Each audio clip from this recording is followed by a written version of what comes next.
Hello everyone, good morning. Welcome to this Maha Marathon session for the Phase 2 RBI Grade B 2026. How is everyone doing? Hello, good morning, good morning. First of all, please do let me know if I'm clearly visible and audible to you. Is everything fine?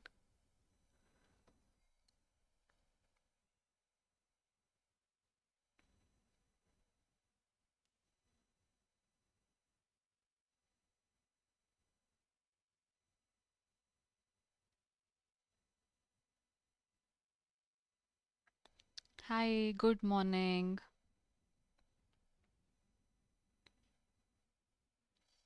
All right. So how is your preparation going, everyone? I hope it's going well.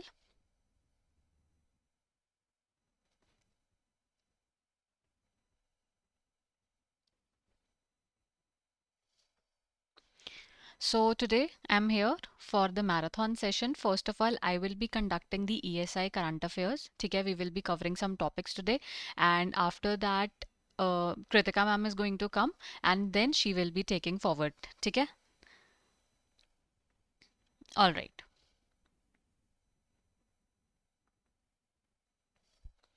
Anything you want to ask me before we begin with the session, please do ask me right now. Otherwise, we can, I think, begin the session.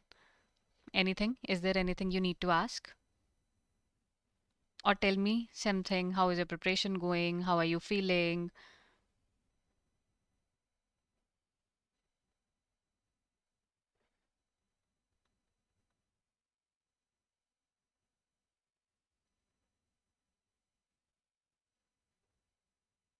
Okay. All right. चलिए, let's begin with the session today. ठीक है?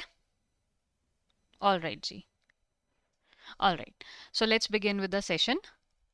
We will be doing some topics. We will be covering some questions today. We are starting with the ESI. चलो. So the first paragraph read करना है हमने, and we have to answer four questions. In a significant step towards strengthening the child health services in the country, the Ministry of Health and Family Welfare, they have released the RBSK, the Rashtriya Bal Swasthya Karyakram 2.0 guidelines. These guidelines, they mark a major advancement in India's flagship child health screening program, building on overall a decade of implementation and expanding its scope to addressing emerging child health priorities. The updated framework reinforces and broadens the established dash. So let's see what are the questions relating to the RBSK 2.0 guidelines that they are asking us.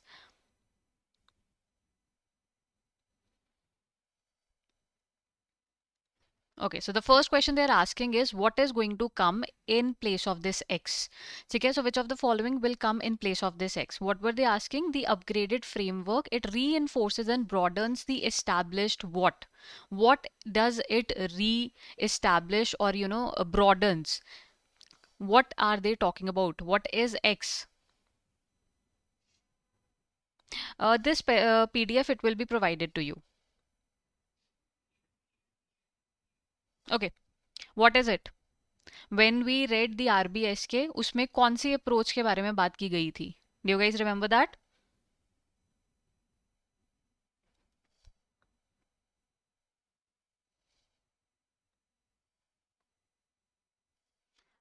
It is option B, that is 4Ds approach. ठीक है, तो defects at birth, disease, deficiencies and the developmental delays. Do you remember RBS के हमने ये किया था? It comes under the National Health Mission. ठीक है, and ये चार approaches की बात करता है. That is 4D, that is defects of birth. So basically here we are talking about children. ठीक है, children कौन से? Children 0 to 18 years वाले जो children हैं, हम उनकी बात कर रहे हैं. ठीक है, so what happens is they want कि हम early detection कर पाएं किसी भी चीज की. ठीक है, if there is any disease, so हम उसको अर्ली डिटेक्ट कर पाए. अर्ली डिटेक्ट करने से क्या होगा? We will be able to intervene early as well. ठीक है, तो इवन इफ हम उसको प्रिवेंट नहीं कर पा रहे हैं, फर्स्ट स्टेप तो यही है that we want to prevent the disease.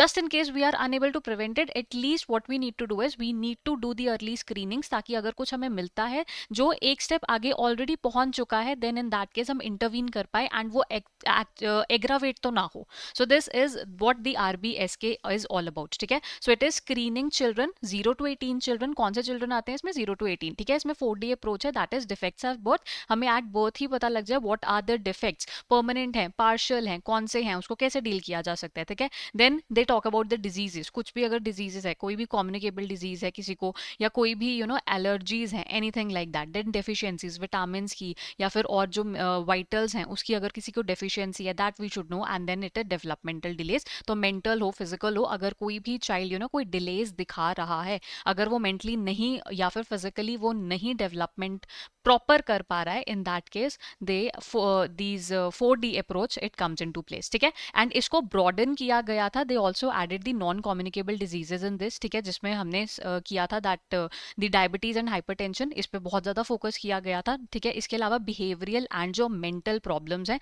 उसके ऊपर भी इन्होंने फोकस किया है इन द न्यू 2.0 गाइडलाइंस. ठीक है, so these are the defects, deficiencies, disease, ये 4D, एंड इसको हमने और ज्यादा इंक्रीज किया है with the non communicable disease, the behavioural and the mental health. तो आई होप यहाँ तक आप क्लियर है. ठीक है, सो बेसिकली यहाँ पे हम चाइल्ड को सिर्फ ये नहीं चाहते कि उसका सर्वाइवल हो, हम चाहते हैं कि उसकी हेल्दी ग्रोथ हो. ठीक है, वी वांट कि वो मेंटली बहुत ज्यादा स्ट्रांग हो. ठीक है, उसकी ओवरऑल डेवलपमेंट बेसिकली हम देख रहे हैं. ठीक है, चलिए question number 2. Which of the following events at which of the following events was these guidelines officially released? तो ये रिलीज हुई कहाँ पे थी?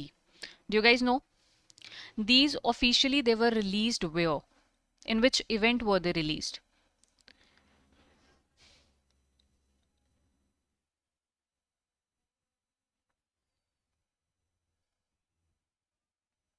What is the right answer?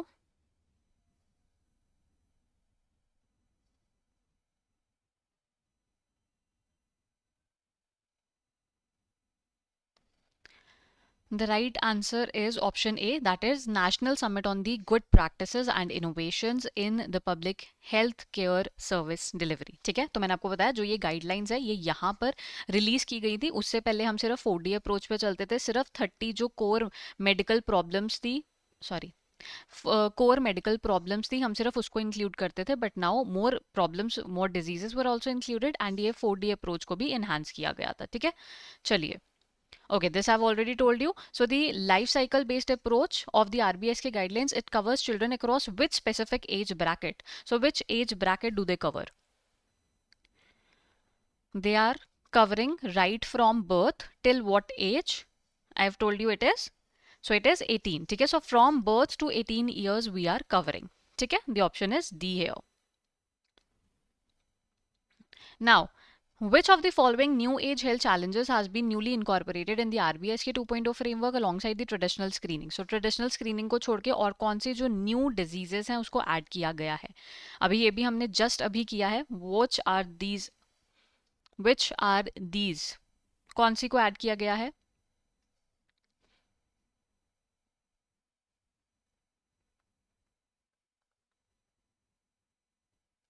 What is the right answer here?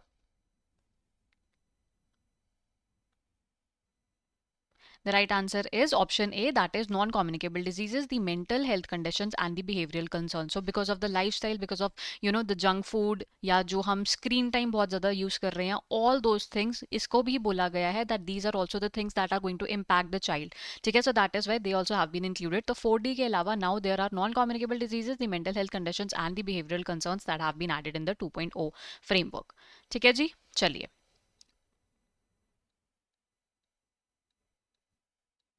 Now they are talking about anemia mukt Bharat.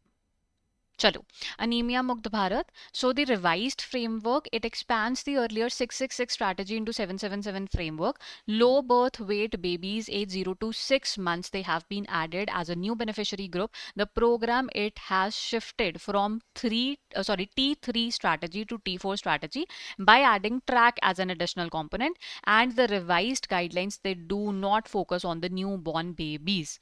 So what do you think is the right answer here? What is the right answer?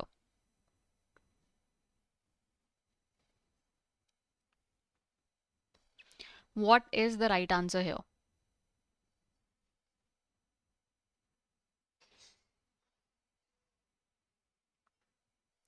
Is there any issue with my voice? Am I audible? Can someone please confirm if I'm audible?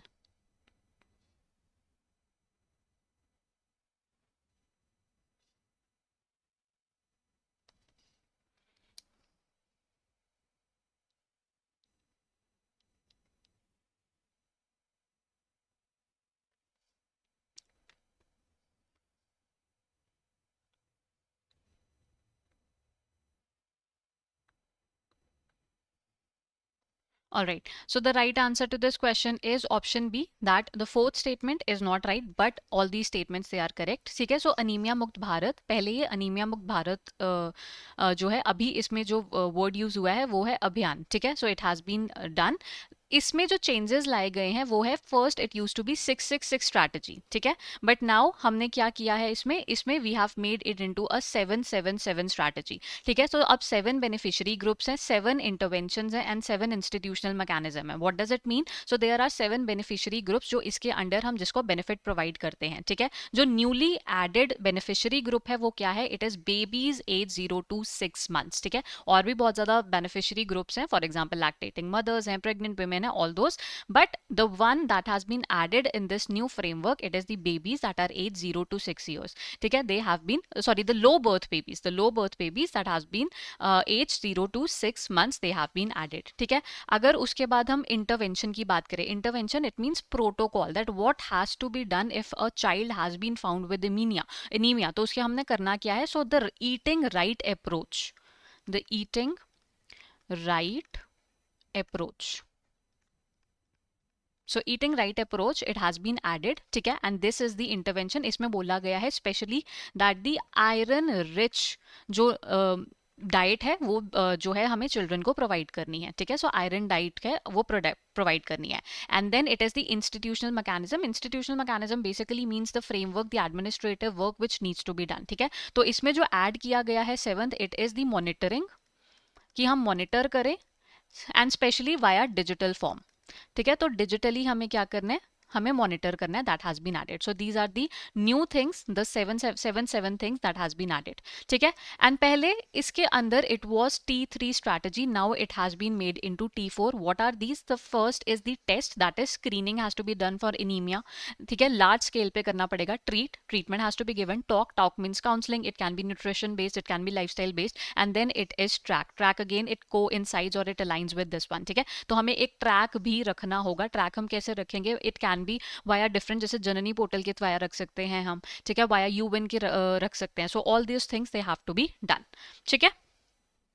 All right. Clear?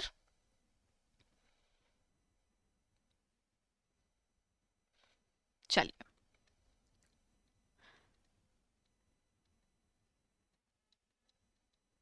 Okay. Now very important question.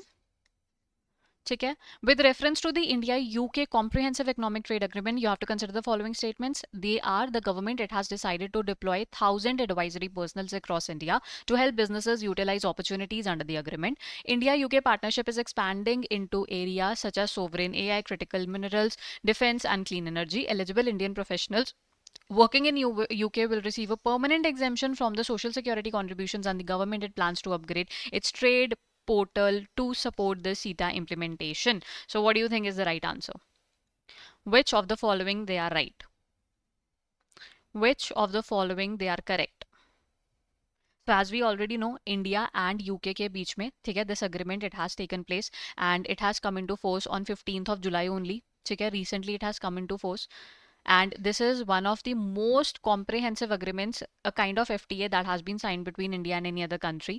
Okay, so that is why this becomes important. First of all, let's see what is the right answer. So the right answer to this question is the third statement. It is wrong क्योंकि permanent exemption नहीं है. The exemption that is given is 5 years.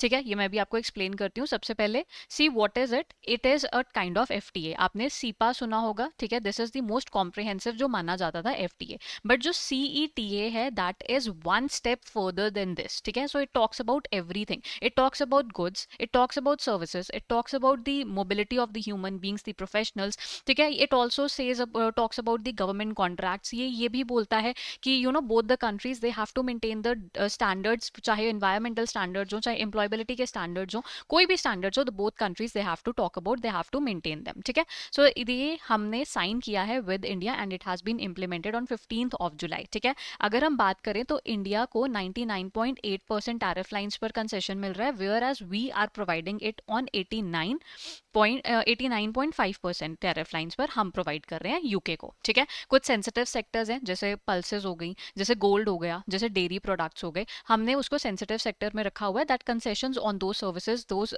Things they are not going to be provided. ठीक है.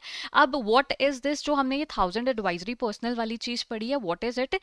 सो because of the this agreement what our government is trying to do is कि जो हमारे यहाँ पे छोटे छोटे एमएसएमईज हैं या छोटे बिजनेसेस हैं, ठीक है, they should be able to benefit out of this agreement. ठीक है, ऐसा ना हो कि उनको समझ ही ना आए कि how to you know take this benefit या how to take advantage of this agreement. So that is why उन्होंने 1000 advisory personals they have put across the country so that they can help you. अगर आप export करना चाहते हैं UK में and you do not know how to deal with it, so they will be helping you to deal with it. ठीक है, उसके बाद the trade portal is being updated to provide the information and implement the support related to the agreement. इसके लिए एक portal भी बनाया गया है। ठीक है, bilateral partnership is increasingly expanding beyond the conventional trade. तो हम कौन कौन से सेक्टर्स को और भी इंक्लूड कर रहे हैं? Technology is included, sovereign AI, then it is critical minerals, defence and the clean energy. And then the DCC, this is important, the agreement it provides 5-year exemption from the social security contributions. Now what does this mean? See, whenever there used to be any professional moving to India, या वो India से UK जा रहे हैं या UK से India आ रहे हैं फॉर वर्क, तो क्या होता था दैट अगर for example let's take an example that India से यूके कोई जा रहा है, तो इंडिया के जो एम्प्लॉयज हैं, आपको पता है वो ईपीएफ में तो फंड डालते ही हैं for their social security purposes. ठीक है, if for example somebody was going for 2 years, तो उनको क्या करना पड़ता था, जो यूके का जो इंश्योरेंस था द नेशनल इंश्योरेंस, उसमें भी उनको 20% कॉन्ट्रीब्यूट करना पड़ता था of their salary if they're working in UK. ठीक है, so what used to happen was they were providing funds in this also for social security, at the same time they were also providing fund in this for social security, but they used to come back in 2 years, so it's no way that they are going to take the benefits of this. यहाँ जो 20% दिया है उसका उनको benefit नहीं मिलता था, they are not going to be asking for pensions from the UK, so that is why this exemption has been made for 5 years. तो अब अगर आप 5 years के लिए जाते हैं, अगर अप टू 5 years के लिए जाते हैं, देन इन दैट केस आपको यहाँ पर जो 20% है, आपको यहाँ पर फंड ऐड नहीं करवाना पड़ेगा। Just one condition is there that you have to give them a certificate showing that yes you are giving the funds, you are adding those funds in the EPF in your own country. ठीक है, तो अगर आप EPF में आप ये funds डाल रहे हैं, देन इन दैट केस आपको नेशनल इंश्योरेंस ऑफ यूके में फंड्स डालने की, दिस 20% ऑफ द फंड्स डालने की जरूरत नहीं है। ठीक है, so this is something that has been new because of this, जो हमने न्यू सीटे अग्रीमेंट साइन किया है उसकी वजह से आया। ठीक है, एंड ये जो है ये नॉन रेट्रोस्पेक्टिव क्लॉज है, दैट मीन्स अगर आप 15 जुलाई से पहले आप यूके में ऑलरेडी वर्क कर रहे थे, ठीक है, आप यहाँ वर्क कर रहे थे already, then in that case जो प्रीवियस आपके ऊपर जो लॉज लग रहे थे वही लगेंगे, बट इन दैट अगर 15 जुलाई या उसके बाद है, देन इन दैट केस जो आपको न्यू लॉज हैं वही लगेंगे। ठीक है, यहाँ ओल्ड लगेंगे, यहाँ आपको न्यू लॉज लगेंगे। ठीक है जी, क्लियर है। उसके बाद मैंने आपको बताया जैसे मोबिलिटी के बारे में भी काफ़ी बात की गई है। ठीक है, for example the niche professionals हैं, ठीक है, कुछ ट्रेडिशनल प्रोफेशनल्स हैं, उनको बोला गया है कि काफ़ी इजीली हम जो वीज़ाज़ हैं या एप्लीकेशंस है, अप्रूवल्स है, वो प्रोवाइड करेंगे। ठीक है, जिसमें से सबसे ज़्यादा बात जो की गई है the chefs, the musicians and the yoga instructors. ठीक है, तो ये भी अग्रीमेंट में बात की गई है। ठीक है, क्लियर है सबको ये? डन, चलिए let's move on then. Now this is Janani. So Janani phase 1 में भी question आया था. So let's just quickly revise what it is. In a significant step towards strengthening the maternal and the child healthcare services in the country, the Ministry X has launched Janani, recently concluded the National Summit on the Innovation and Inclusivity Best Practices Shaping India's Health and Future. It's a service-oriented digital platform designed to comprehensively monitor and maintain digital health records. तो ये क्या करता है? Digital health records maintain करता है, monitor करता है, maintain करता है, कौन सी? Of women during their reproductive age. And the platform, it creates a longitudinal health record by capturing key services delivery events across continuum of care. तो continuum of care चलती है and longitudinal study, तो right when a reproductive age starts एक women की, ठीक है, उससे आगे आगे आगे ऐसे एक longitudinal comprehensive study ऊपर की तरफ चलती जाती है। ठीक है, चलिए, now the question they are asking is, the first is, which union ministry officially launched Janani digital portal? So Janani portal, it has been launched by which ministry?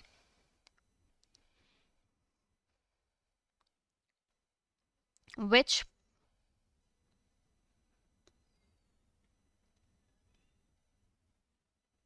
What is the right answer here?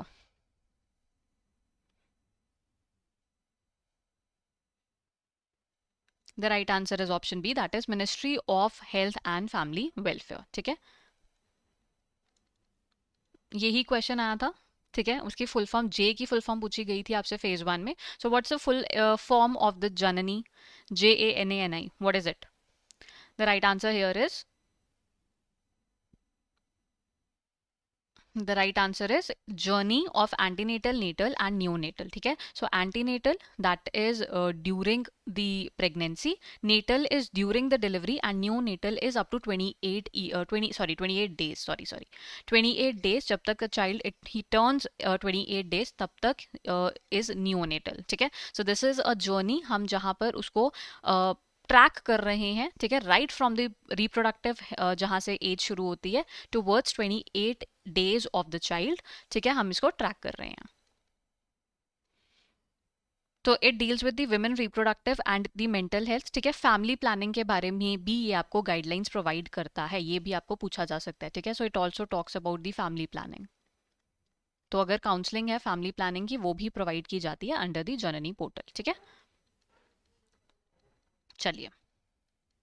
Now the next question they're asking you is the newly introduced Janani platform, it has been developed as an upgraded version of which of the following systems. So पहले कौन सा system होता था and उसको change करके the Janani portal it has been introduced. Which was the portal? The right answer here is, which portal was it?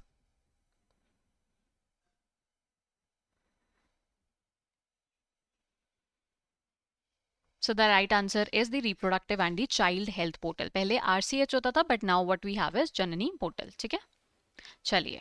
Now it is Sehat. So what is Sehat? In a significant initiative to reinforce the convergence of the agriculture, nutrition and public health, the dash and the dash, they have jointly launched सेहत. जब हम phase 1 में सेहत पढ़ रहे थे मैंने आपको ये बताया था बिकॉज इट सेज सेहत.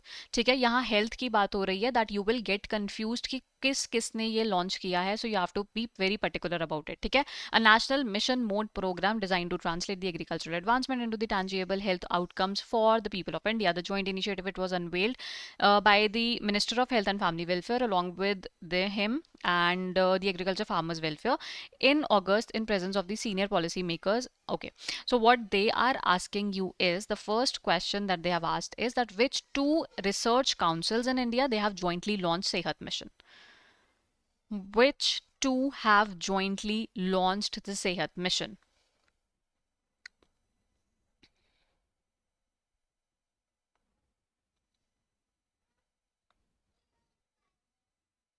The right answer, it is what? The right answer is option C, that is ICAR and ICMR. अगर आपको याद हो तो मैंने आपको ये पहले भी बताया था. So there are two governing bodies under this. The first is the Indian Council of Medical Research. ये तो आपको याद रहेगी because here we are talking about health. लेकिन हम health को improve कैसे कर रहे हैं? So we are improving health via agriculture. Agriculture से कैसे? So because what they say, what is their aim? इनका aim है कि पहले healthy farm हो, healthy farm होगा तो healthy food होगा and healthy food होगा तो healthy है, मतलब जो health होएगी वो better होगी. ठीक है, so this is the main criteria, this is the main connotation behind the सेहत initiative. ठीक है, so using agriculture हम जो अपनी health है उसको कैसे better कर सकते हैं. The first thing is biofortification. ठीक है, जो ये बोलते हैं इसमें सबसे ज्यादा जो include की गई है चीज वो है biofortification. That means for example there is a village, जिस village के जो उसमें research हुई उसमें पता लगा that the people in that village they actually sorry so okay so जो विलेज में जो लोग रहते हैं they are actually iron deficient हैं. ठीक है, उनमें आयरन डेफिशिएंसी पाई गई. So in that case what they did कि जो उनका स्टेपल फूड होगा, for example let's just say कि उनका राइस स्टेपल फूड है. ठीक है, उन्होंने राइस में मॉडिफिकेशन करके, राइस में बायोफोर्टिफिकेशन करके उन्होंने ऐड कर दिया वो एलिमेंट दैट इज आयरन,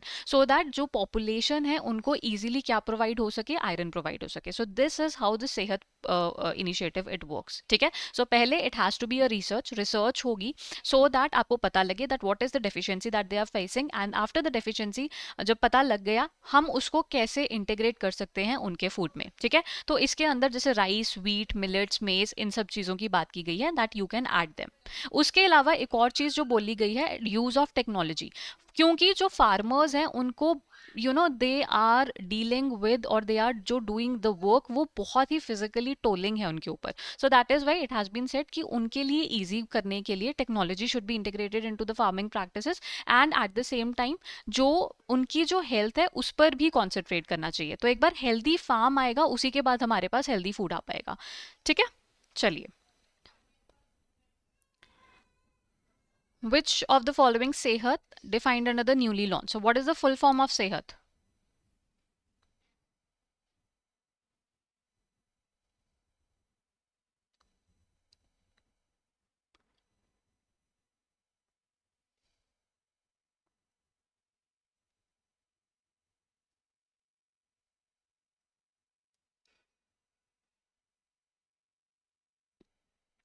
बताइए, question number 11th. The right answer is option A, that is the science excellence for the health through agricultural transformation. ठीक है, चलिए. So its main philosophy is to utilize food as medicine. To address the nutrition challenges, Sehat Mission, it focuses specifically on the development and the evaluation of which crop varieties. अभी बताया मैंने आपको. So which crop varieties do they focus on under the mission Sehat?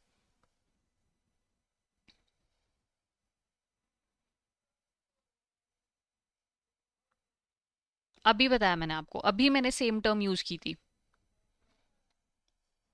Very good, yes, the right answer is option B, biofortified and the nutrient rich crop varieties. ठीक है, इसके through हम health better कर पाएंगे.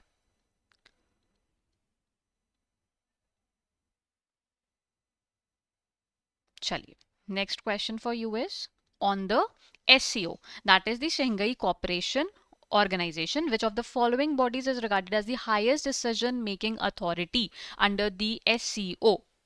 What is the right answer here? What is the right answer? Question number 13.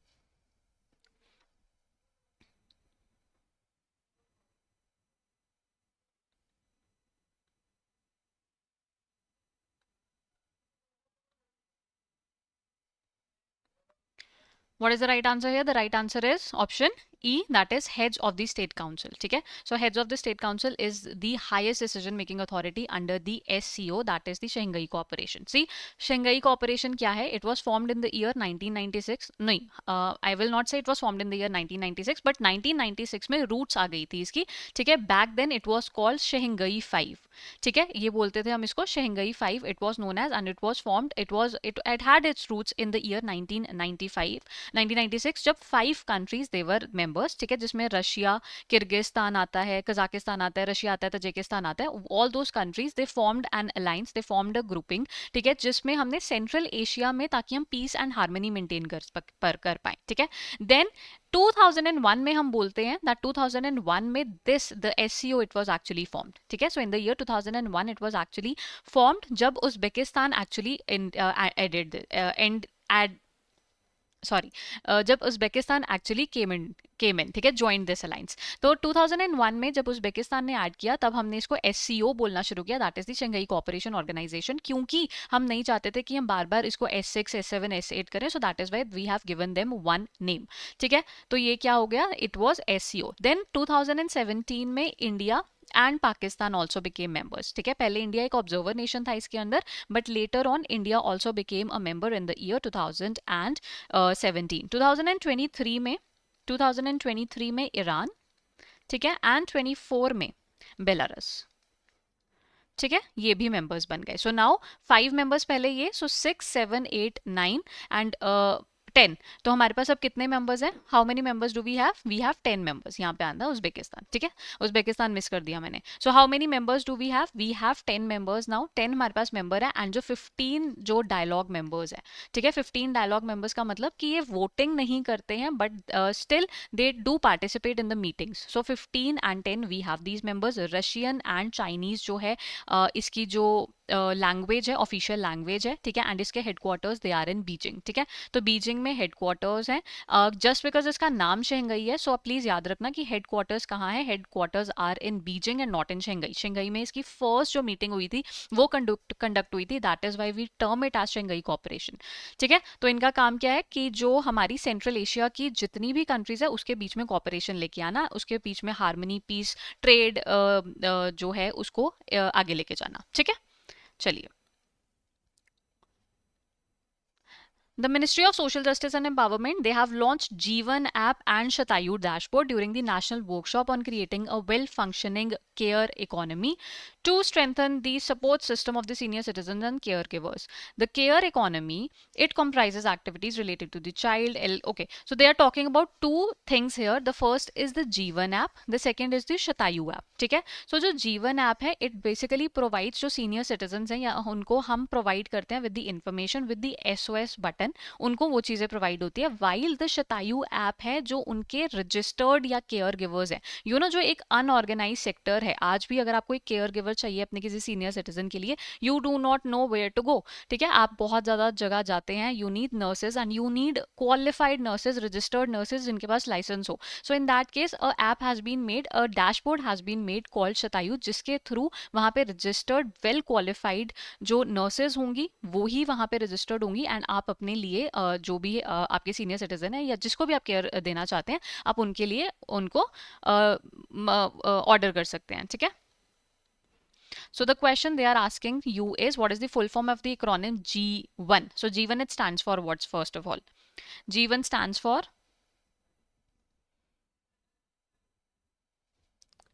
what is the right answer here?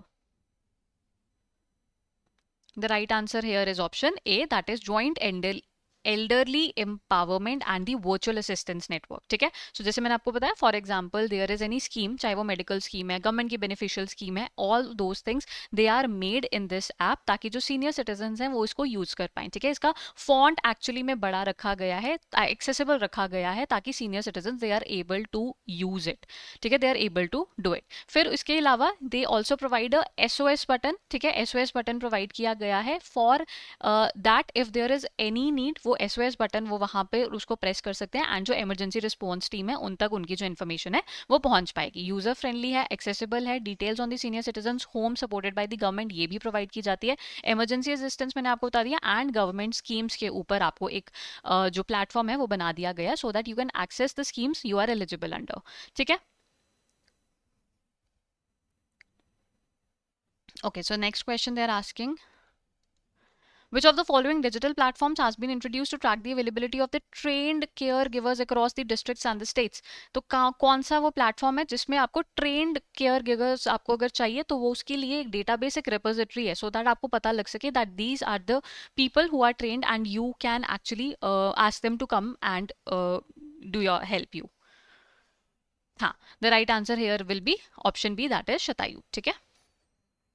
So it stands for the Senior Holistic Care Assistance and the Training for Your Utility.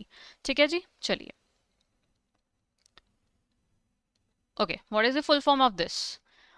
What is the full form of SHATAYU, that is Shatayu?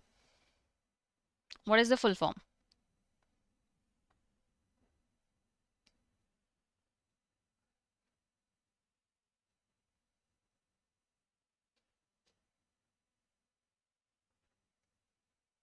The right answer is option A, that is the Senior Holistic Care Assistance and Training for the Utility. अभी हमने ऊपर भी किया है इसको.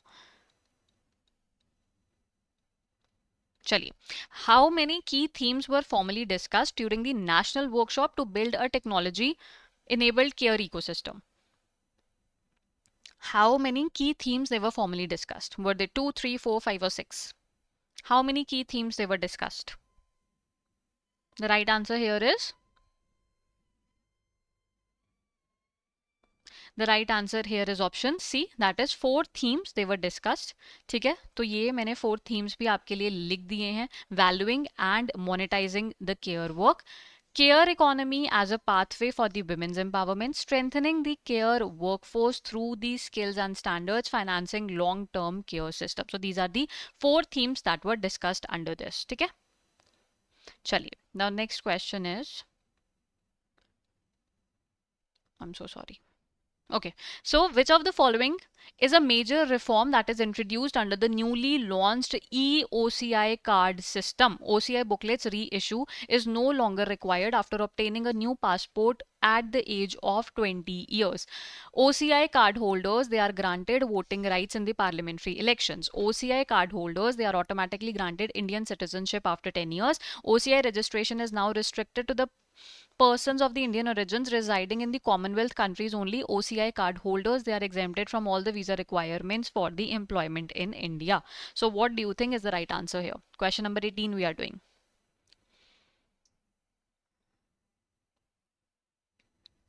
The right answer here is option A.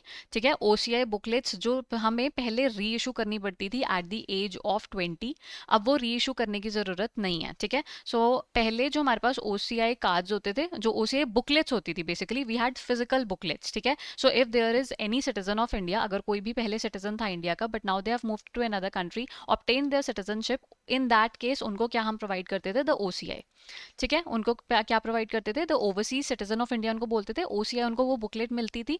Because we as a country हम dual citizenship recognise नहीं करते हैं, we have single citizenship, so that is why this was the alternative जो उनके पास था, जो इंडियंस हैं जिनकी रूट्स इंडिया में है, इन दैट केस अगर उनको ये जो बुकलेट है वो दी जाती थी, दैट इज उनको बोला जाता था overseas citizen of India. But now the whole process it has been made online. ठीक है, एंड अब उसको क्या कर दिया है, OCI. So now you can have that card, OCI card आपको मिलेगा and you can keep it on your phone.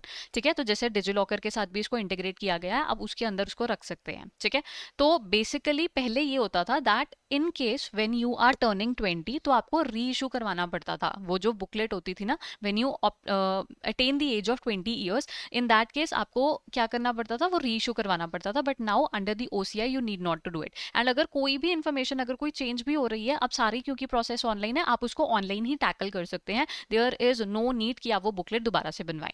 ठीक है, एंड ये जो बुकलेट है, दिस इज बेसिकली एक ऑल्टरनेटिव है। ठीक है, ये जो बुकलेट का हम ऑल्टरनेटिव लेके आए हैं, जो अब हम कार्ड की बात कर रहे हैं, सो दिस इज द EOCI। ठीक है, चलिए। It aims to benefit over 50 lakh OCI card holders by making the process paperless, citizen friendly and more secure. Now it is on the ISP.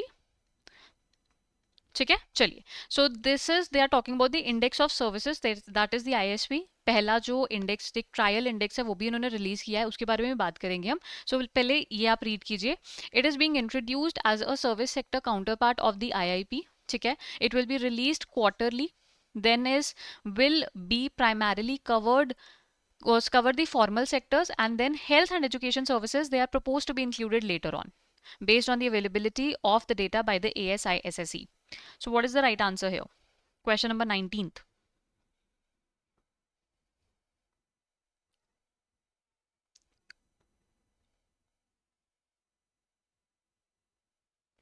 Okay, so second statement is not right. So the right answer it is option, yes, the right answer it is B, क्योंकि यहाँ पे monthly होना चाहिए था। ठीक है, तो ये मंथली है, जैसे IIP मंथली है, in the same way ISP भी मंथली है। ठीक है, what is the base year? The base year chosen for this is, what is the base year that has been chosen for ISP? It is 2024-25. ठीक है, so the new base year that has been chosen for the new index, it is 2024-25. Rest of the statements they are correct. Yes, it will be measuring the sector, service sector को हम measure करेंगे, and जो IIP है वो industrial production को, कि हम factories में कितने गुड्स हम बना पा रहे हैं या माइनिंग कितनी हो पा रही है, हम उसको मेजर करते हैं। वेयर एज सर्विसेज हम हमेशा निग्लेक्टेड रखते थे, तो services now they will be done by the ISP, जिसका बेस ईयर इज 2024-25। मंथली है ये। ठीक है, and is primarily cover the former service sector, and health and education they will be later on also added. ठीक है, तो first जो trial index है वो एक बार इन्होंने रिलीज कर दिया, जिसमें 19 सब सेक्टर्स दे वर इंक्लूडेड। तो 19 सब सेक्टर्स जो इंक्लूड किए थे, that forms the 60% of the services that are available in our country. ठीक है, तो कितने हैं, 60% हमने जो अवेलेबल है उस पे किया। ये मैंने आपको पहले भी बताया था, सी जब भी we want to calculate the IIP, we have an number of things. ठीक है, पर easily you can check the volume of the products जितने भी वहां पर मैन्युफैक्चर हो रही हैं, but when it comes to services आप कैसे पता लगाएंगे? इन दैट केस जो बेसिक, जो सबसे बड़ा सोर्स है, वो इन्होंने क्या फॉर्म किया है, the GST। On the basis of the GST that they are filing, उस बेसिस पे हम देखेंगे दैट द सर्विसेज, ठीक है, वो कैसे कैसे हम उसको मेजर कर सकते हैं। ठीक है, जो एकोमोडेशन एंड फूड सर्विसेज हैं उसने सबसे ज्यादा ग्रोथ दिखाई है, दैट इज 37.2%। ठीक है, सो 37.2% the accommodation services, the food services, इन्होंने सबसे ज्यादा ग्रोथ दिखाई है। वेयर एज सबसे कम ग्रोथ किस सेक्टर ने दिखाई है? इन द फर्स्ट अप्रैल, जो अप्रैल में आया था ना, जो अप्रैल वाला इन्होंने दिया है for the month of April, सबसे कम किस में है? Do you no? It is air transportation. ठीक है, तो -13.9% है एयर ट्रांसपोर्टेशन में, एयर। ठीक है, ये है फूड एंड एकोमोडेशन, एंड ये है एयर ट्रांसपोर्टेशन, दैट इज -13.9%। ठीक है जी, चलिए।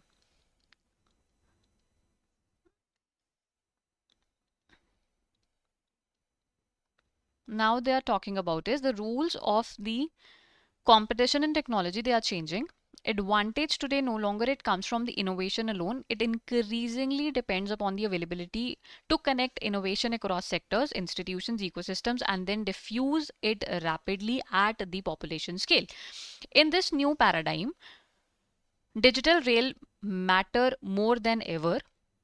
They are what allow ideas, applications, and the services to move from the pilot to the nationwide impact. In it is in this context, Dash launched the DPI 2047 for the Viksit Bharat on 27th of April 2026, a strategic roadmap that charts the next phase of the India's digital infrastructure, public infrastructure journey as a driver of inclusive, non-linear and productive led growth. So they are talking about what? हमें यहाँ से theme देखना होता है. So what is the theme? It is DPI 2047, which is a blueprint, which is a framework जो कि किसने बनाया है? This is the first question they are asking you. पहले आप ये बताओ मुझे that किसने बनाया?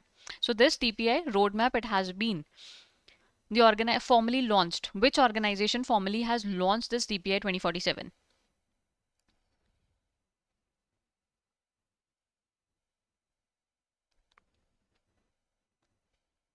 The right answer is option E, that is it is an initiative, it is a framework that has been made by NITI Aayog. ठीक है, तो इस नीति आयोग ने इन्होंने ये बनाया है, that is हम कैसे the DPI, that is the digital public infrastructure को हम कैसे आगे लेके जा सकते हैं. सी फेज 1 जो था, इसमें ना 2 फेजेस हैं, 2.0 एंड 3.0. जो फर्स्ट फेज दैट इज 1.0 था, उसमें तो सिर्फ अभी हमने आइडेंटिटी एंड पेमेंट्स की बात की है. ठीक है, आज आपको पता है that everyone you know they are, अगर आइडेंटिटी की बात करें तो ऑनलाइन उनकी आइडेंटिटी आज अवेलेबल है. At the same time they are also using different apps, for example Google Pay, PhonePe, वो ये ऐड कर रहे हैं. तो फर्स्ट फेज तो इन्होंने बहुत अच्छे से कर लिया. Now, what are the second and the third phases? So, for the second phase, the decided years, they were 25, 35. ये आपको याद होगा. एंड ये था फ्रॉम 35 टू 47. ठीक है, सो इसमें हम क्या चाहते हैं कि नाउ आइडेंटिटी की बात तो हमने कर ली, हमने पेमेंट्स तो हमने सेटअप आपकी करवा दी. व्हाट नाउ नीड इज कि जो एमएसएमईज हैं, जो बिजनेसेस हैं, या हम जो एग्रीकल्चर है, जो हेल्थ है, हम उसमें एक्चुअली में डीपीआई का यूज कैसे कर सकते हैं, मोर क्रेडिट एक्सेस हम कैसे इनको प्रोवाइड कर सकते हैं. All these things they are going to be done in 2.0. हम किसको स्ट्रेंथन करना चाहते हैं? We want to strengthen the small businesses, the enterprises and the MSMEs. ठीक है, and then 3.0 it is the grass root and innovation. अब हमने आपको सिखा दिया that what all can be done in your sectors. Now you need to innovate in your own sector. So 3.0 it talks about what? It talks about the grassroots innovation. ठीक है, चलो एक बार थोड़ा सा रीड कर लेते हैं. Okay, so the initiative, it is developed jointly by Niti Aayog, एक Step Foundation and Deloitte. So these are the three bodies that have formed this. And इसके अंदर मैंने आपको बता दिया that there are now 2.0 and 3.0. ठीक है. Now they are asking is the roadmap, it estimates that the DPI could contribute nearly what percentage of the India's GDP by the year 2030? By the year 2030, which percentage of India GDP हम इसमें ला सकते हैं? What is the right answer?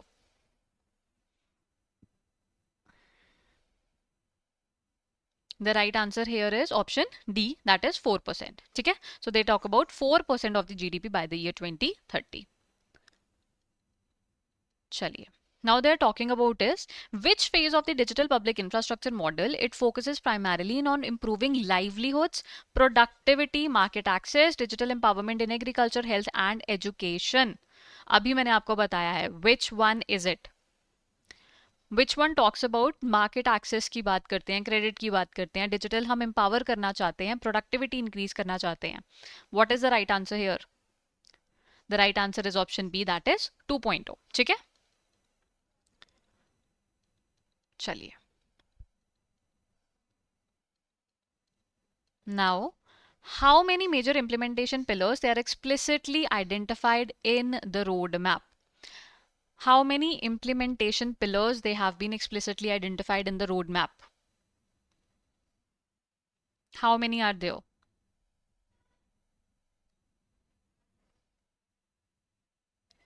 What is the right answer here?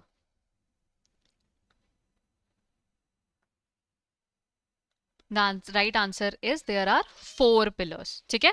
So 4 pillars: district-led adoption, AI-driven innovation, technology entrepreneurship, and cross-sector digital ecosystem integration. This has been added. ठीक है जी? Clear है? चलिए. Now they are talking about the Anusandhan national research foundation. ठीक है, this also in the phase 1 हमने इसको काफी अच्छे से किया था. The first body it use to be SERB, but SERB को सबस्यूम किया, सर्व को खत्म किया.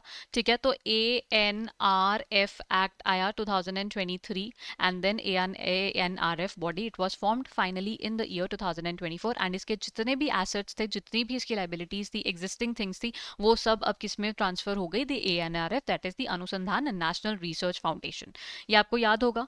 ठीक है, do you guys remember this?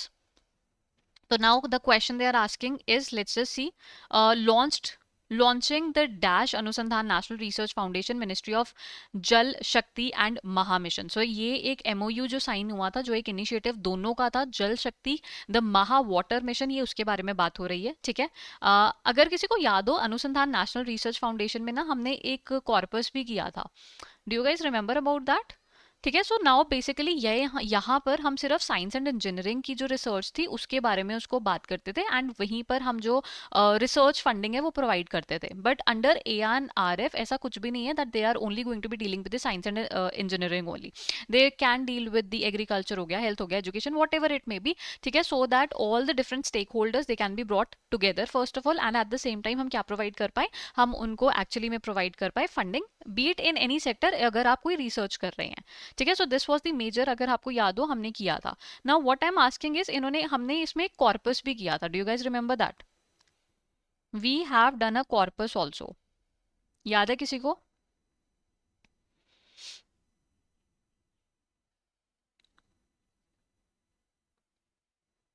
No? जो आपको याद है, मैंने बताया था ना कि 2023 से 28 ये वाला कॉर्पस जो है, जिसमें अगर हम रिसर्च के लिए फंडिंग प्रोवाइड करेंगे, तो इट वाज 50,000 करोड़.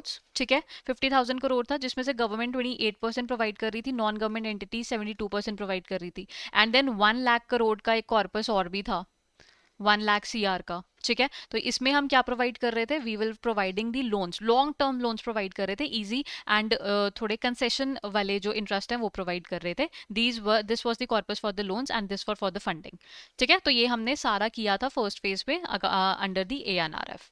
ठीक है, so now we are talking about what? We are talking about the ANRF and the Jal Shakti, जो महा water mission this has been done. ठीक है, so mission two supports the startups and the water sector, union minister of the state of the science, technology, earth sciences, they have all done it.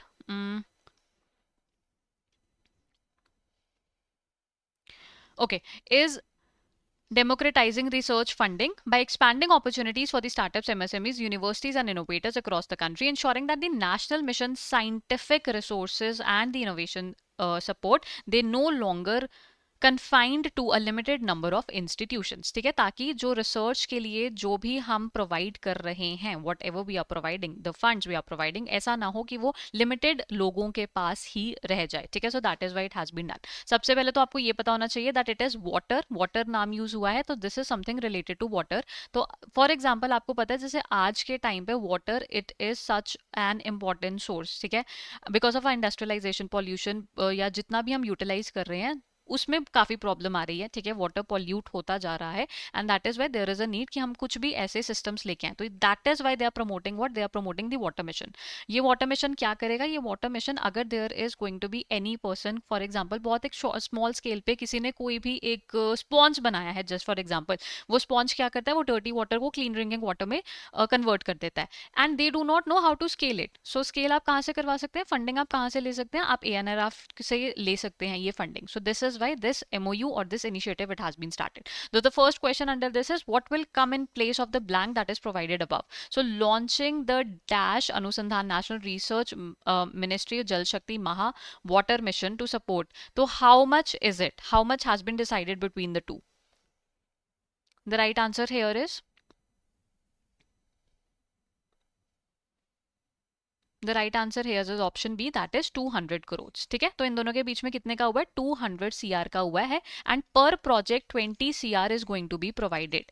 पर project up to हम कितना provide कर सकते हैं? Up to 20 CR it can be provided. ठीक है, so ये जो हम महा की बात कर रहे हैं ना, सो ये महा बेसिकली, वैसे तो देयर आर टोटल 5 डोमेन्स जिसमें ये बात की गई है. So they are not only, सिर्फ वाटर के साथ नहीं है, ये और भी हैं, जैसे ड्रोन्स है, मेडिकल टेक्नोलॉजीज है, 6G कम्युनिकेशन है, ईवी है, एंड देन वाटर है. So there are total 5 domains जिसमें ये जो महा वाला इनिशिएटिव है स्टार्ट किया गया है.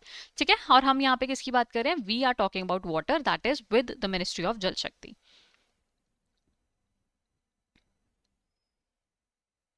चलिए, now is what is the maximum funding support that a selected multidisciplinary consortium can receive under the Maha Water Mission? What is it? हम कितना प्रोवाइड कर सकते हैं? The maximum funding support it can be provided up to. It can be provided up to.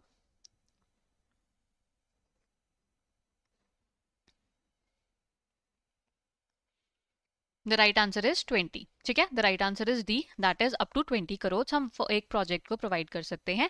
ठीक है, and spanning from 3 to 5 years. Why we are doing this is because lab में तो बहुत बार ऐसा होता है दैट लैब्स तक ही जो हमारी इनोवेशन है वो वहीं तक रह जाती है. But what we want is, we want scalability, we want कि वो एक्चुअली में सोसाइटी में डिप्लॉय हो पाए. उसका कोई फायदा नहीं है दैट एक आपने बहुत अच्छी रिसर्च की, आपने कुछ इनोवेट किया and then it is sitting in the laboratory, then it is of no use to the society. ठीक है, so that is why this has been started. चलिए, now they are asking is how many how many distinct priority focus themes they have been identified under the structure of the Maha Water Mission? How many themes they have been identified? How many themes have been identified? Question number 26.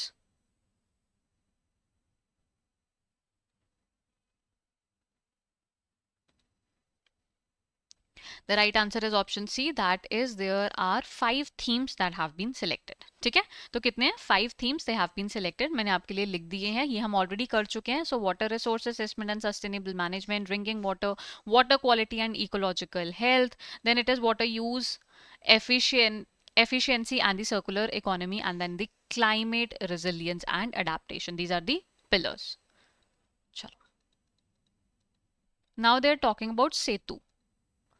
ठीक है, so they are talking about is with reference to the system for ensuring fair trade through unified digital platform, that is Setu. You have to consider the following statements. It's Setu, it was launched by the DGTR 2025. It provides end-to-end digital platform for the trade remedy investigations, including online filing and case tracking. It replaces the need for participation by the exporters, importers, and the foreign government in trade remedy proceedings. It seeks to improve the accessibility of the MSMEs and the fragmented industries through the simplified application formats. So question number 27, what do you think is the right answer? What is the right answer here? Question number 27.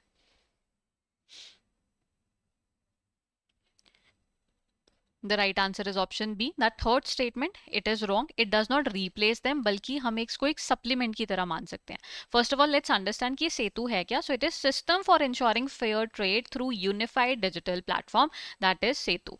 See what happens is, अगर for example कोई भी आप एक sector लगा लीजिए, वहां पे क्या हो रहा है दैट जो सब्सिडाइज्ड गुड्स हैं बाय अदर कंट्रीज, ठीक है, या चीप गुड्स हैं बाय अदर कंट्रीज, वो इंपोर्ट हो रहे हैं. एंड बिकॉज ऑफ दैट जो वहां पे स्मॉल MSMEs हैं या फिर जो स्मॉल इंटरप्राइजेज है, बिजनेसेस हैं, उनको हार्डशिप हो रही है. ठीक है, क्योंकि उनकी अच्छी क्वालिटी के जो गुड्स हैं, they are not buying it because of the price. ठीक है, एंड जो सब्सिडाइज जो चीप क्वालिटी या चीप जो गुड्स हैं वो वहां पे डंप हो रहे हैं उनकी लोकेलिटी में, एंड दैट इज वाई उनका जो हैम्पर है, बिजनेस है, हैम्पर हो रहा है. So in that case this platform it has been launched. It is called Setu. That is the system for ensuring the fair trade through unified digital platform. What it does is, अगर आपके साथ ऐसा हो रहा है, all you need to do is you need to go to this website, you need to go to this dashboard, and आप वहां पे कंप्लेंट रजिस्टर कर सकते हैं. So basically आप बोल सकते हैं it's kind of a court वाली जो proceedings हैं वो सारी अब किस पे हो पाएंगी? सेतु पे हो पाएंगी. So सबसे पहले इसका क्या बेनिफिट होगा? पेपरलेस है. ठीक है, you need not to carry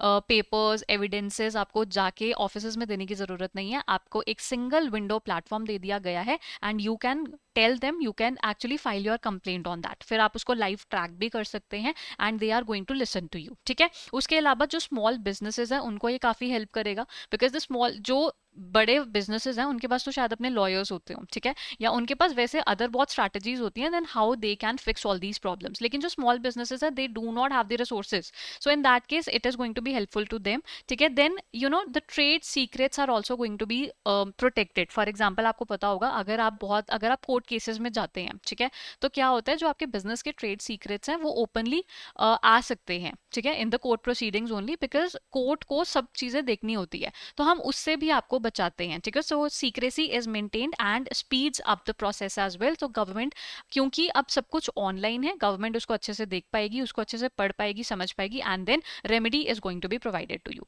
ठीक है। So rather than going physically and going with a lot of papers, all you need to do is you can go to this Setu, ठीक है। तो गवर्नमेंट को अगर लगेगा कि येस दिस इज हैपनिंग, तो उस पर फॉर एग्जाम्पल अगर कोई भी एक कंट्री है उस पर कोई ड्यूटी अप्लाई कर देगी ताकि उनके जो प्रोडक्ट्स हैं उनकी कॉस्ट जो है वो बढ़ जाए, ठीक है। चलिए, now it is the NEP, very very easy topic for you, I know, आपने बहुत बार किया होगा। It is NEP 2020, you have to consider the following statement, it replaces the 10+2 and now the structure is 5+3+3+4, the foundational stage, it covers children from 3 to 8 and it includes 3 years of preschool education. Then it is NEP 2020 advocates the multidisciplinary learning and removes the rigid separation between the academic streams, and the policy proposes multiple entry and exit options in the higher education supported by the ABC, that is the academic back of credit. So what do you think is the right answer here? Question number 28, what is the right answer?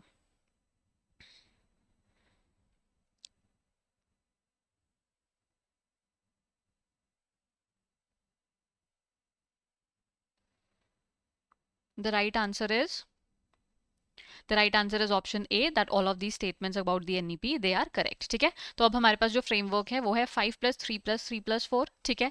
Then जो मैंने आपको बताया था about the about the streams, अब जो पहले हमारे पास stream होती थी कि अगर कॉमर्स स्टूडेंट तो कॉमर्स के सब्जेक्ट्स ही पढ़ता था, वो ऐसा अब नहीं होगा। If you want to take commerce plus you want to take history, you are allowed to do it, ठीक है। And multiple entry exit point रखा गया है। फॉर एग्जाम्पल आपने एक डिग्री में एनरोल किया जो डिग्री थी 3 इयर्स की, but due to any reasons 2 years के बाद यू नीड टू लीव। तो पहले क्या होता था दैट आपके जो 2 इयर्स थे ये बिल्कुल वेस्ट हो जाते थे, but now it's not going to be happening like that. यहाँ पर आपको एक क्रेडिट स्कोर मिलता है कि आपने ये 2 इयर्स के लिए ये जो डिग्री है आपने ये एक्चुअली में पूरी कर ली है। And now whenever after 2 years 3 years whenever you want to continue, if you want to continue, in that case आप थर्ड ईयर से ही स्टार्ट करेंगे, ठीक है। So this has been allowed done under the new NEP policy, ठीक है, clear है। चलिए, now it is the IBCA। ये स्पेशली मैं इसलिए लेके आई हूँ बिकॉज अगर कुछ ऐसा क्वेश्चन आ जाता है कि इंडिया के कौन से इनिशिएटिव्स हैं, सो आपको ये भी पता होना चाहिए, ठीक है। So this is one of them, that is the international big cat alliance. बहुत ईजी है the question they are asking is, so Bangladesh became the 27th member of the IBCA. Then the alliance it focuses on the conservation of the 7 major big cats and their habitats. Sundarbans they shared by the India and Bangladesh is important habitat of the Royal Bengal tigers, and it is a global initiative led by India. So what is the right answer? Question number 29.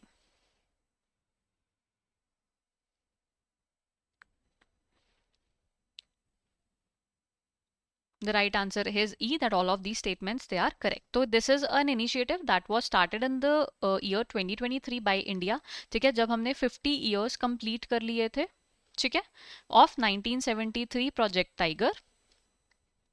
Project tiger, so project tiger it completed 50 years, ठीक है, जो कि 1973 में start हुआ था, 2023 में it completed 50 years, and that is why हमने जो IBCA है वो शुरू किया था 2033 में, सो 2023 में। इट इज सो दैट जो 7 बिग कैट्स हैं हम उसको कॉपरेशन के थ्रू हम उनको कंजर्व कर पाए, ठीक है। What are the 7 big cats? Who can tell me the name of the 7 big cats? Are the 7 big cats they are,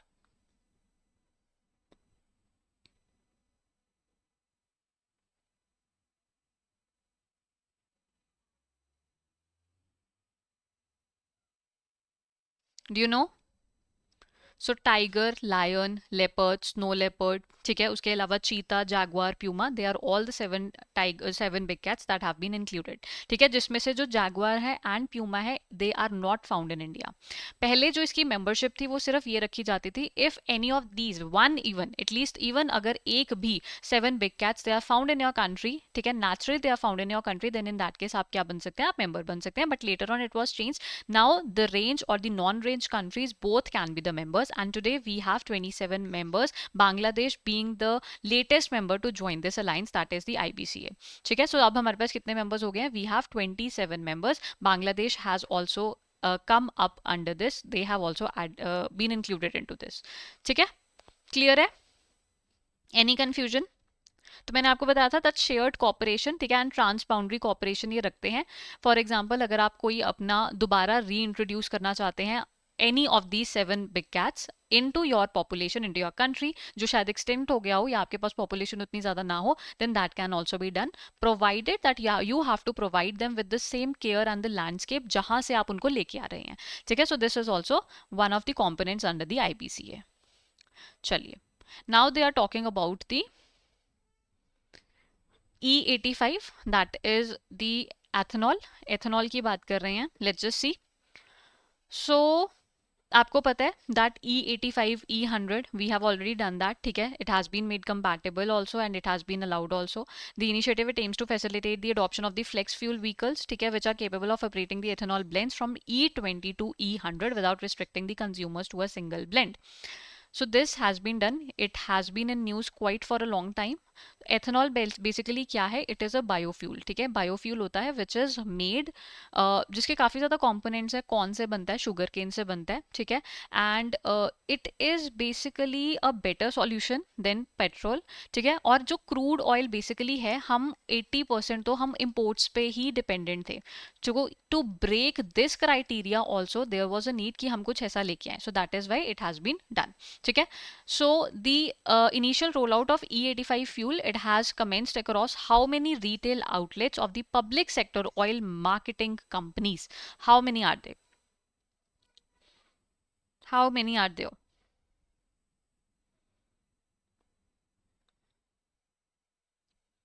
The right answer is? The right answer is option D, that is 48 retail outlets, ठीक है। तो कितने में किया गया? 48 retail outlets। सी जो ethanol blended programme है, हमारा पेट्रोल ब्लेंडेड प्रोग्राम है, वो एक्चुअली में 2003 में ही स्टार्ट कर दिया गया था। It's not a new programme, ठीक है, लेकिन 2014 तक हम सिर्फ 2% ब्लेंड पर चल रहे थे, ठीक है। फिर अगर 2022 की बात करूं, इट वाज मेड 10%, 2020, लेकिन अब अगर आपको देखें, अब हमने बिल्कुल जंप कर लिया है, नाउ वी आर सेइंग 85, ठीक है। So that is why it is in news, हमने काफी बड़ा जो है वो जंप किया है, ठीक है। चलिए, now what is the target number of retail outlets? तो हमने कर लिया कि अब रिटेल टारगेट कितना है, रिटेल आउटलेट्स का टारगेट कितना है expansion by December 2027। What is the target under this E85? What is the target? The target is, that is 5,000 retail outlets, ठीक है। रोल आउट हम चाहते हैं that by 2027 there are going to be 5,000 retail outlets। उसके बाद the question number 32 for you is the rollout of E85, it is expected to help raise India's overall ethanol blended level to nearly dash by dash।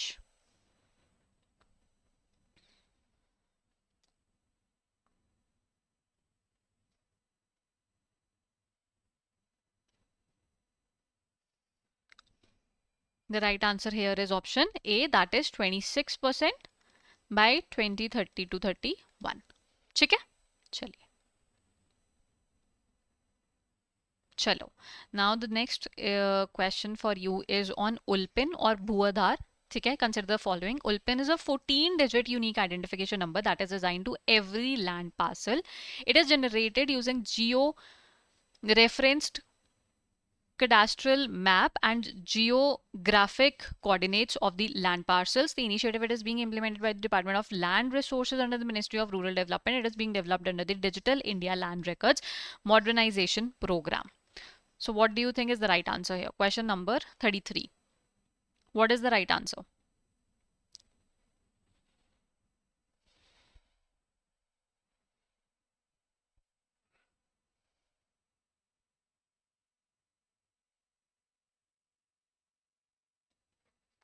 The right answer is option D, that first, second, third, fourth statement, they are all correct. सबसे पहले what is this भू-आधार? So basically like you have an identification, that is आपके पास वो 12 digit number आधार number है. In same way we have this 14 digit number for the land. ठीक है, alpha numeric number आपको provide किया जाता है to every land that has been one surveyed. उसको ये हमने एक आइडेंटिफिकेशन दी है. Why this identification is given? So that first of all पहले जब हम कोई भी लैंड की बात करते थे, we use to have physical maps. ठीक है, तो उस फिजिकल मैप की वजह से आपने सुना होगा बहुत बार scammers they used to do what, they used to sell one plot to an number of times. ऐसा होता था, but now this won't be possible. क्यों? क्योंकि एक 14 डिजिट का आपको एक यूनिक आइडेंटिफिकेशन पहले तो नंबर दे दिया गया है आपकी लैंड को.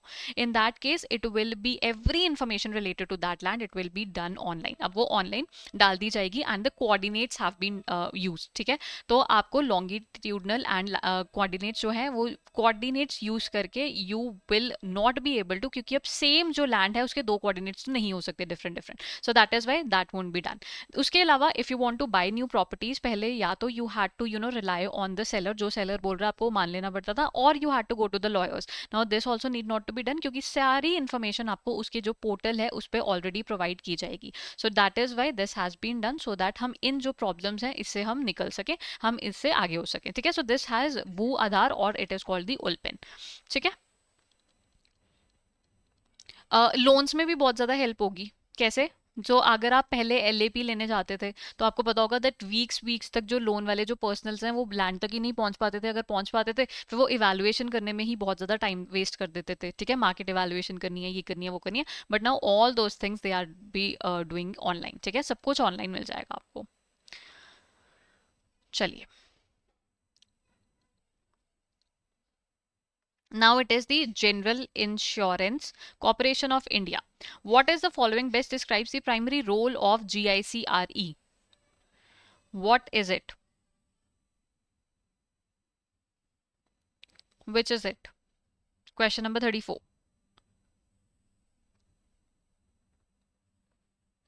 The right answer is option E, that is providing the reinsurance services to help the insurance companies manage and spread risk. ठीक है, सो हम ये क्यों पढ़ रहे हैं? क्योंकि 5% of the stake it has been divested. ठीक है, जिसमें इन्होंने 3000 करोड़ इन्होंने रेस किया है. 5% स्टेक इन्होंने डाइवेस्ट किया है जीआईसीआरई में.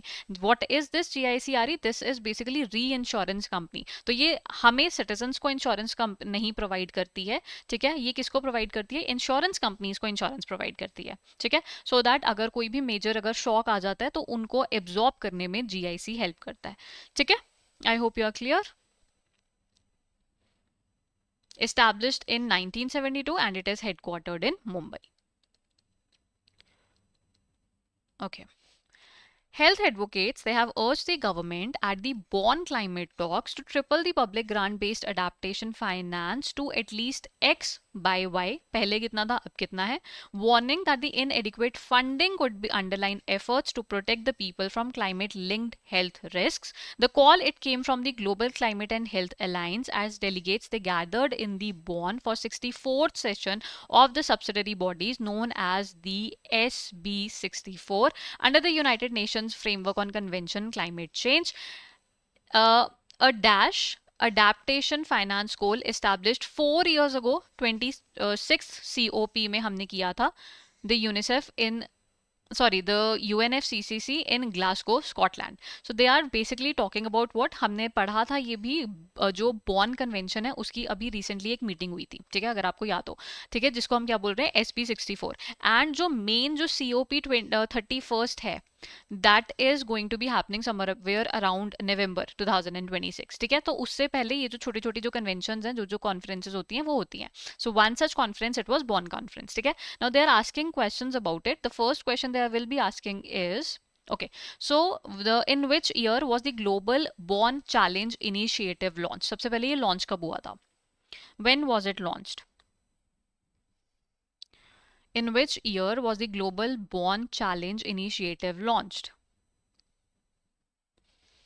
So basically it was launched in the year 2011. ठीक है, तो कब लॉन्च हुआ था? It was launched in the year 2011. What is this Bonn challenge? It is so that जो हमारी बैरन लैंड है, जो हमारी डिफॉरेस्टेड लैंड है, जो लैंड बिल्कुल खराब हो गई है, we want to make it into cultivable land. हम उसमें दोबारा से कल्टिवेशन शुरू करना चाहते हैं, हम उसको कल्टिवेशन स्टार्ट करना चाहते हैं. That is why this is Bonn challenge. ठीक है, so converting the barren land into a land जिसमें कल्टिवेशन दोबारा हो पाए, this is the bond challenge. ठीक है,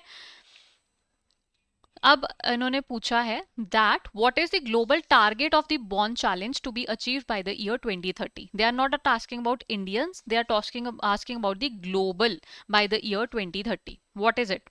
the global is option C, that is 350 million hectares. ठीक है, 350 million hectares it has to be done.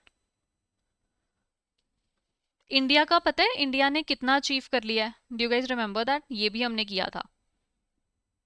India ने how much India has achieved? No? चलो ओके, अगले क्वेश्चन के बाद बताऊंगी. Okay, India specific pledge under the bond challenge by 2030. India का क्या टारगेट है by 2030? What is India's target by the year 2030?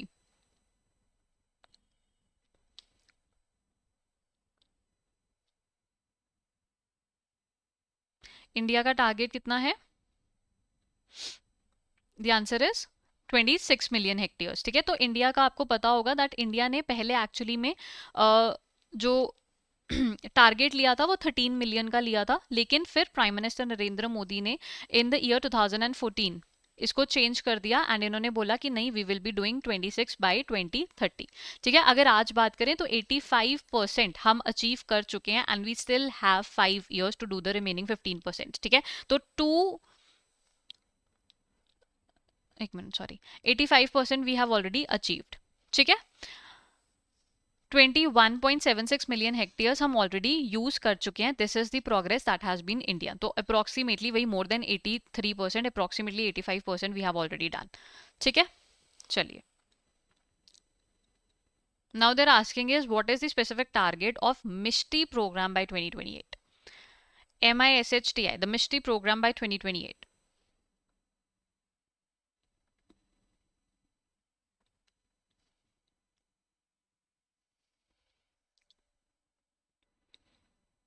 It is for the mangroves, ताकि ठीक है उसको हम इंक्रीज कर पाए. The answer is option C, that is restore 54,000 hectares of mangroves. ठीक है, नाउ comes it. तो which of the following which comes to the x and y respectively. तो they are talking about कि उन्होंने कितनी उसमें जो फाइनेंशियल जो एड है for specially the developing countries जो हम बात करके आए हैं पैराग्राफ में. ठीक है, उसमें कितनी है for the X and Y, क्या आएगा in place of x and y? If you want, let's just go up and read it again. अगर किसी को नहीं समझ आ रहा what I'm talking about is. ठीक है, तो यहाँ बोला गया था, so health advocates they have urged the government at the Bonn climate talk to triple the public grant adoption finance to at least dash by dash. ठीक है, तो हमने कितना करना है and then they will be also asking you जी. So जी में बोला गया है जी adaptation finance goal dash adaptation finance goal established 4 years ago. तो 4 years ago क्या है एंड अब कितना बोला गया है? Both of the things they are asking you.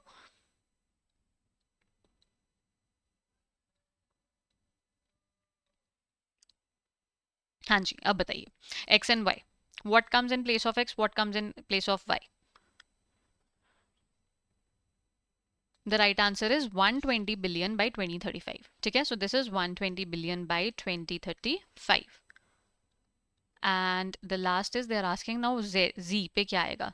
तो जो लास्ट में हमने जो किया था वो कितना आया, कितना बोला गया था? Which of the following will come in place of Z?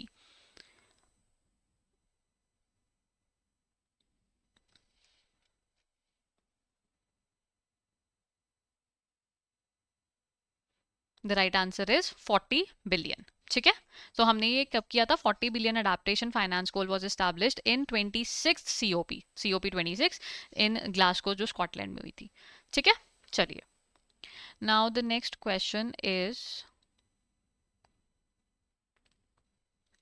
Okay, so the Union Minister of the Social Justice and Empowerment, they have released a booklet from aspirations to achievement, success stories for the entrepreneurs and the innovators, highlighting the inspiring journeys of the entrepreneurs who have emerged as the role models through the support provided under the Venture Capital Fund for the Scheduled Caste, the backward classes, and the Ambedkar Social Innovation and Incubation Mission, that is ASIM. The event, it was attended. Okay, Ministry of Social Justice Empowerment, senior officials, the ministries. Addressing the gathering, the Union Minister emphasized that the government's commitment in fostering the entrepreneur innovation and the self-reliance among the members of the scheduled caste backward classes. He stated that the success stories they featured in this booklet, they reflect the transformative impact of the targeted financial and the institutional support in creating opportunities for the aspirational communities and enabling them to become job creators rather than job seekers. ठीक है, so they are talking about जो हमने venture capital of the SCs B sorry SCs BCs and हमने जो असीम वाला initiative किया था उसके बारे में बात हो रही है. There are three questions which you need to address. The first is which of the following initial financial corpus that was decided for the SC. So virtual, which was it? So venture capital fund जो हमने एससीज वाला किया था, ठीक है. Venture capital आपको पता है क्या होता है. It is kind of an alternative capital. जब आपको बैंक शायद आपको जो न्यू स्टार्टअप्स हैं उनको लोन ना प्रोवाइड करे, then in that case venture capital it has something that has been emerging. ठीक है, तो ये क्या करते हैं, इक्विटी लेने के बाद, कुछ इक्विटी लेने के बाद आपको क्या प्रोवाइड करते हैं, आपको फंड प्रोवाइड करते हैं. ठीक है, so a scheme it has come for the एससीज. सो एससीज के लिए एलिजिबिलिटी है दैट 51% जो इसका स्टेक होल्डर्स हैं, जो इसको ओनर्स है, जो मैनेजमेंट कंट्रोल कर रहे हैं, वो एससी होना चाहिए. In that case only you will be able to come under this fund and you will be able to receive this. ठीक है, the question to you is which of the following initial corpus कितना decide हुआ था for the एससीज वाला. जो एससीज के लिए था वो कितना कॉर्पस डिसाइड हुआ था. The right answer here is option D, that is 750 crores. ठीक है, so 750 crores, it was started in the year 2015. Corpus कितना था, it was 750 crores. ठीक है, अगर हम बात करें तो 10 to 15 लाख आपको सॉरी, तो आपको जो लोन प्रोवाइड किया जाता है इस पे, ठीक है, आपको जो कंसेशनल लोन दिया जाता है वो ओनली 4% पे दिया जाता है per annum. It is only 4%. And in case you are a women SC और in case you are disabled SC, then in that case 3.75 और भी कम कर दिया गया है. ठीक है, I hope you are clear. And इसकी एलिजिबिलिटी के लिए at least 51 stakeholder manage by the एससीज. अगर तो आपको जो लोन है या आपको जो फंड्स हैं, अगर आपको वो चाहिए अप टू 50 lakhs. ठीक है, तो ये जो 51% वाली जो क्राइटेरिया है, सॉरी 51% वाला क्राइटेरिया है, दिस इज फॉर 6 months. लेकिन अगर आप मोर देन 50 लेते हैं, मोर, देन इन दैट केस ये जो क्राइटेरिया हो जाता है कि लास्ट जो 12 मंथ्स हैं उसमें जो आपके 51% ऑफ स्टेक होल्डर्स हैं या शेयर होल्डर्स हैं वो कौन होने चाहिए, they must belong to the SC community. ठीक है, ठीक है, चलिए. Now the next question for you is, sorry. Okay, so they are asking what is the lower financial limit of the funding. Now they are asking about the BC, that is the backward classes. Backward classes ki they are asking the financial limit for funding assistance that is offered by the entrepreneurs under the venture capital fund for the backward classes. Question number 42.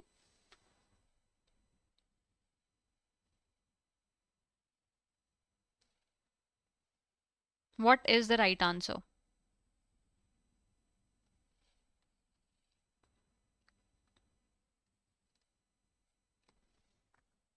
The right answer here is option C, that is 20 lakhs. ठीक है, तो BC वाले में का कितना है, it was started in the year 2019, it is 20 lakhs and it is up to 15 crores.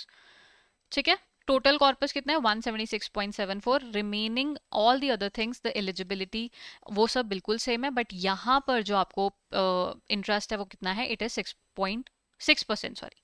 ठीक है, it is 6%. And in case of again women and if the disabled, then in that case it is 5.75%. ठीक है ji. Now the last one, it is about Aseem. So they are asking, okay, what is the maximum total equity funding that is provided to a young innovator over the period of 3 years? So तीनों साल का मिला के they are asking. So 3 years total, how much is provided to them? Question number 43. How much is provided to them? Question number 43.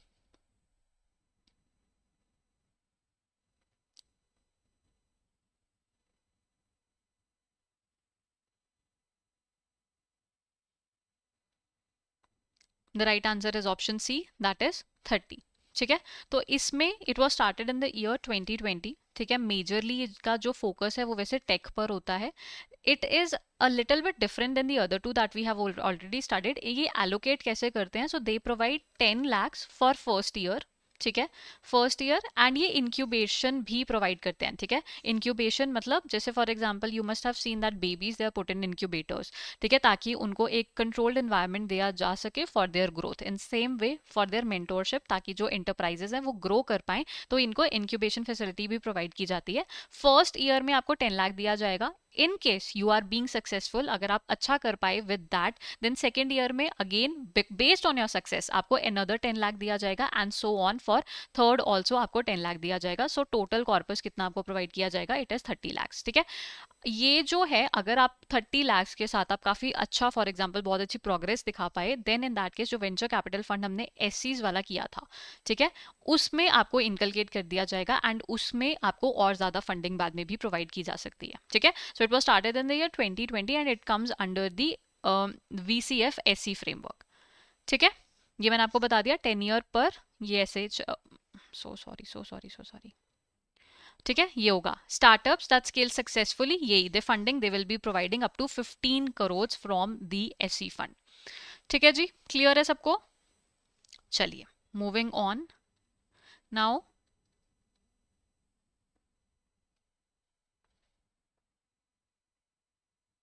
The global workforce is undergoing a profound transformation driven by the advances in the AI, machine learning, data science, and automation. As AI becomes embedded in the industries such as healthcare, finance, education, manufacturing, and public services, there is an urgent need for the broad based AI literacy and specialized talents. The X program in India, it represents a strategic initiative by the Ministry of Skill Development and Entrepreneurship to integrate artificial intelligence competencies into India's educational framework. This aligns with the government's goal to lead in the global technological advances. Launched in July 2025, this program it coincides with 10-year milestone of the Skill India mission, which has empowered people through the various skilling schemes since 2015, including the expansion into emerging domains like AI under the PMKVY 4.0. ठीक है, so let's see what are they talking about. First of all, what will come under this? What will come under this? थोड़ा ध्यान दो। In India this program it represents a strategic initiative, ठीक है, जिसका भी है ये to integrate AI, it is to integrate AI intelligence competencies into India's educational framework. तो हमने कहा किया था कि AI को ये एजुकेशन में इनकलकेट करेंगे। Under what platform was it done? What is the right answer here? It's very simple if you know.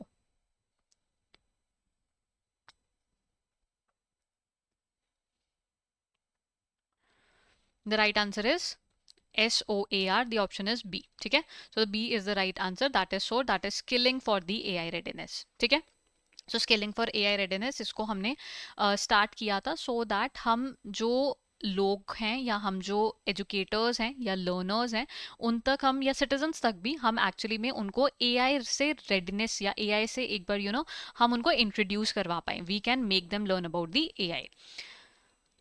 ठीक है, तो इसके अंदर ये जो आता है AI to be aware, aspire, AI to acquire and AI to educate. ठीक है, तो ये 4 चीजें इसमें आती हैं, जिसमें सबसे पहले we are going to make you aware what AI is, then aspire, ठीक है, then we are going to help you acquire the skills, and then education के लिए भी इसमें आपको प्रोवाइड की गई हैं। ठीक है, now they are asking is X program it explicitly focuses its school student modules on children studying in which bracket age classes, किसको ऐड किया गया है? So this has been made, जिसमें आपको मॉड्यूल्स अगर आपको याद हो मैंने आपको बताया था स्टूडेंट्स के लिए एंड टीचर्स के लिए मॉड्यूल्स बनाए गए हैं। वो जो स्टूडेंट्स के लिए मॉड्यूल्स बनाए हैं they focus primarily on which classes are they? The right answer is option B, that is 6 to 12। ठीक है,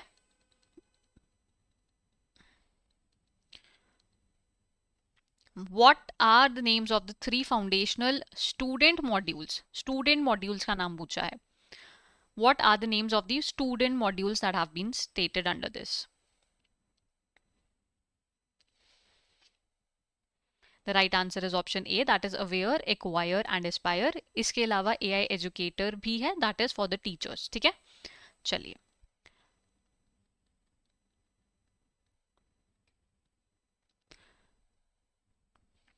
Now they are talking about the Bharat Maritime Insurance Pool. We have covered this n number of times during the phase 1. ठीक है, sovereign guarantee of dash to facilitate the continuous maritime insurance coverages. The pool, it ensures that the Indian trade, it continues to have access to the affordable insurance for the vessels carrying cargo from any international origin to the Indian ports and vice versa, even when transiting volatile maritime corridors. With increased global volatility and the geopolitical instability, maritime trade, it has been impacted with increased risk of losses for the cargo and the vessels, resulting in the increased insurance cost and uncertainty in the continuous availability of insurance. So what is the first question that they are asking? It is the corpus that we have done so many times. What are the following will come in place of the blank? So how much has been decided? What was the total number of the corpus that was decided under the BMI pool? What was it?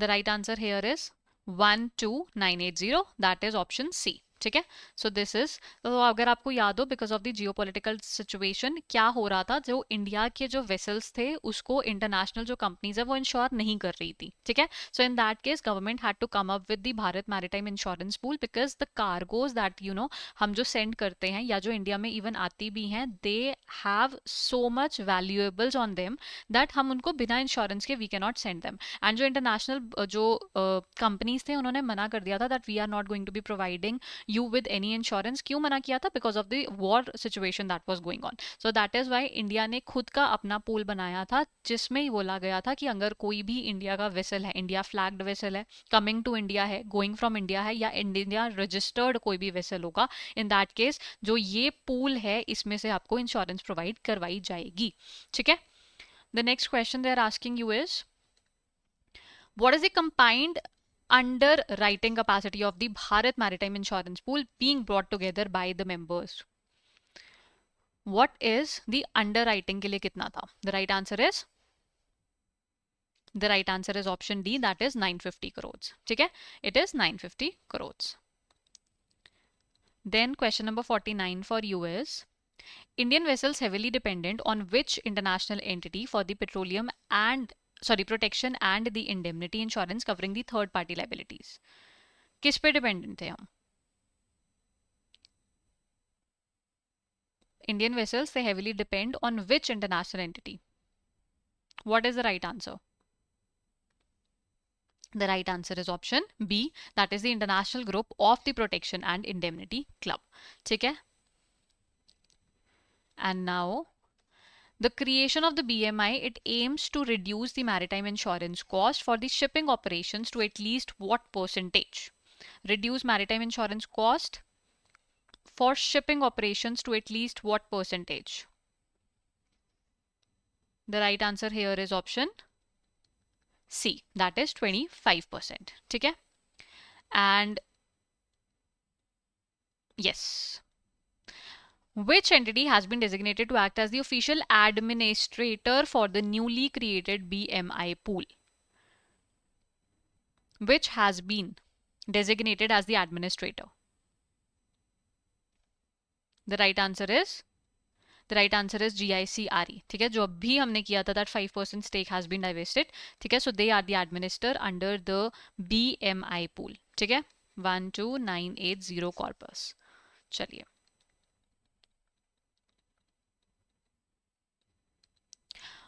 what is the initial operational timeline that has been approved for the functioning of the BMI pool?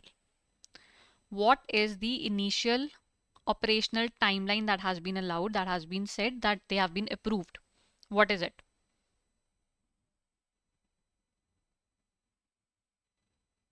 What is the right answer here?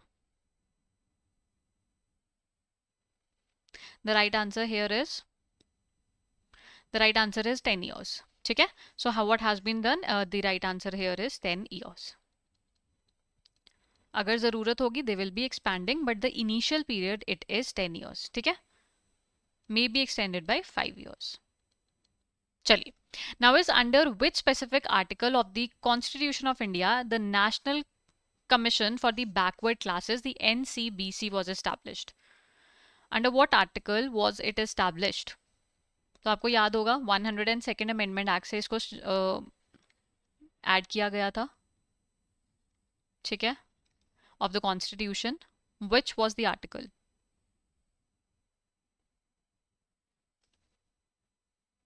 The right answer is option C, that is 338B. ठीक है, so 102nd Constitutional Amendment Act 2018 में इसको किया गया था. NCBC chairperson कौन है? Who is the chairperson of the NCBC now? Who is the chairperson of the NCBC? It is Sadhvi Niranjan Jyoti. ठीक है, चलिए.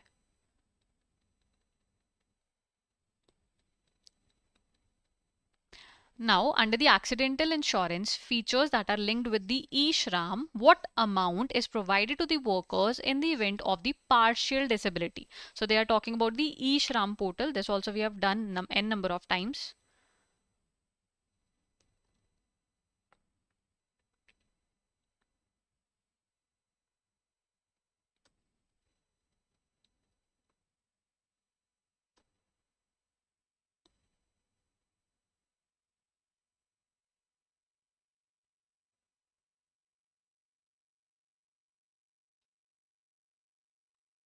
What is the right answer here? Partial disability के time पे how much is provided? The right answer here is option B, that is 1 lakh. ठीक है, so 1 lakh in case of partial disability is provided. 2 lakhs in case of the accidental death and 1 lakh in case of the partial disability is provided. तो ई श्रम portal it is for example जो भी unorganised sector वाले जो लोग हैं हम उनको ऑर्गेनाइज्ड सेक्टर के ऊपर एक प्लेटफॉर्म के ऊपर हम लेके आए वाया द ई श्रम पोर्टल. ठीक है, where by they can know about the schemes and everything.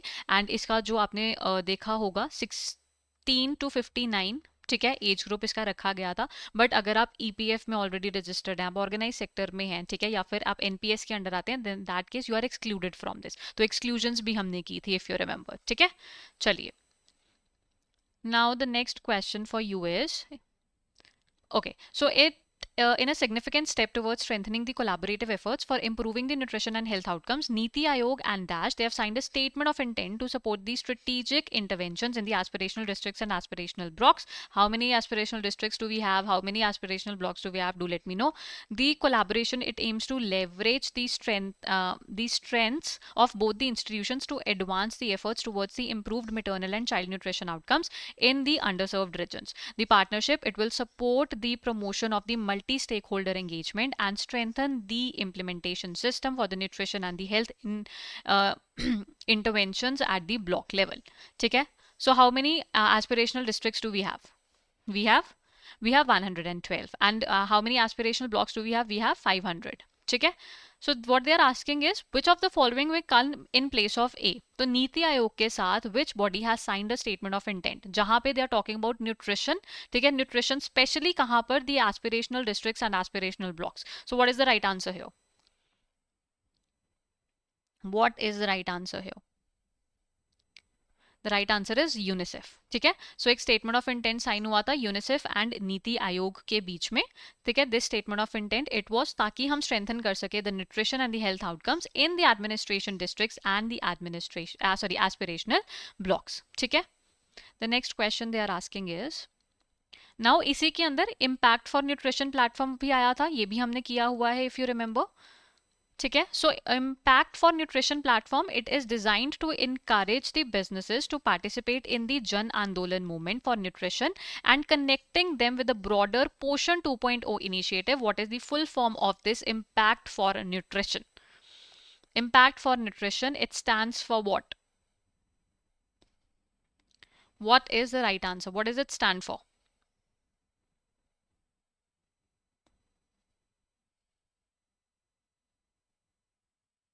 The right answer is the initiative to mobilize the private action for nutrition. तो using the private action, ठीक है, private action it can be हम किसी के for example assets use कर रहे हैं, we are using the CSR and we are trying to strengthen what? We are strengthening the nutrition. ठीक है, तो हमने इसके अंदर वो ACE भी किया था if you guys remember. ठीक है, so this is it. Now they are asked, oh, so sorry. Okay, so what is the name of the framework? ठीक है, that is utilized by the Impact4 platform to accelerate the behavioral change. What is the name of that framework? What is the name of this framework? It is ACE. ठीक है, so this is asset, this is CSR and this is the employees. Employees को हम counseling भी provide करें. So this is asset. हम जो already company के existing assets हैं, for example if there is a company that is dealing with technology, ठीक है, dealing with technology, in that case what they can do is, for example वो जो उनके existing technology use करके, for example smartphones वो anganwadi centres में contribute कर देते हैं. CSR using the cash and then it is the employees. Employees को हम क्या प्रमोट करें, हम उनको ही सिखाएं, द काउंसलिंग करें उनकी, सो दैट दे कैन आगे जो है वो बाकी जो वर्कर्स हैं या बाकी जो विलेजर्स हैं उनकी भी हेल्प कर pi by providing them the counselling. ठीक है, again a initiative by India. ठीक है, so this is what is the total financial investment target that the ISA it aims to mobilize for the solar energy by the year 2030. What is the total financial investment जो हमने 2030 में करनी है under ISA? तो ये भी India का एक इनिशिएटिव है, so this also you should know. What is the target that has been set? It is 1 trillion. ठीक है, the right answer is option C, that is 1 trillion. So this is 1 trillion in solar investment by 2030, targeting 1000 gigawatt of the installed solar capacity nationwide. ठीक है, तो India का ये joint effort है with France and it is led by India, so you should also know this. ठीक है जी, चलिए. Now the last is the green credit program. ये question भी last year आपको आया था. So the green credit program, it is an innovative mechanism, ठीक है, to incentivize the environmentally positive actions and to promote dash, which aims at encouraging the sustainable lifestyle by driving the community towards the behavioral changes that support the environmental friendly actions. The green credit program, it aims to increase the green cover, enhance the carbon sequestration and restore the degraded lands and reduce the carbon footprint through the adoption of the environmental friendly technologies and the practices. The central government has notified the green credit rules 2023 on the 12th of October 2023 under the Environment Protection Act 1986 to encourage the voluntary environmental positive actions resulting in the issuance of the green credits. Under the green credit program, the modality for the tree plantation and the eco restoration of the degraded forest lands, they have been notified on 22nd of February 2024 and subsequently they have been revised in 2025. So हमें सिर्फ ये देखना था that they were talking about the green credit program. ठीक है,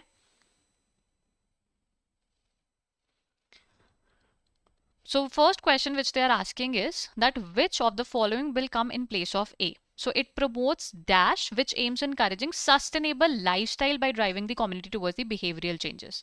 So the green credit program जिसमें sustainable actions बोले गए हैं, ठीक है, there are different actions जो बोले गए हैं, अगर आप वो complete करते हैं, in that case आपको green credit provide किया जाता है. For example, planting of trees. But planting of trees does not mean कि आपने saplings लगाई and you will be given the green credit. It does not work like that. ठीक है, at least 40% of that land जहाँ पर आपने saplings लगाई हैं, they should survive for 5 years.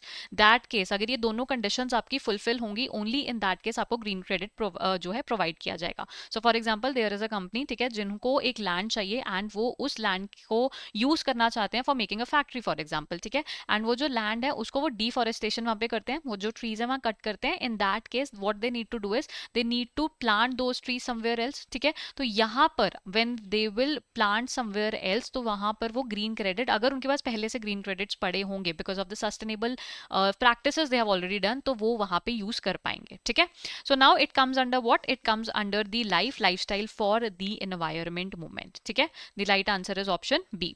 तो लाइफ भी आपने किया है, that is the lifestyle for environment. ठीक है, लाइफ के अंदर what we need is, we need कि हम अपनी जो प्रैक्टिसेस हैं, we the citizen of India, the people, हम एक्चुअली में पहले अपनी जो प्रैक्टिसेस हैं उसमें चेंज लेके आ सके, ताकि जो हम चेंज लेके आ पाएंगे उसकी वजह से जो इंडस्ट्री है उसको चेंज लाना पड़ेगा. एंड अगर एक बार इंडस्ट्री भी चेंज ले आई, उसके बाद जो गवर्नमेंट है उसको अपनी पॉलिसीज चेंज करनी पड़ेंगी.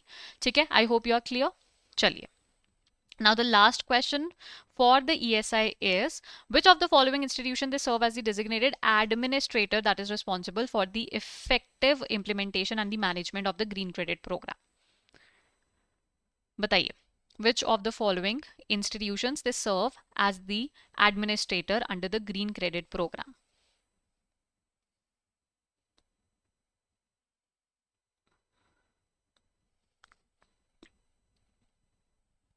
What is the right answer? The right answer is option D, that is the Indian Council for Forestry Research and Education, Dehradun. They are the administrator under the Green Credit Program.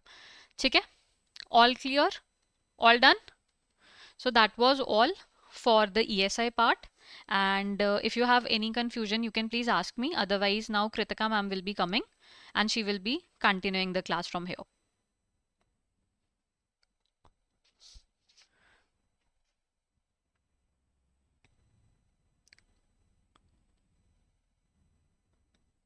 All right. ठीक है, so I hope that you like the session and now I wish you all the very best for your exam. ठीक है, please अच्छे से exam करना and I wish you all the luck. चलिए.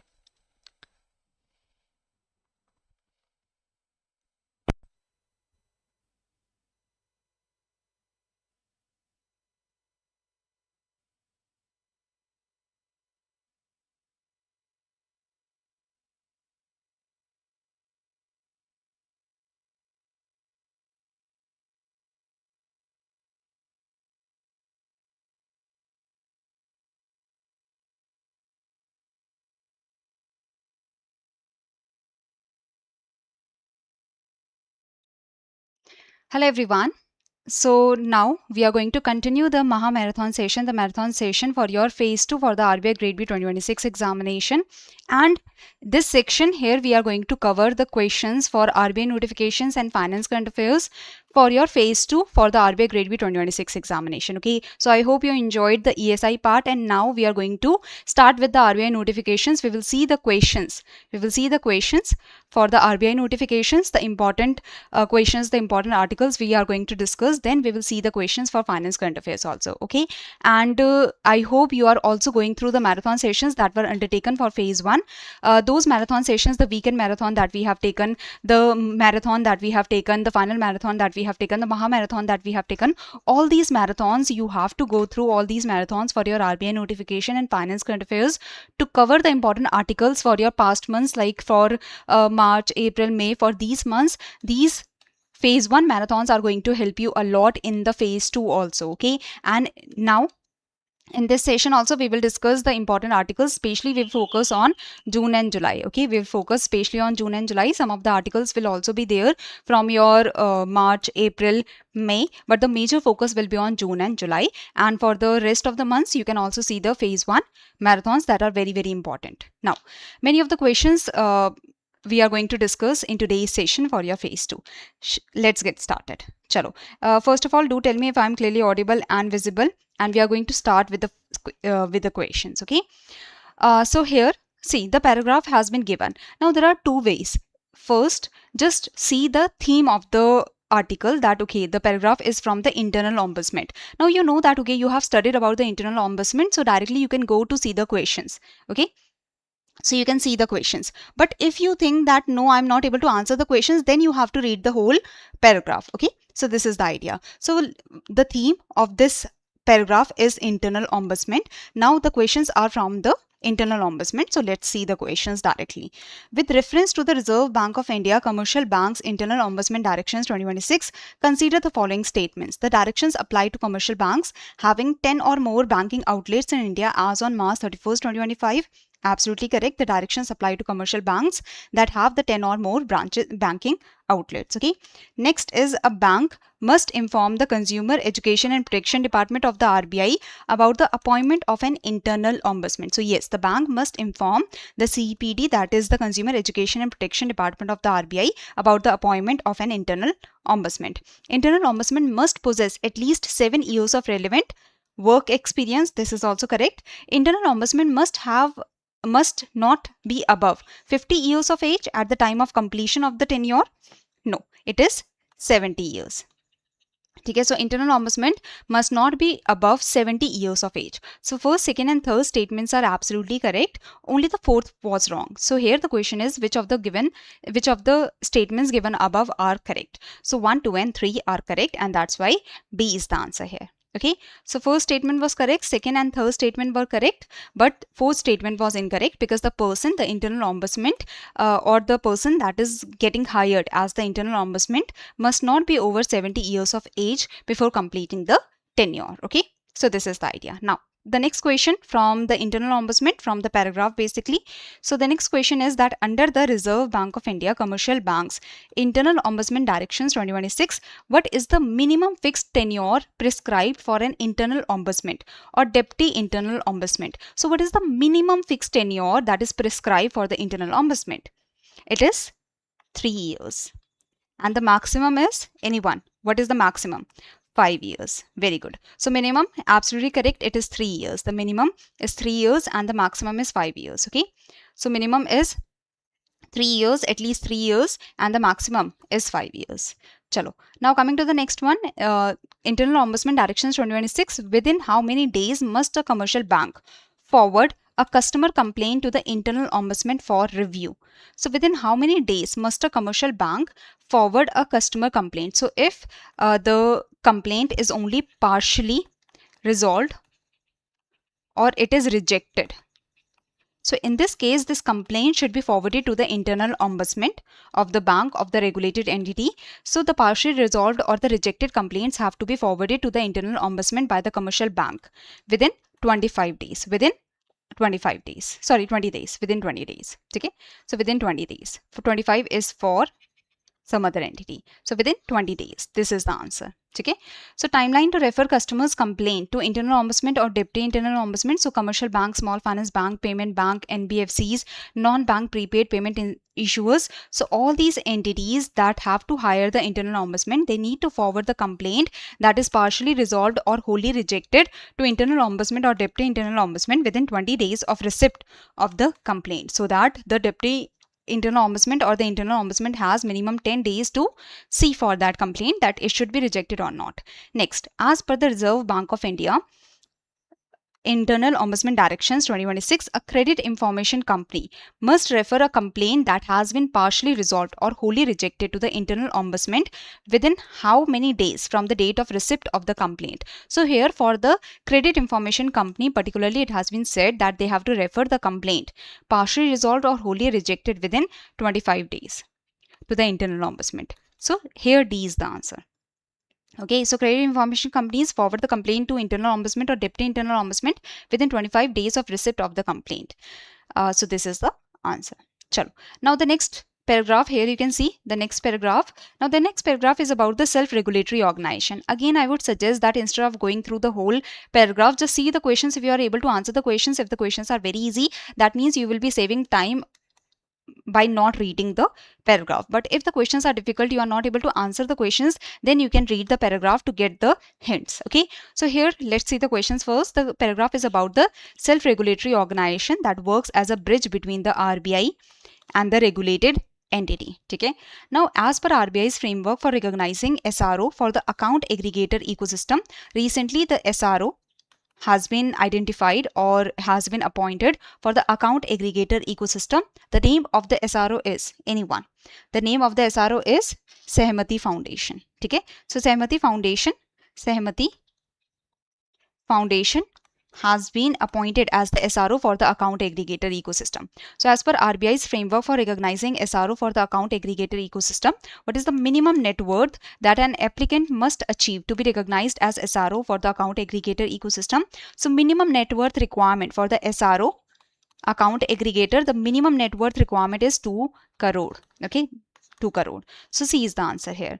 Now, as per RBI's framework for recognizing SRO for account aggregator ecosystem, within what period after recognition by the Reserve Bank must an applicant achieve the prescribed minimum net worth? That means the minimum net worth has to be achieved within what time period? Within 1 year of getting recognized as the SRO.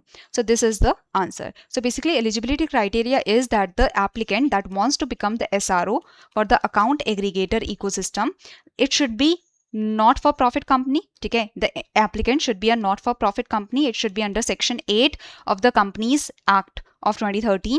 That means it should be a not for profit company and should have or demonstrate to achieve a minimum net worth of rupees 2 crore within a period of 1 year after recognition as SRO account aggregator. Next question is, as per RBI's framework for recognizing SRO for account aggregator ecosystem, what is the maximum share of the paid up share capital of an SRO account aggregator that may be held by a single entity either individually or acting in concert? So basically, what is the maximum share of the paid up equity capital that that may be held by a single entity. So 10% is the maximum that can be held. Okay? So basically it has been said that the shareholding of the SRO account aggregator should be sufficiently diversified. No entity shall hold 10% or more of its paid up share capital. So basically the question is, what is the maximum share of paid up equity capital less than be held by a single entity or either individually or acting in concert. So the maximum share of the paid up equity capital less than 10% should be held, or less than 10% is the maximum that can be held. That is the idea. Chalo. So the shareholding of the SRO account aggregator should be sufficiently diversified. So SRO in whichever domain, for NBFCs, for bank, the SRO if there is the self-regulatory organization working as a bridge between RBI and the regulated entity. So the SRO should have shareholding that is sufficiently diversified, and no entity shall hold 10% or more than 10% of the paid up share capital. Okay? Now, under the amended regulatory framework, all new issuances of government securities in which of the following tenors have been brought under the fully accessible route? So recently it was announced that for the fully accessible route, that means without much restrictions, without any restrictions, the foreign portfolio investors can invest in the securities under the fully accessible route. By the name itself, fully accessible route. So the securities under the fully accessible route can be accessed by the foreign portfolio investors easily. So which new securities have been added under the FAR? So the securities of 15 years, 30 years and 40 years. These are the new government securities that have been added under the FAR. The 5 year, 7 year, 10 years, these securities were already available. These government securities were already available under the FAR. Now it has been said that the new issuances of 15 year, 30 year and 40 year, these are also included under the FAR, under the fully accessible route. Okay? Chalo. So RBI has withdrawn the short-term investment limit. So what RBI has done? RBI has withdrawn the short-term investment limit, security-wise limit, concentration limit. So multiple limits have been removed. The sub-limits basically have been removed. For foreign portfolio investor investment, we want more investment because we want more dollars. We want more supply of dollars. We want more supply of dollars so that the price of dollars, the value of dollars can reduce. The price of dollars, the value of dollars can reduce. So we want more supply of dollars so that the price of dollars, the value of dollars can reduce. Okay?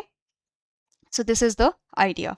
Now the RBI has withdrawn the short-term investment limit, the security-wise limit, concentration limit for foreign portfolio investors so that they can invest more in the country and there will be more supply of dollars in the country so that the value of dollars can reduce. Okay? So this is the idea. Now it has also been decided to merge the subcategories of investment limit under general foreign portfolio investors and long-term foreign portfolio investors. Before there were different limits for the general FPIs and for long-term FPIs. Now these have been included in a single limit. In addition, it has been decided to extend the fully accessible route to the additional tenures of 15 year, 30 year and 40 years. So previously 5, 7 and 10 year tenures were allowed for the government securities. Now 15, 30 and 40 year tenures, the new issuances will be allowed under the fully accessible route. Sovereign green bonds have also been allowed under the fully accessible route for the different tenures. Okay, for the different tenures. Chalo. Moving forward. Investment by FPIs, as I've told you that the short-term investment limit, the security-wise limit and the concentration limit, they have been removed. Okay? Chalo. Now next is capital market exposure. Refer to credit and investment related risk that banks assume through activities connected with securities market and market intermediaries. So basically the article is about the capital market exposure. The banks, they are investing in the capital market or they are providing the loans against the capital market instruments. Okay? So banks can have direct exposure or indirect exposure. Regarding that, the paragraph is. So here also directly see the questions. If you are able to answer the questions, that is good. As per the RBI Commercial Banks Credit Investment Credit Facilities Amendment Direction 2016, basically credit facilities permit. Credit facilities means the loan facilities, the credit facilities permitted to capital market intermediaries. Capital market intermediaries are the brokers in the capital market, the clearing members. Okay? So these are the capital market intermediaries in the capital market, like the brokers, the clearing members. for proprietary trading, that means for trading in their own accounts, for trading by themselves, must be backed. So if they are taking the loan facilities, if they are taking the credit facilities, it is permitted. Okay. So basically the banks, the commercial banks can provide the loans to the capital market intermediaries for proprietary trading, for trading in their own account. This must be backed by collateral. So if the bank is providing loan to the brokers, to the clearing members, they have to provide collateral equivalent to what percentage of the credit facility? Try to answer this question. That if the bank is providing the loan, the broker or clearing member has to give the collateral of what percentage? The collateral of 100%. Okay? The collateral of 100%. So if the loan is of 50 crores, the collateral should be worth 50 crores also. This is the basic idea. So facility is permitted. So loans are permitted for proprietary trading by capital market intermediaries, must be fully secured. That means 100% of collateral should be there. That is the whole idea. The eligible collateral may comprise of cash, cash equivalent like the FD, RD of the clearing member, brokers, government securities including treasury bill. Now coming to the next article, that is, or the next question from the article. What is the maximum loan amount that may be granted to an individual against eligible securities at the banking system level? So at the whole of the banking system level, all the banks combined can give loan to individuals worth how much? Maximum how much against the collateral such as shares, bonds, mutual fund or the ETF units. So basically these are the eligible securities that can be kept as collateral. So if you have the Reliance shares, if you have the bonds, Reliance industry bonds, or if you have the government securities, if you have the mutual fund units, so against those units, against those investment, you can take loan. You can take loan. So there is the limit on how much loan you can take from the banking system level. So anyone who can answer this? So as per the RBI Commercial Bank Amendment Directions 2026, what is the maximum loan amount that may be granted to an individual against eligible securities? So it is 1 crore. It is 1 crore. So at the banking system level, all the banks combined can give up to 1 crore maximum loan to the individual against the collateral such as the shares, bonds, mutual fund and such. Okay? So D is the answer here. So these are the eligible securities that are your debt securities, sovereign gold bond, government securities, listed group 1 shares that are traded a lot, that are very liquid. So against that 1 crore, this is the total loan that can be given at the banking system level. While if the individual want the loan for IPO, for investment in shares, so the maximum loan is 25 lakh. Okay. Now coming to the next one, that is recently we have discussed the master action on authorization to operate a payment system. So this master action we have discussed in finance 360-degree session, right? So with reference to the RBI's master action on authorization to operate a payment system, consider the following statements. Fresh investment from or through FATF, that is non-compliant jurisdictions, must remain below 20% of the voting power. So this is absolutely correct that if the fresh investment is coming from the FATF non-compliant jurisdictions, so they must remain below 20% of the voting power.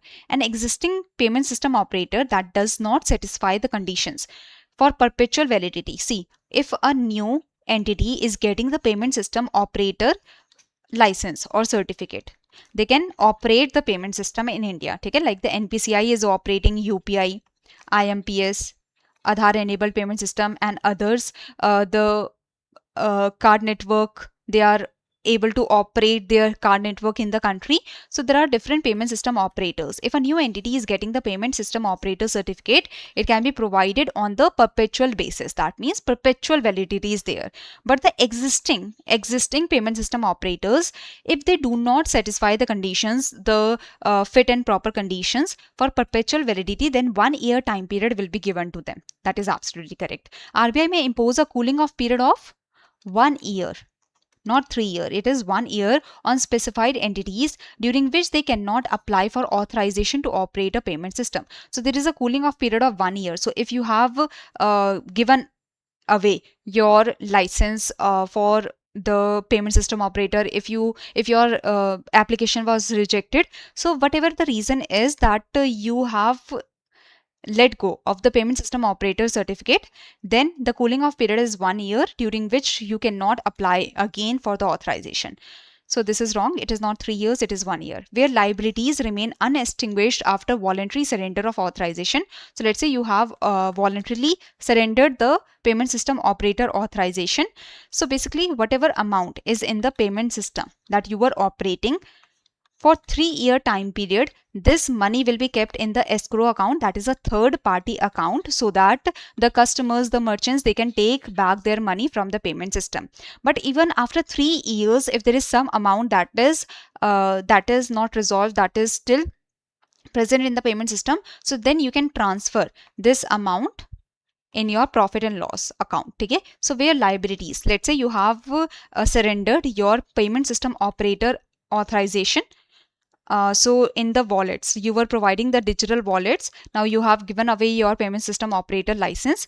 So basically for 3 years, whatever money is left in the wallets, you have to keep that in the escrow account. And in this 3-year time period, the merchants, the customers, they can take back their money. But after 3 years also, if there is some amount that is left in the wallets, that can be sent to the profit and loss account of the entity. Okay, that was previously the payment system operator. So this is the basic idea. So it is not 5 years, it is 3 years. So fourth is also incorrect. So correct, which statements are correct? 1 and 2. So A is the answer. So we have discussed this in detail in the Finance 360-degree session. So under the statutory powers conferred, the payment system operator guidelines have been released, and statement 1 is correct, that the fresh investment from the FATF non-compliant jurisdiction must remain below 20% of the voting power. An existing payment system operator that does not meet the prescribed conditions for obtaining perpetual validity will be given 1 year renewal. RBI may impose a cooling off period of 1 year, and when liabilities remain unextinguished even after 3 years, then this money can be sent to the profit and loss account. Okay, chalo, now coming to the next article, that is the paragraph is given. Again, I would suggest you that just see the theme here. Also the Reserve Bank of India credit facilities, here the REITs and InvITs have been mentioned. And if you remember the REITs and InvITs, so recently we have discussed an article that the RBI has allowed the banks, the commercial banks, to be able to lend to the REITs if certain guidelines or certain categories are fulfilled. Okay, so RBI has allowed the commercial banks to lend to the REITs, and there are certain provisions that have to be followed. Now these same provisions will be followed for the InvITs also. So now if you remember the guidelines, you will be easily able to answer the question. You don't even need to read the full paragraph. So now try to answer this question, that is with reference to the RBI Commercial Bank Credit Facilities Third Amendment Directions 2026, consider the following statements. So banks are permitted to lend only to REITs and InvITs that are listed. Absolutely correct. The banks are permitted to lend only to REITs and InvITs that are listed. At least 80% of the underlying assets of a REIT, of a real estate investment trust. So the commercial banks, they can lend to the REITs that have at least 80% of the underlying asset that must generate positive cash flows from operations for a period of not less than 1 year. So first and second are correct.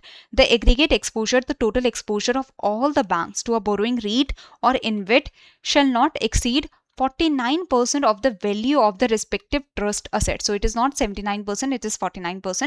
So third was wrong. So 1 and 2, that is the answer. Okay, A is the answer. 1 and 2 were correct. Now here, which of the following, which of the given above statements is or are incorrect, you have to tell. So which is incorrect? Third is incorrect, and that's why E is the answer. So you have to be very, very careful when you are giving the answer of so many of the questions. You might not read the question properly and can do such kind of mistakes. So be very careful when you are reading the question, that the correct or incorrect word has been asked. So incorrect is third only, and that's why E is the answer. Okay, first was correct and second was correct. The banks can lend to the REITs and InvITs if they are listed and if they have at least 80% of their underlying assets generating positive operational cash flows. Chalo. And the combined exposure of all banks to a borrowing REIT or InvIT cannot exceed 49% of the value of trust asset. Now coming to the next question, try to answer this question.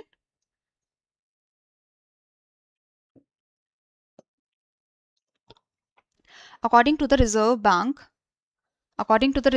of India, Commercial Banks Concentration Risk Management Third Amendment Directions 2026, the sublimit for a bank's aggregate exposure towards real estate investment trust shall be subject to a prudential ceiling of what percentage of the bank's eligible capital base. So a bank, its total exposure towards the REITs should not be more than 10%, should not be more than 10%.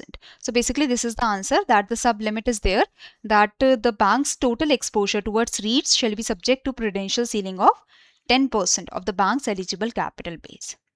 Now coming to the next question. So according to the Reserve Bank of India Commercial Bank Prudential Norms on Capital Adequacy 8th Amendment Directions 2026, what risk weight shall generally apply to banks' exposure to REITs treated as commercial real estate exposure? So banks loan that is given to REIT, it is treated as the commercial real estate exposure and will have the risk weight of 100%, So here the answer is C. Now, under the Reserve Bank of India prudential norms on lending to REITs by overseas branches.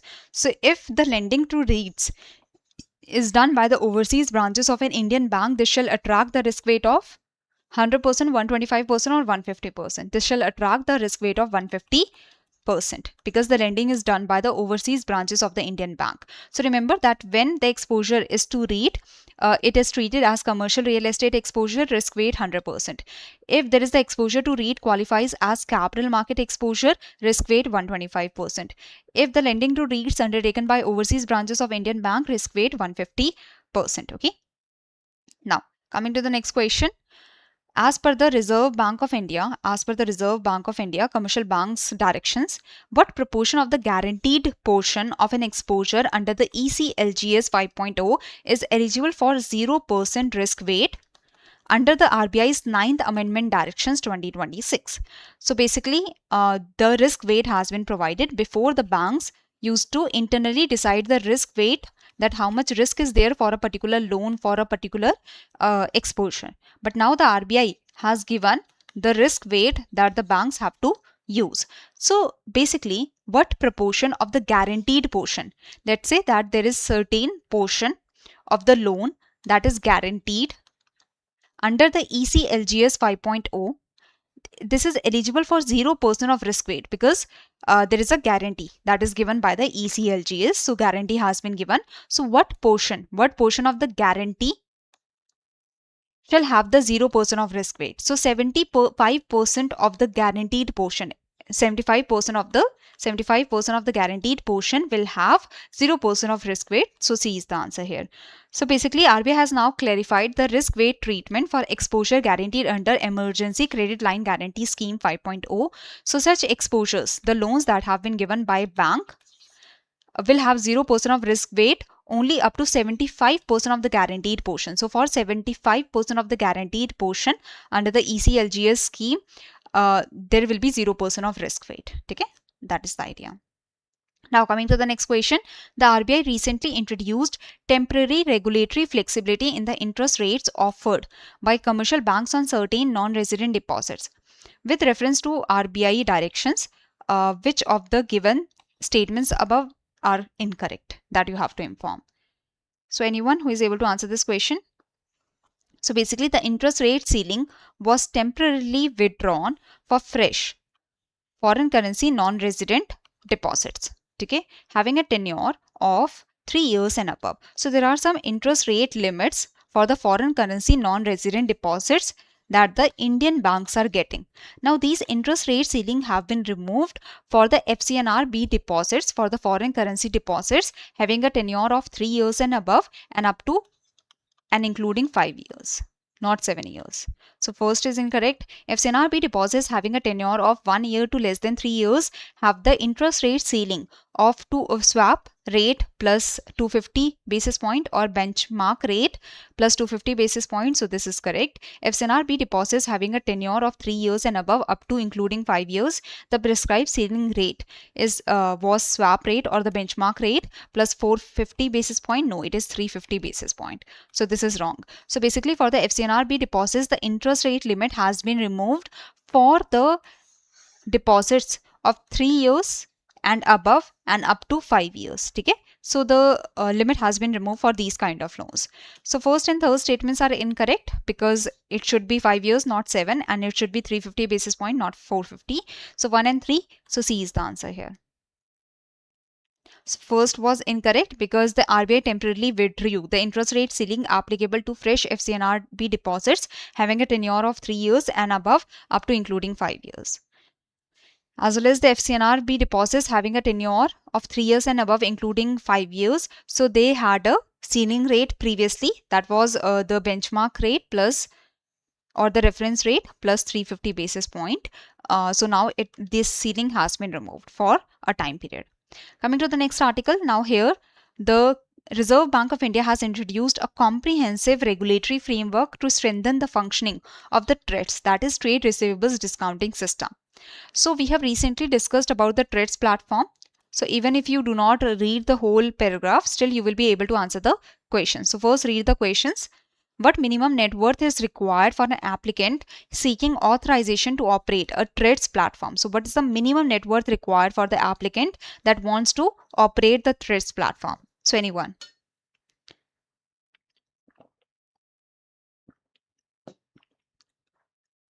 The minimum net worth required is 25 crore. Okay. So this is the minimum net worth required to operate the TREDS platform. Now, who are the participants in the TREDS platform? Who are the participants in the TREDS platform? The sellers, that are the MSMEs, the financiers that pay the MSMEs, the buyers, insurance companies. So these are the 4 participants. One more has been added, that is the Credit Guarantee Fund Trust notified by Government of India. So sellers, buyers, financiers, insurance companies, these were the 4 participants. One more has been added, that is Credit Guarantee Fund Trust notified by Government of India. So C is the answer. Next, existing entities authorized to operate TREDS platform shall ensure.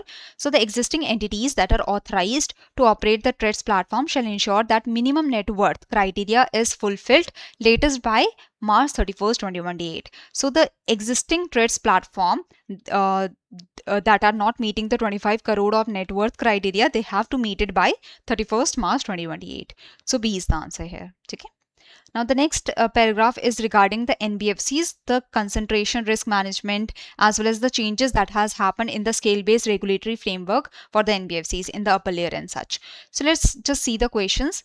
Which of the following statements correctly reflect the rationale behind RBI's revised methodology for identifying upper layer NBFC? So before, to identify the upper layer NBFC, there was a scoring methodology that was followed, the parametric methodology that was followed, where there were quantitative factors as well as qualitative factors. The quantitative factors had 70% of the weight and qualitative factors had 30% of weight. So rather than using the scoring methodology, now it has been said that the asset size of 1 lakh crore and above, this will be seen for the NBFC to be included in the upper layer. So RBI intends to classify every government owned NBFC in upper layer? No.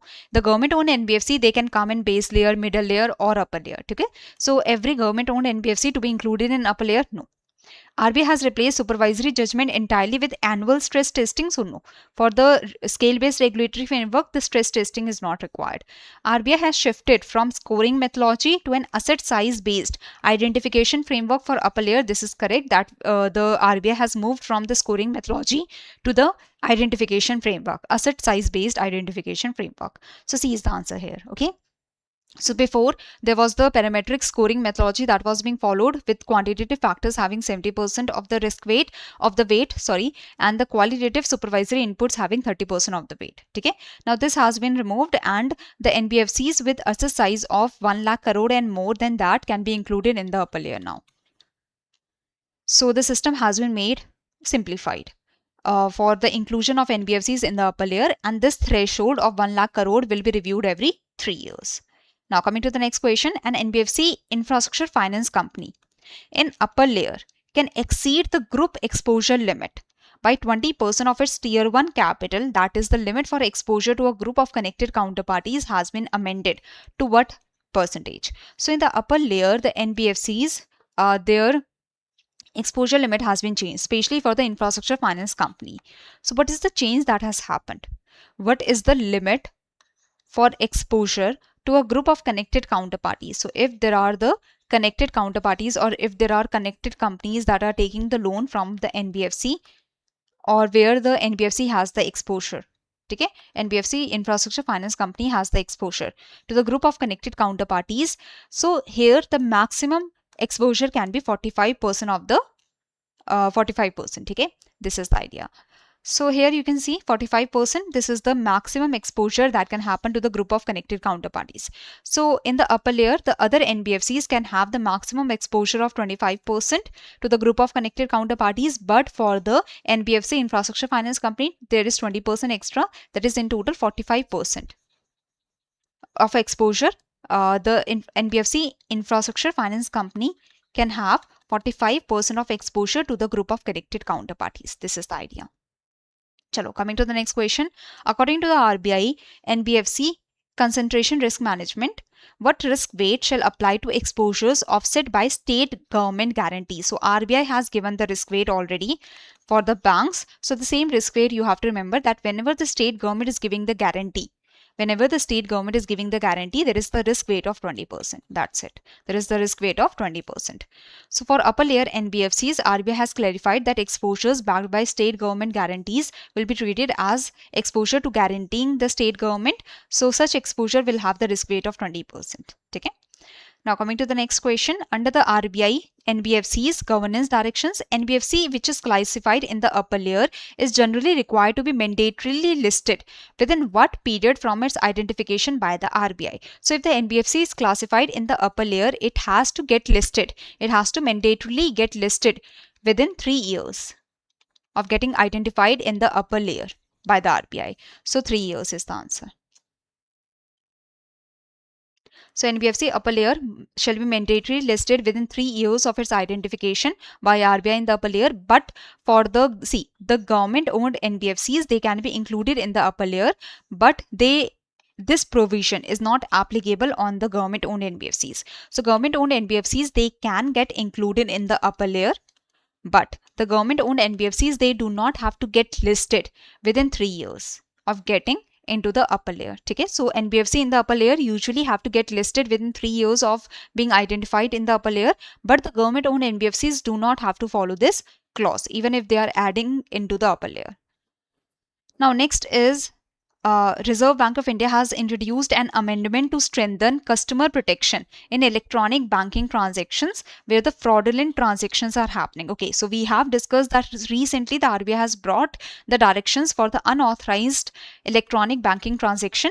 Before, there was the limited liability directions for the customers, that customers will have limited liability. Now these directions have been removed, and RBI has said that the customer protection should be focused on when there is fraudulent electronic banking transaction that is happening. So if you know about the directions, then directly the questions will be easy for you to answer. Now coming to the question, try to answer this.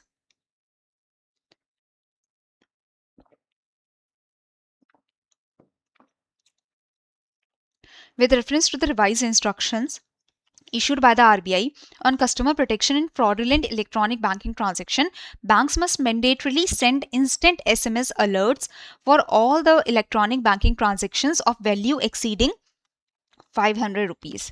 So banks must mandatorily send instant SMS alerts for all electronic banking transactions of value exceeding 500.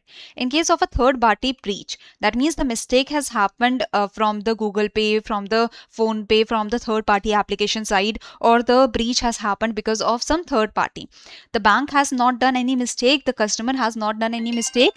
The mistake is from the end of the third party. The mistake is from the end of the third party. Okay, so the third party has done some mistake due to which the fraud has happened. A customer is entitled to zero liability. So customer will have zero liability because the mistake is from the third party side. So if the unauthorized fraudulent transaction is happening because of the third party breach, because of the third party mistake, so customer is entitled to zero liability. And but this kind of transaction, that is the fraudulent transaction, should be reported by the customer within 5 calendar days from the date of occurrence. This is correct. a bank must examine and respond to a complaint involving a domestic fraudulent electronic banking transaction. So let's say customer has raised the complaint that there is a fraudulent electronic banking transaction has happened, and within 5 days the customer is raising such a complaint of the fraudulent electronic banking transaction. So bank must examine and respond to a complaint involving domestic fraudulent electronic banking transaction within a maximum of 45 calendar days. In case the fraudulent electronic banking transaction is cross-border in nature, that there is a cross-border fraudulent electronic banking transaction that has happened, in that case only the bank is given 60 days. In case of domestic fraudulent electronic banking transaction, 45 days is given to the bank. Maximum 45 days is given to the bank. So third is wrong. So 1 and 3rd are wrong. And which of the statements given above is or are correct? So only second was correct. So B is the answer. Okay. So first was incorrect. A bank shall mandatorily send instant SMS alerts to its customers for all electronic banking transaction of value more than 500 rupees. If in case of third party breach, the customer becomes eligible for zero liability when the fraudulent transaction is reported within 5 calendar days from the occurrence.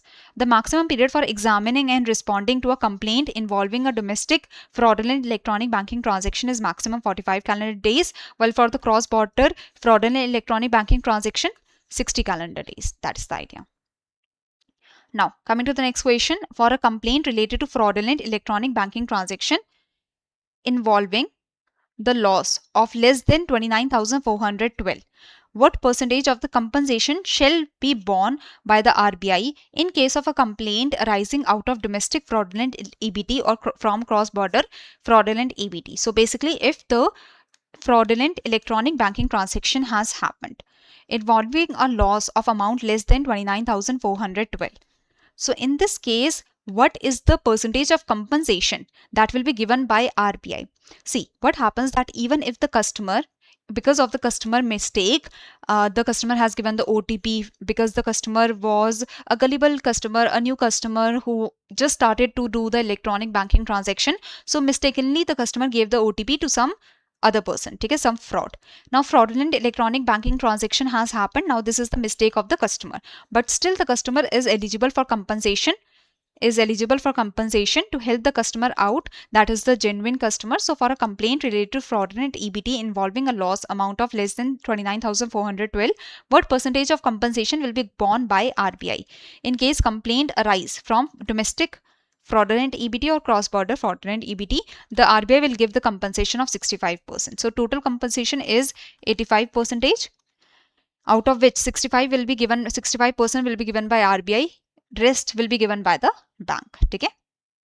Now, in case of more than loss amount is 29,412 or more than that, then there are the the numbers that are given that you can read.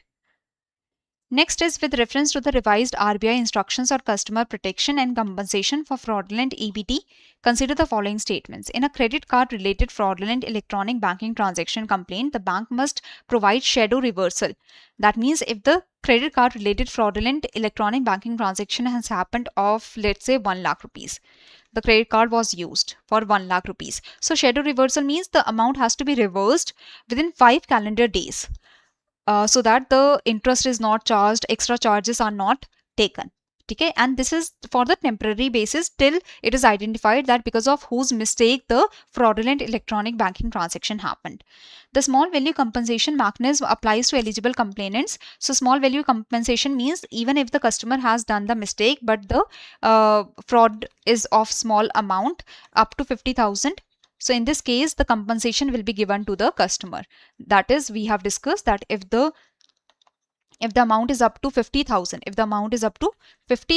in this case, compensation can be given to the customer by the RBI, customer bank and beneficiary bank. So there is the division of the compensation. Okay, that will be given to the customer by the customer bank, taking into account the money from all the parties. Chalo.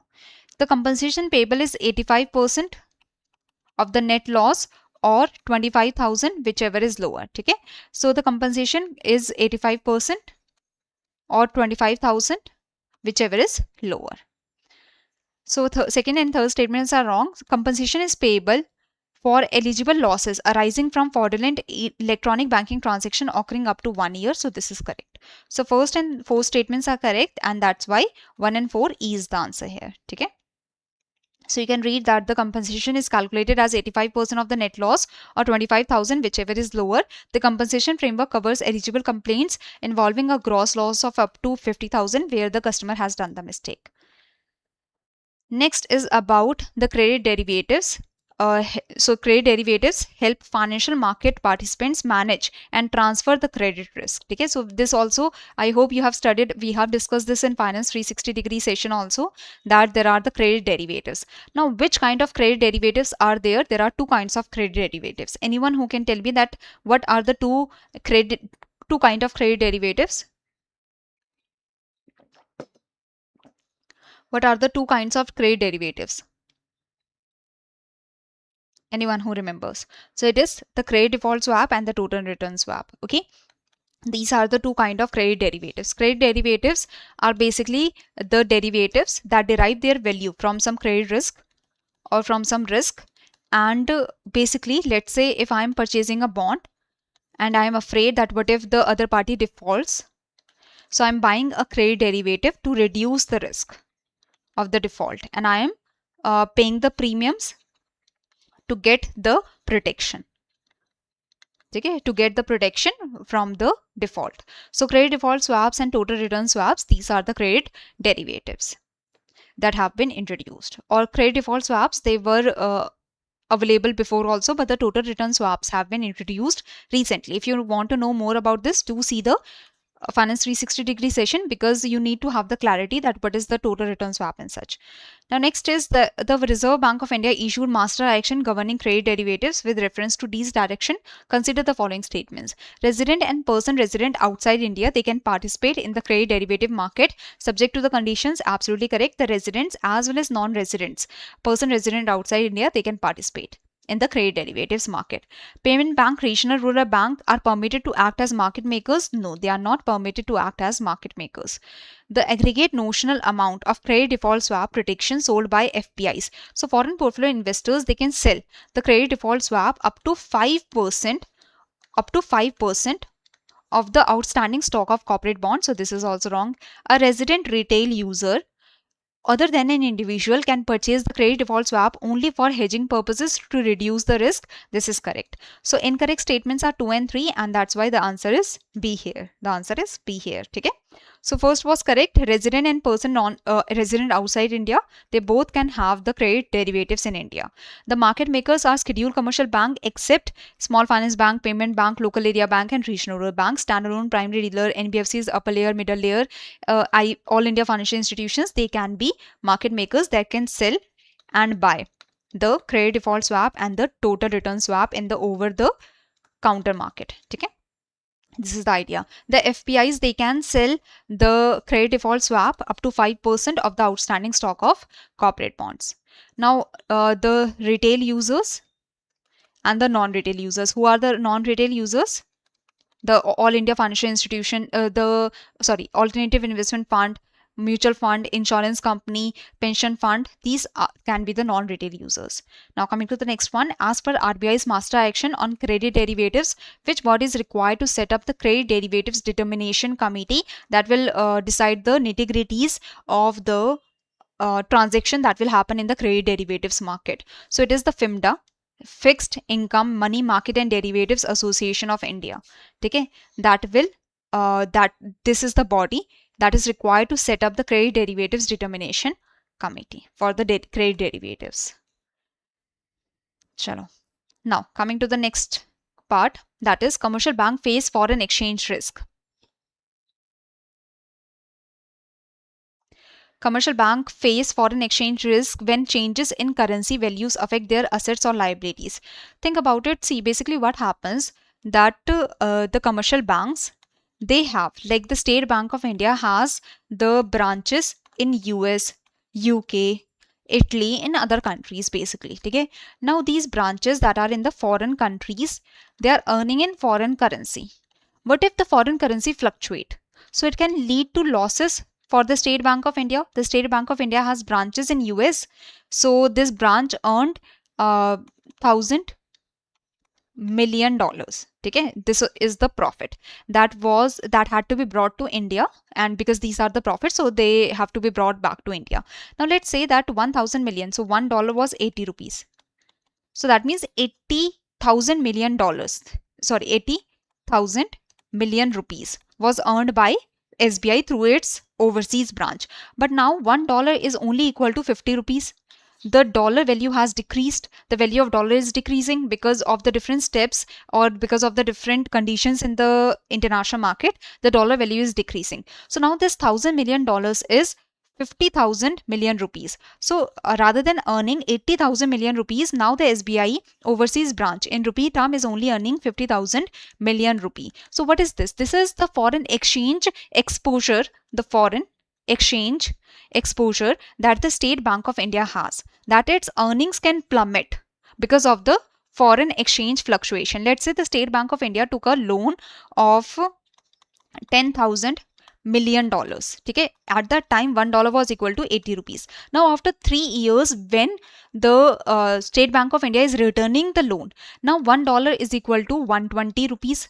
So that means the State Bank of India got 80,000 million rupees, 80,000 or 8 lakh million rupees or something.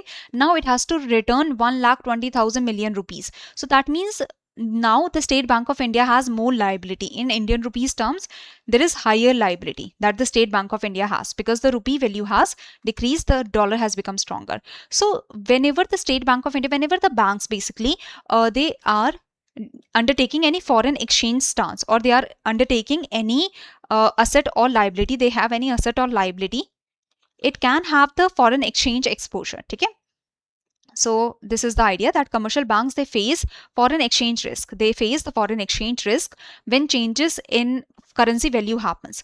So the commercial bank, they face foreign exchange risk if there is fluctuation in foreign currency. It affects their assets, their liabilities.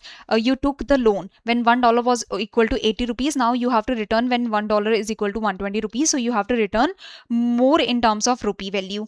So it affects the asset, liabilities, earnings and capital position of the commercial bank. So now RBI has said that against this foreign exchange risk, because you can face losses, here the before the State Bank of India, let's say State Bank of India has taken $1,000 million, has taken, let's say, $1,000 million as the loan.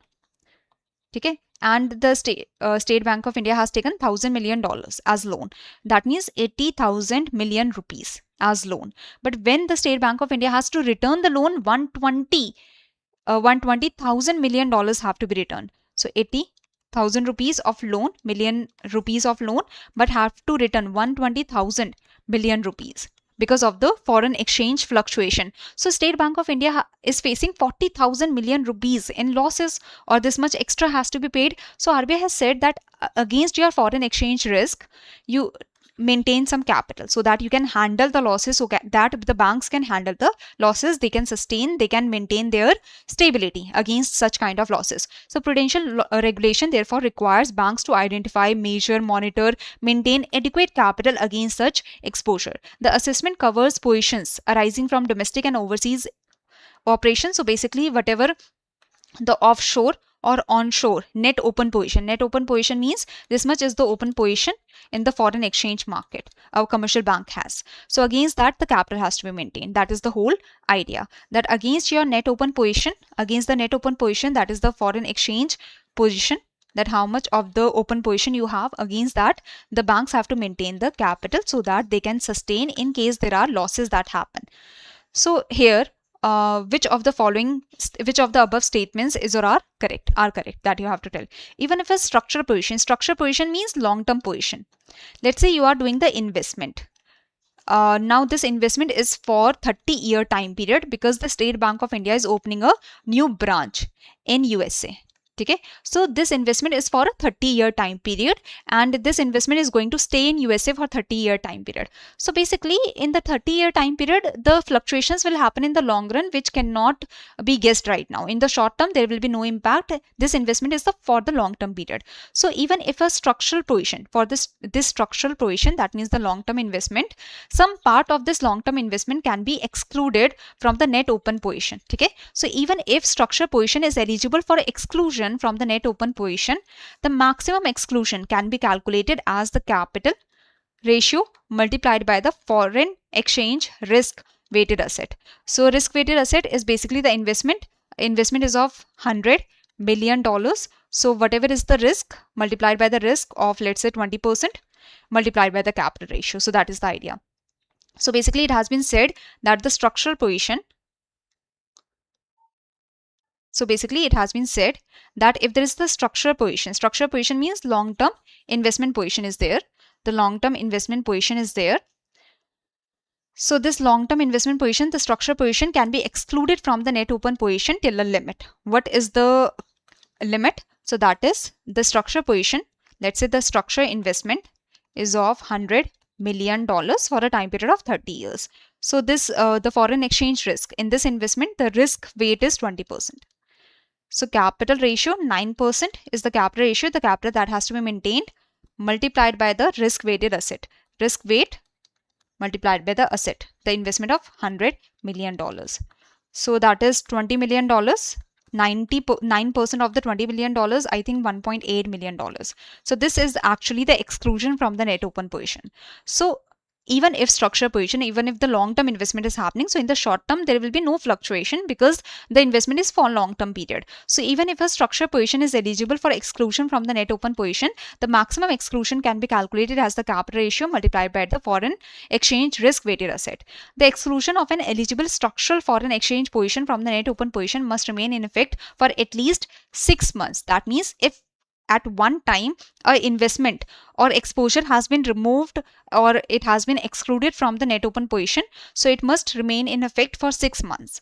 Under the shorthand method, so shorthand method is used to calculate the net open position that we will discuss. Okay, so first was correct, second was wrong because it is not 3 months but 6 months. Third is correct, that shorthand method has been used. Even I think here also, yes. If you are not sure, then you can read the paragraph. So shorthand method is used for calculating NOP.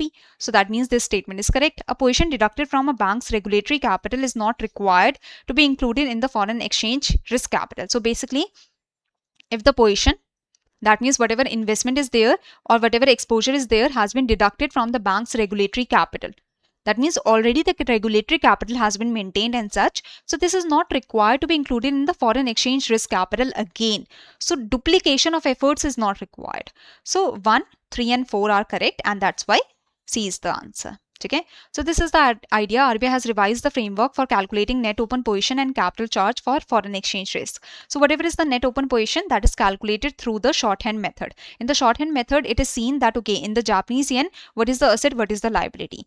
In the European, in the euro, what is the asset, what is the liability? So whatever it is, let's say asset are 150 million Japanese yen, while the liabilities are 100 million Japanese yen. So in total, the assets are more. So the net position means asset minus liability. Okay, net position per currency, that is seen.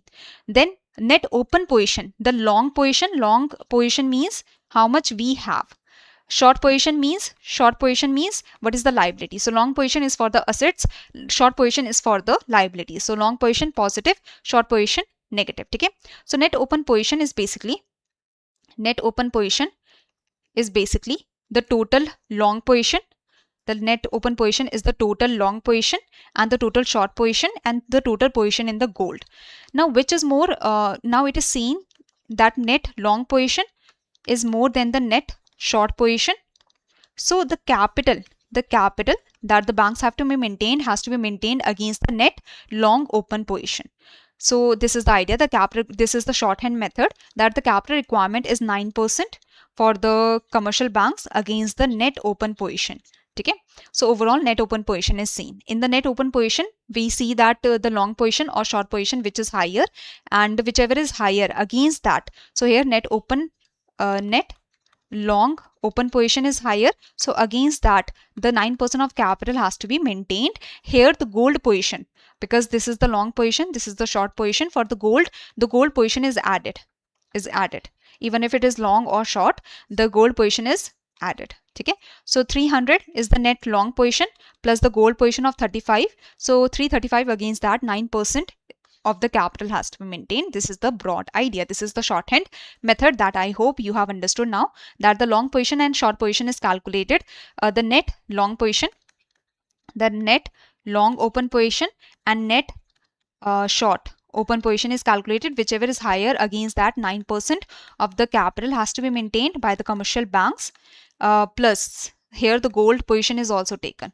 Against that 9% of the capital has to be maintained by the commercial bank. This is the shorthand method. RBI remits banks to exclude. So this is the idea. Here you can use these infographics to read about the whole article to have the clarity about the article. So foreign exchange risk has to be calculated by all the banks, and the banks have to maintain capital against their net open positions. Okay? So against the net open position, the banks have to maintain capital. But small finance banks, they do not have to. It is the exclusion for the small finance bank. Small finance bank, they do not have to maintain capital against their net open position. But if the small finance bank is an authorized dealer category 1 bank that is allowed to buy and sell the foreign exchange, then they only have to monitor their net open position. They do not have to maintain the capital. Okay?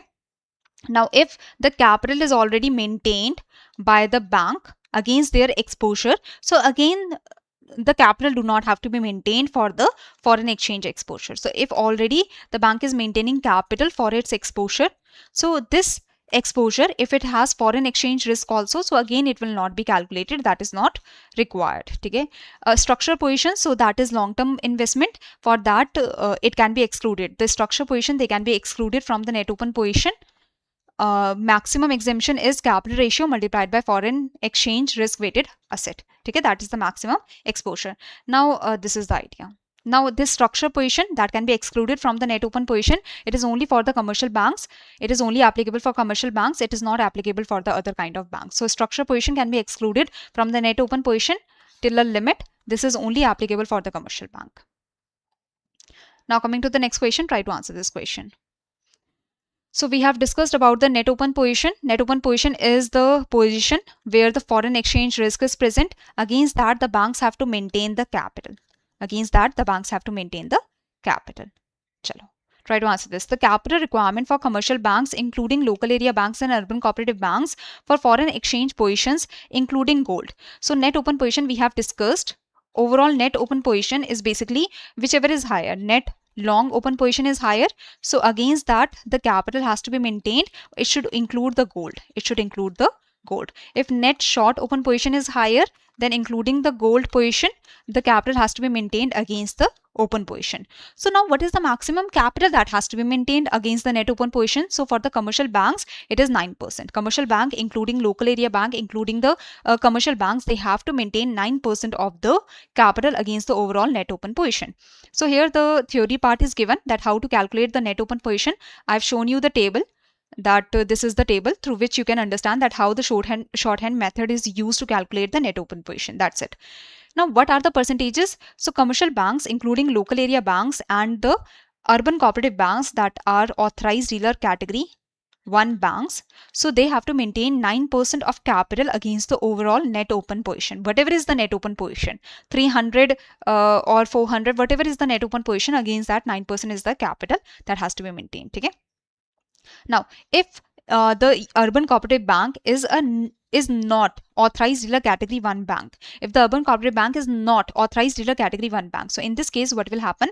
So see, so basically if the urban cooperative bank is authorized dealer category 1 bank, so it has to maintain 9% of the overall net open position. So that is the capital requirement. But if it is not, if it is excluding the authorized dealer category 1 bank, so if the UCB is not authorized dealer category 1 bank, then the net open position, we have to see the market risk on the net open position, and then the risk weight, 100% of risk weight is applied on the market risk of the net open position. So this is the idea. Okay. So basically, usually in the net open position criteria, against the complete net open position, against the whole net open position, the capital requirement is there against the complete net open position. But if a UCB is not a authorized dealer in this case, or in the case of RRBs, in the case of regional rural banks, in the case of rural cooperative banks, if they are not the authorized dealers, so they have to maintain the capital requirement. They have to maintain the capital requirement not against the whole NOP, but against they have to maintain the capital against the risk weight, 100% of risk weight of market risk of NOP. That is the idea. So this is the whole idea, that the UCBs that are non-authorized dealer category 1 UCBs, they have to maintain the capital against the 100% of risk weight for market risk on NOP. The standalone primary dealers, they have to maintain 15% of capital against the complete net open position. Okay, in their case gold is excluded. Small finance bank, they do not have to maintain capital. Okay, they only, if they are authorized dealer category 1 bank, they only have to monitor the NOP. In the case of RRBs and RCBs, regional rural banks, rural cooperative banks, it applies only to the authorized dealer. Sorry, if they are authorized dealer, then they have to maintain the NOP. They have to maintain the capital against the NOP, that is risk weighted at 100% of market risk. That is the idea. Now try to solve. So let me make a chart for you so that you can remember this, that the commercial bank, for them 9% of net open position, local area bank 9% of net open position, urban cooperative bank that are authorized dealer 9% of NOP, UCBs that are not authorized dealer. So for them, the 9% criteria will not, like the capital, if they are not authorized dealer. So UCBs that are not authorized dealer, or if they are not authorized dealer, RRBs and the RCBs that are the authorized dealer, for them, for these two categories, the capital has to be maintained against the market risk weighted net open position. Okay, not directly against the net open position. So this is the idea. For standalone primary dealer, 15% of NOP. Chalo. Now coming to the next question, with reference to the risk-based premium framework implemented by DICGC, what is the maximum vintage incentive? So basically the risk-based premium has been implemented by DICGC. What is the maximum vintage incentive available to eligible banks that have completed 25 years or more of satisfactory conduct? So vintage incentive is maximum 25%. So maximum 25% is the vintage incentive. So 25% is the answer here. So DICGC has introduced the risk-based premium framework. Instead of having a constant rate of 12 paise per 100 rupees, so instead of having a constant rate, now it has been said on the basis of the risk of the different banks, the premium will be decided. Okay, on the basis of the risk of the different banks, the premium will be decided, or how less risky the bank is. So if the bank is very stable, if the bank is very much good, so the bank will have less risk premium, will have to pay the risk premium at a discounted rate. Okay, so if the bank is in a good category, so bank will get a discount rate. The higher the category is, that means higher the risk is, so the less the discount is. This is the idea. So if the bank has less risk, if the bank is working in a good manner, the bank has less risk, so bank is in the A category, will get the discount of 33.33%, and the bank will only have to pay 8 paise per 100 rupees. But if the bank is in the D category, that means there is very high risk for the bank, so it has to pay the 12 paise per 100 rupees. That means there is no discount at all. Vintage incentive, how long the bank has been working in a satisfactory manner. So for 25% is the maximum vintage incentive that can be given. This is the discount or incentive. A bank independently assess the acquisition value of a target company at 1,000 crore. So under the acquisition finance, basically what is the minimum amount that must be contributed by the acquiring company from its own funds, and what is the maximum acquisition finance that can be given. So if the target company, if the acquisition value is 1,000 crore, then a bank can give maximum acquisition finance of 75%. while 25%, this is the minimum 25% should come from the pockets of the acquiring company. So that means 750 crore can be the bank finance, can be the acquisition finance given by the bank. Own funds should be at least 250 crore. So here your knowledge has been tested from the application based manner, that if a bank independently assess the acquisition value is 1000 crores, the acquisition finance maximum is 75%. Acquisition finance by the bank is maximum 75%, 25% should come from the acquiring company. So E is the answer here. Okay. Now coming to the next question, this is regarding distribution of profit. So basically RBI has released the directions regarding the declaration of dividend. So we have discussed this. So directly let's see the questions. Under the Reserve Bank of India Directions 2026, what is the maximum overall ceiling on dividend distribution applicable to RRBs and local area banks? So RRBs and local area banks, they can distribute the declaration out of their adjusted profit after tax. They can distribute the dividend. They can distribute the dividend. Okay, but what is the maximum overall ceiling on dividend distribution applicable to RRBs and local area banks? What is the maximum? So maximum is 80% of total profit after tax. So A is the answer. Okay, so this we have discussed in the phase 1 marathon sessions also. This we have discussed in sessions also, that the maximum RRBs and local area banks, they can give the maximum dividend of 80% of the reported profit after tax, or 80% of the profit after tax. This is a maximum. Now for the small finance bank and what is the overall ceiling on dividend distribution? For the small finance bank and commercial bank, the overall ceiling of the dividend distribution is 75% of the profit after tax. Okay, this is the idea. Now coming to the next question, with reference to the RBI directions, consider the following statements. Which of the statements given above correctly represent profits that are not eligible for dividend distribution or profit remittance? So which of the above they are not eligible for dividend distribution? Net unrealized gains. If the gains are unrealized, they are only in the books, so they cannot be shared, they cannot be remitted, they cannot be distributed. Extraordinary or exceptional profits that are from one-time event or unusual event, so they are also not for the remit purposes, they are also not eligible for distribution.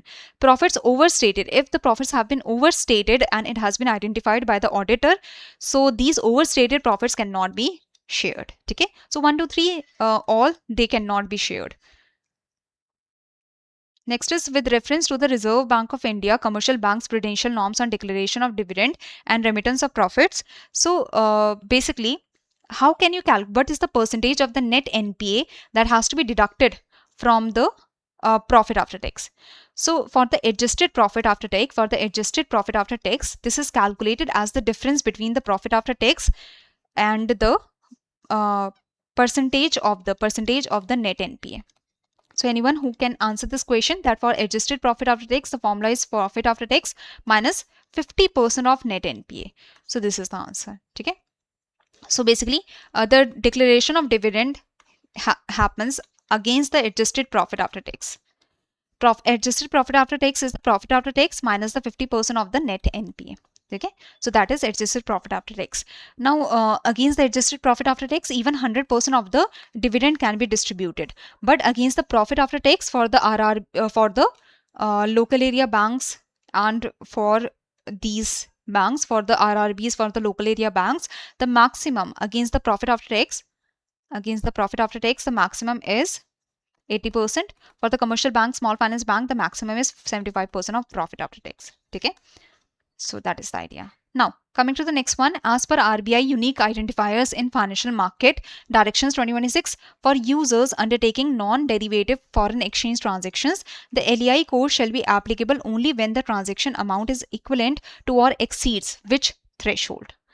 So basically, LEI code, that is the legal entity identifier code, shall be applicable only when the transaction amount is equivalent to or exceeds which threshold for the non-derivative foreign exchange transaction. Let's say you are doing the foreign exchange transaction, you want $1,000. So for that, do a entity require the LEI code? No. If it is a non-derivative foreign exchange transaction, then the LEI code will not be required for the small transactions. The LAI code will only be required, or the legal entity identifier. The entity identifier will only be required if the transaction is of $1 million or above than that. Okay. So LAI code is mandatory for all non-individual entities, that is the entities basically for the companies and such. For the non-derivative foreign exchange transactions, the LAI code shall be required only when the transaction amount is equal to or more than $1 million, because this is a non-derivative foreign exchange transaction.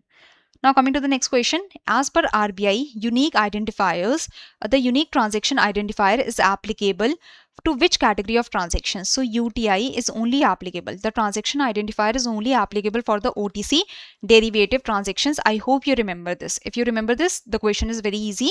For all the over-the-counter derivative transactions, UTI is required. Okay, so it is E is the answer. LEI code is mandatory for all non-individual entities over-the-counter transactions. For all the over-the-counter transactions, even if they are for the government securities, money market instrument, foreign exchange instruments, for all these the LEI code is required. But in the case of UTI, the unique transaction identifier, UTI is required for the OTC derivative transactions only. For the OTC derivative transactions. Okay. Now the next question. Try to answer this question. So first of all, read the paragraph and just try to have the overview that okay, what the paragraph is trying to talk about. So a retail investor is considering a government backed savings instrument that offers relatively safe returns but does not provide flexibility normally associated with market linked financial products. So here by the question itself you can understand that the question is talking about floating rate saving bond. So you do not have to go through the whole paragraph. Directly you can go through the question and try to answer the question. So try to answer this question.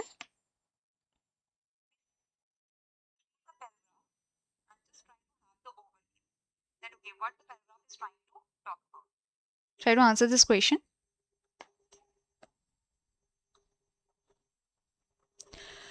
So resident individuals and Hindu undivided families, they are eligible to invest in these bonds. So the floating rate saving bond, yes, the resident individuals and the Hindu undivided families, they are eligible to invest in these bonds, correct. Non-resident Indians are eligible to invest in these bonds? No, they can be the nominees, but they cannot directly invest in these bonds. The minimum investment amount is 1,000 rupees or in the multiples of 1,000, correct. The cash payment for subscription is permitted only up to 20,000 rupees. There is the maximum investment ceiling. There is no maximum investment ceiling. Okay. So first, third and fourth are correct. So that's why A is the answer here. So the non-resident Indians, they are not eligible to invest in these bonds, as well as there is no upper ceiling on investment. The amount of 10 lakh is linked to reporting requirement. So if the investment is of 10 lakh or more than 10 lakh, then the reporting has to be done, but there is no ceiling, upper ceiling or such. Okay. Now, what is the fixed tenure lock-in period for the floating rate saving bond? So the fixed tenure or lock-in period is 7 years. Is 7 years for the floating rate saving bond. Okay. Now, next is, try to answer this question. Read the statements very carefully and try to answer this question.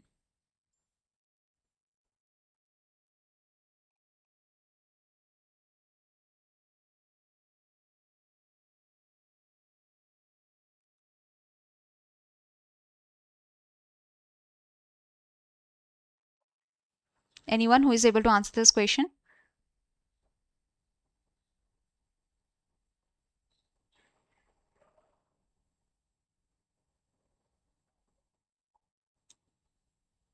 Okay. So the interest rate is reset every 6 months. So this is absolutely correct. This is absolutely correct. Just a second. So interest rate is reset every 6 months. Okay. The interest rate is reset every 6 months. This is correct. Interest is paid annually at the end of every financial year. No, it is paid on the like half yearly basis. It is paid on the half yearly basis. So interest rate on the floating rate saving bond, the interest rate is reset every 6 months and it is paid on the half yearly basis. individuals aged 60 years and above are eligible for premature encashment subject to applicable lock-in conditions. So individuals aged 60 years and above, yes, they can, they do not have to keep the floating rate saving bond for 7 years. They can do the premature encashment. So this is correct. Investors aged 70 to 80 years must complete 5 years before becoming eligible for premature encashment. Correct. In premature encashment cases, 50% of the last 6 month interest is recovered as penalty. So this is also correct. So only the second statement is incorrect. The 1, 3, 4, 5. These are correct. That's why B is correct. Okay. So interest is not paid annually. It is paid half yearly because it is reset every 6 months. So that you can understand. Now coming to the next question, with reference to RBI's directions on limits on unsecured advances to a single borrower by UCBs, match the following.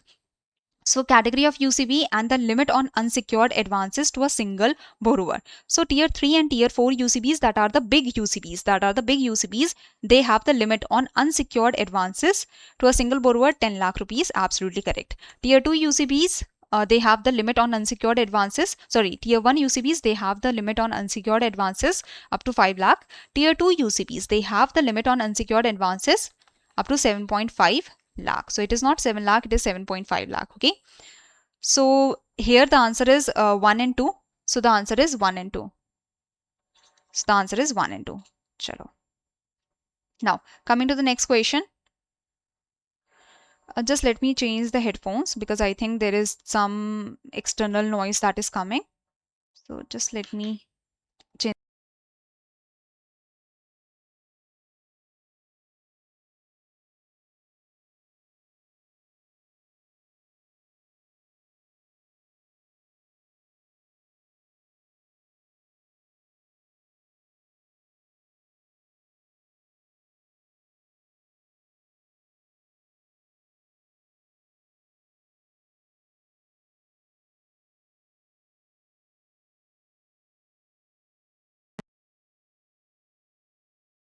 Okay.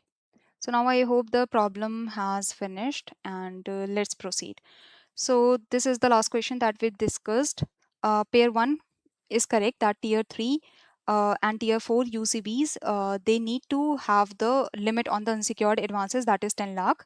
Tier 1 UCBs limit on unsecured advances 5 lakh. Tier 2 UCBs, the limit on unsecured advances 7.5 lakh, not 7 lakh, it is 7.5 lakh. Okay.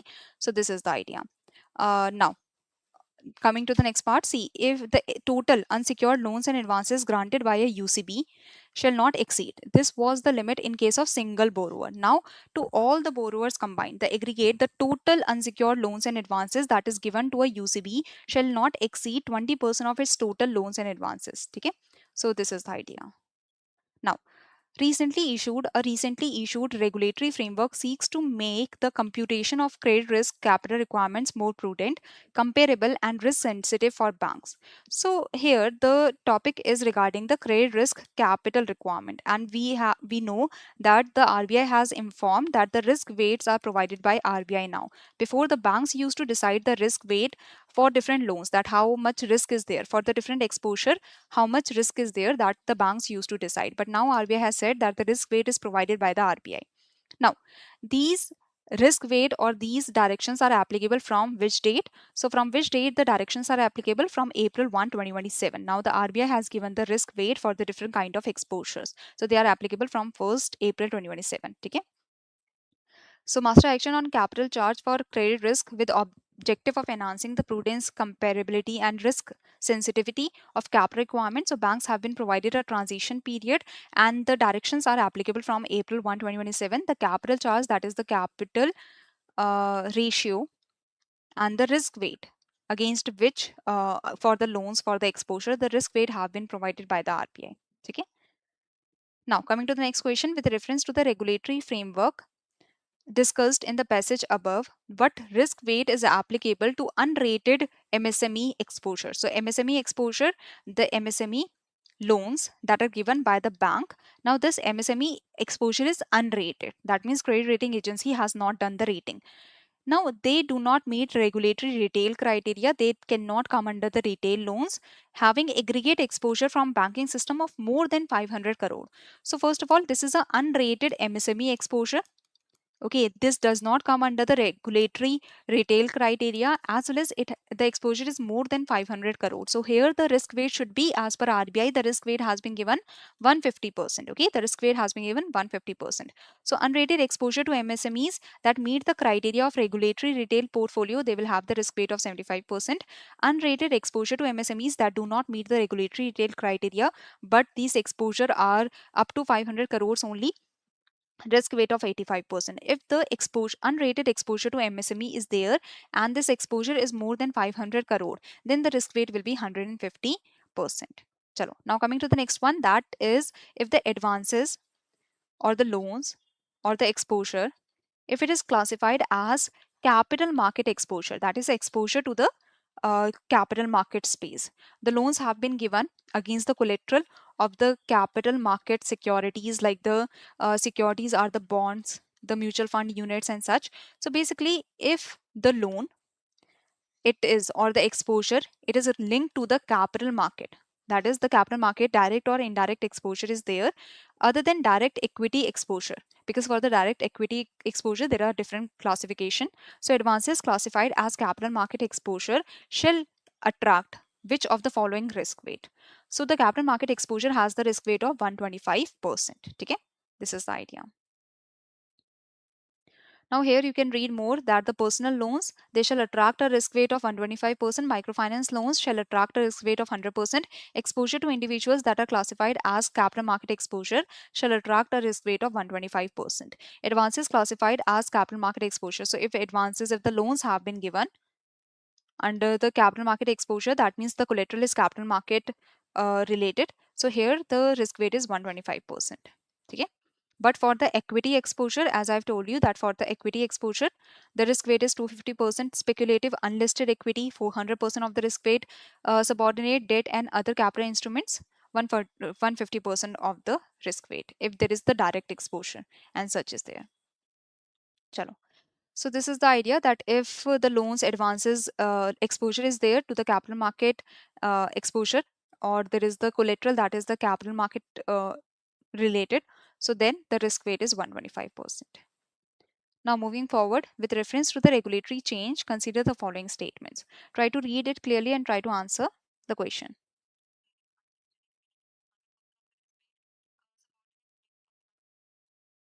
Chalo.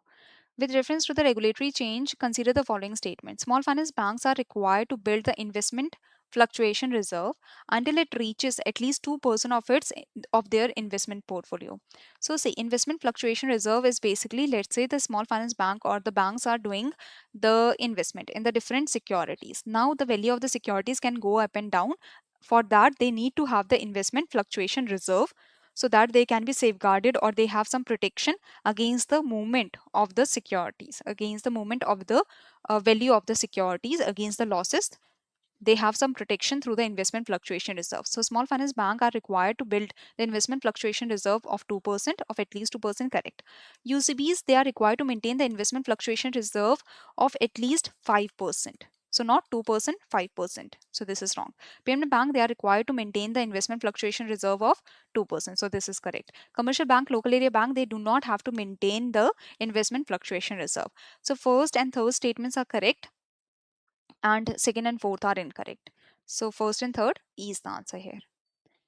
So small finance bank have to maintain the investment fluctuation reserve of 2%, urban cooperative bank investment fluctuation reserve of 5%, payment bank investment fluctuation reserve of 2%, commercial bank including local area bank, they do not have to maintain the investment fluctuation reserve. Okay. Next is RBI has now provided an exemption for fresh FCNRB deposits from maintenance of CRR and SLR subject to specific conditions. So basically, there is exemption that is provided for the new foreign currency non-resident deposits. So if the non-resident Indians, they are depositing the foreign currency in India under the FCNRB deposits, they will be exempted from the banks will not have to maintain the reserves for these foreign currency non-resident deposits if they have the minimum tenure of what and maximum tenure of what. So the answer here is B. Minimum tenure of 3 years and maximum tenure of 5 years. So basically, if the new FCNR deposits, they are being attracted by the banks, there is no requirement for the banks to maintain the reserves on these new FCNRB deposits if the minimum tenure is of 3 years and maximum tenure is of 5 years. Okay, so that is the idea. Chalo, moving forward. So FCNRB deposits, fresh FCNRB deposits from they will not, there is no requirement of maintaining the CRR or SLR. Okay, if the minimum tenure is 3 years, maximum tenure is 5 years. And this is for the deposits mobilized between June 2026 to September 30, 2026. That's it. As well as the RBI has also provided the swap facility for the fresh FCNRB deposits that are for the minimum tenure of 3 years and maximum tenure of 5 years. So basically, if the banks, they are able to attract the foreign currency deposits, these foreign currency can be given in dollars, basically can be given to RBI. RBI will give the rupees to the bank at the current exchange rate. And after 3 years or after 4 years or after 5 years, whatever is the tenure of this foreign currency deposit is, after the tenure, the RBI will return the foreign currency, the dollars, and will take back the same rupees at the same current exchange rate. Same exchange rate uh, that was 3 years back, at which the RBI provided the rupees. Okay, so RBI is basically saying that the banks should attract the foreign currency deposits in the FCNRB deposits case. As the banks, they can give their dollars to RBI, the foreign currency that they have attracted. Dollars can be given to RBI. RBI will give rupees at the current exchange rate. And after 3 years, after 4 years, after 5 years, whatever is the tenure of the deposit is, RBI will return the dollars and will take back the rupees at the same exchange rate at which the initial transaction happened. Okay, so there is no exchange rate risk for the banks. There is no exchange rate risk for the banks, as well as CRR, SLR, the banks do not have to be maintained. Okay, so this is the idea. Now, a recent regulatory update has clarified the framework for participation of eligible overseas investors in India's debt market. So, with reference to the regulatory update discussed in the passage above regarding the debt market, which of the following instruments may be invested in by an NRI, non-resident Indian, or the overseas citizen of India without limit on both repatriation and non-repatriation basis?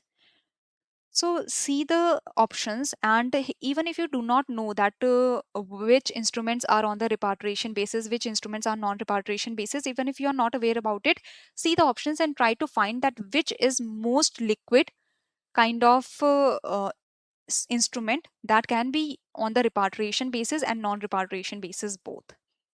So it is treasury bills, national plan savings certificate, authorized chit funds, national pension system, bond issued by infrastructure debt funds. They are for a smaller category. The transactions, the instruments are not very liquid as the treasury bills. They are the most liquid, right?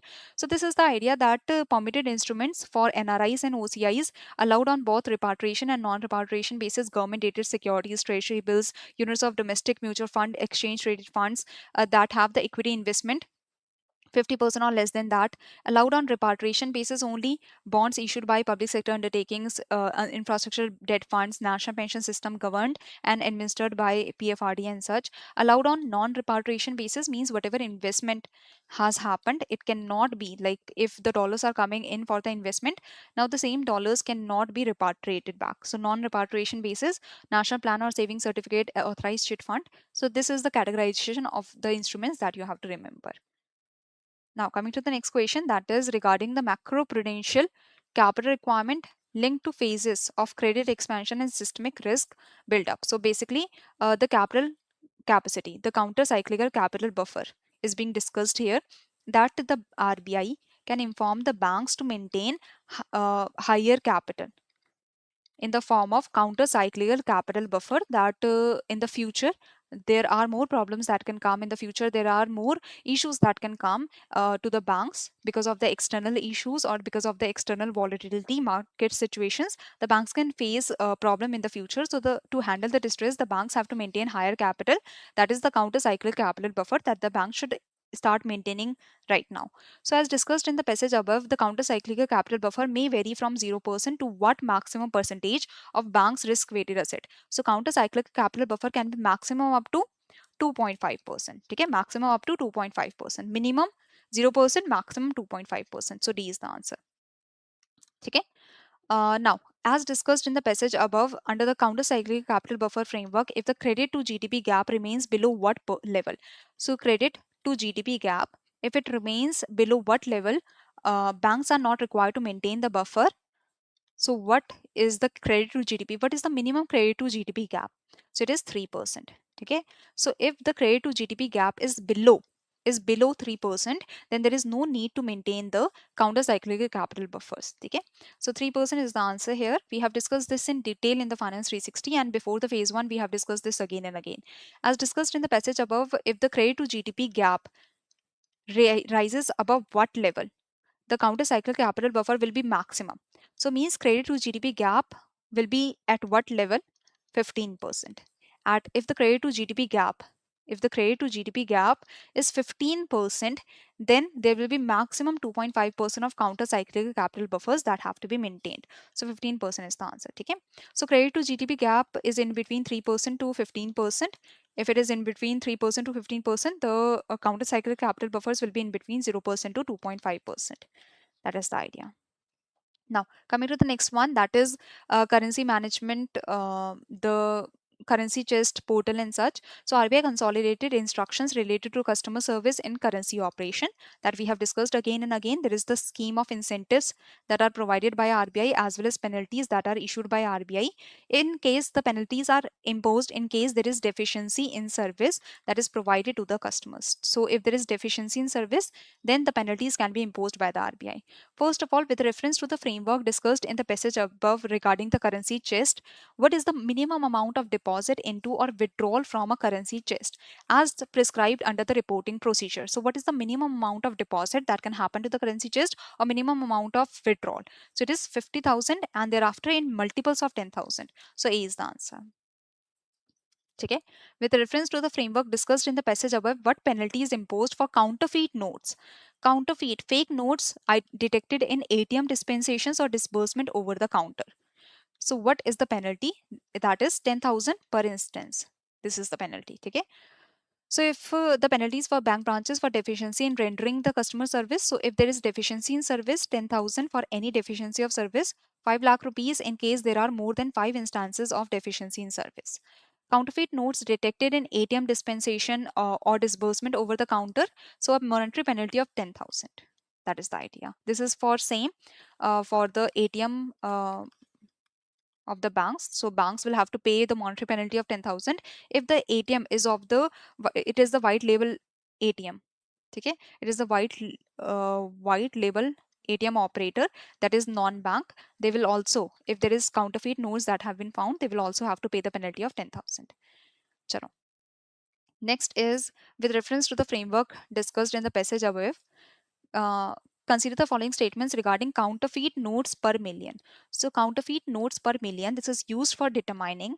This is the concept, counterfeit notes per million. This is the concept used for determining the graded penalty for counterfeit notes of 100 rupees and above detected in soiled note remittances. That is absolutely correct. Counterfeit note per million. This is concept that is only used if the counterfeit notes are of 100 rupees and above. Okay?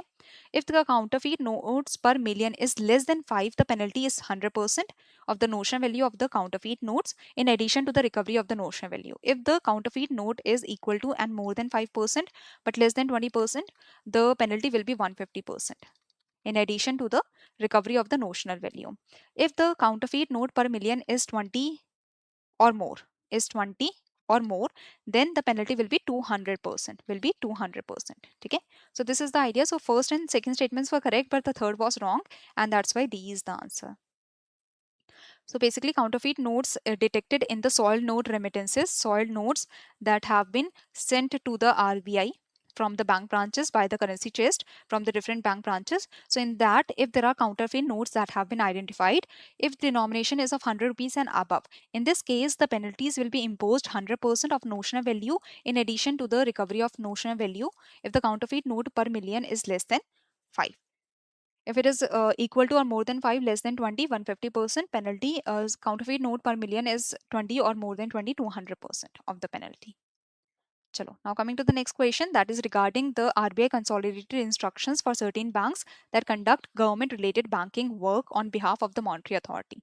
With reference to the framework discussed in the passage above regarding the government-related banking operations conducted by the agency banks, what is the agency commission? Okay? So try to answer this. Read the question very carefully and try to answer this question.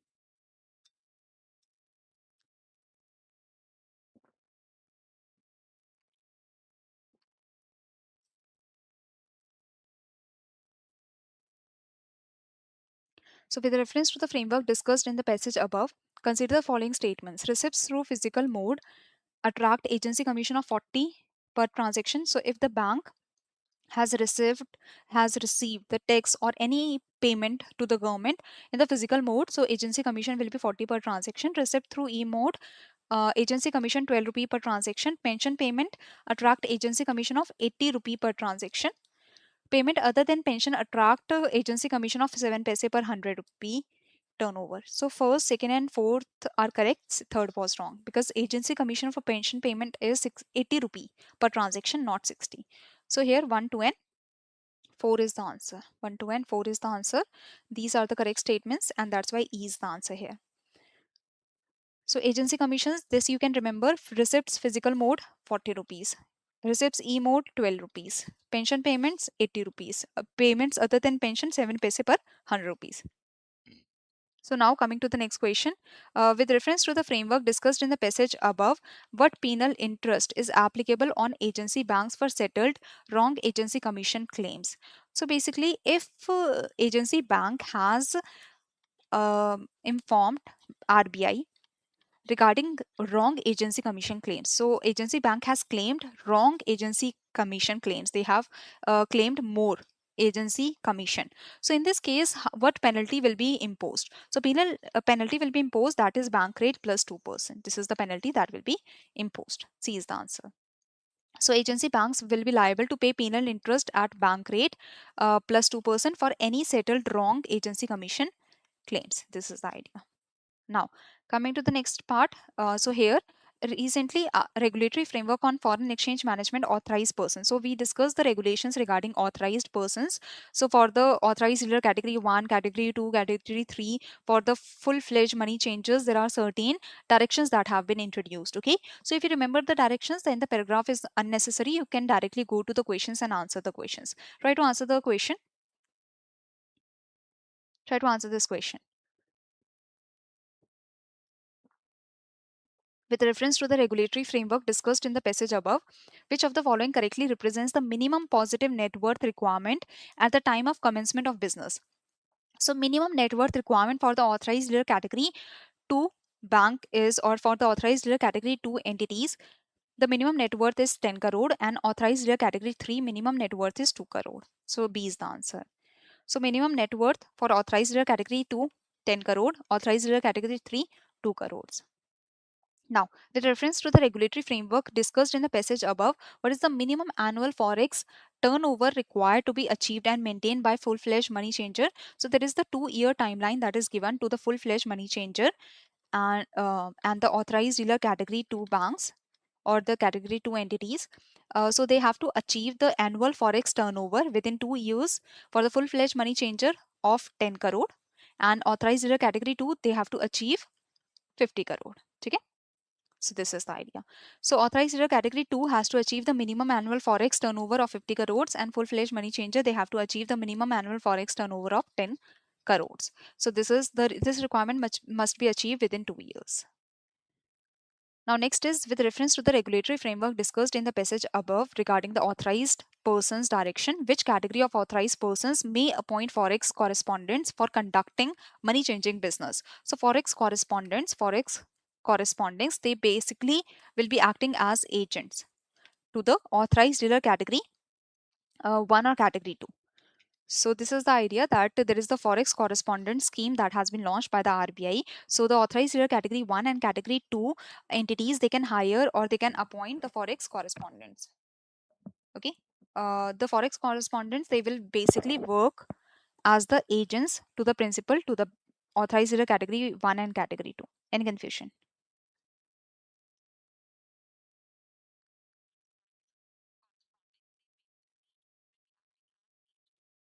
Chalo. No confusion? Let's proceed then. Recently, RBI has introduced for commercial banks to strengthen resilience, transparency, and consistency in credit risk management and provisioning practices. It shifts the provisioning system towards a more forward looking approach. Okay, so we are talking about the provisioning system, and if you remember the income provisioning norms, the income recognition, the provisioning norms, they were amended by the RBI. Okay, so here the same has been discussed that what are the prudential floors, or the same topic has been discussed regarding the income recognition, prudential reforms, as well as the provisioning system, asset classification. So, if the credit risk of a financial instrument has increased significantly, credit risk has increased, okay, since initial recognition, but this instrument is not credit impaired. That means the instrument has not become NPA, because the instrument will become NPA if the payment has not happened for more than 90 days. So, credit impaired, that means the loan has not become NPA. But initially, like let's say for 30 days, uh, from the date of payment of EMI, 30 days have passed or 15 days has passed, but the payment has not happened. So there is some credit risk that is generating. Now, bank shall recognize lifetime credit expected credit loss.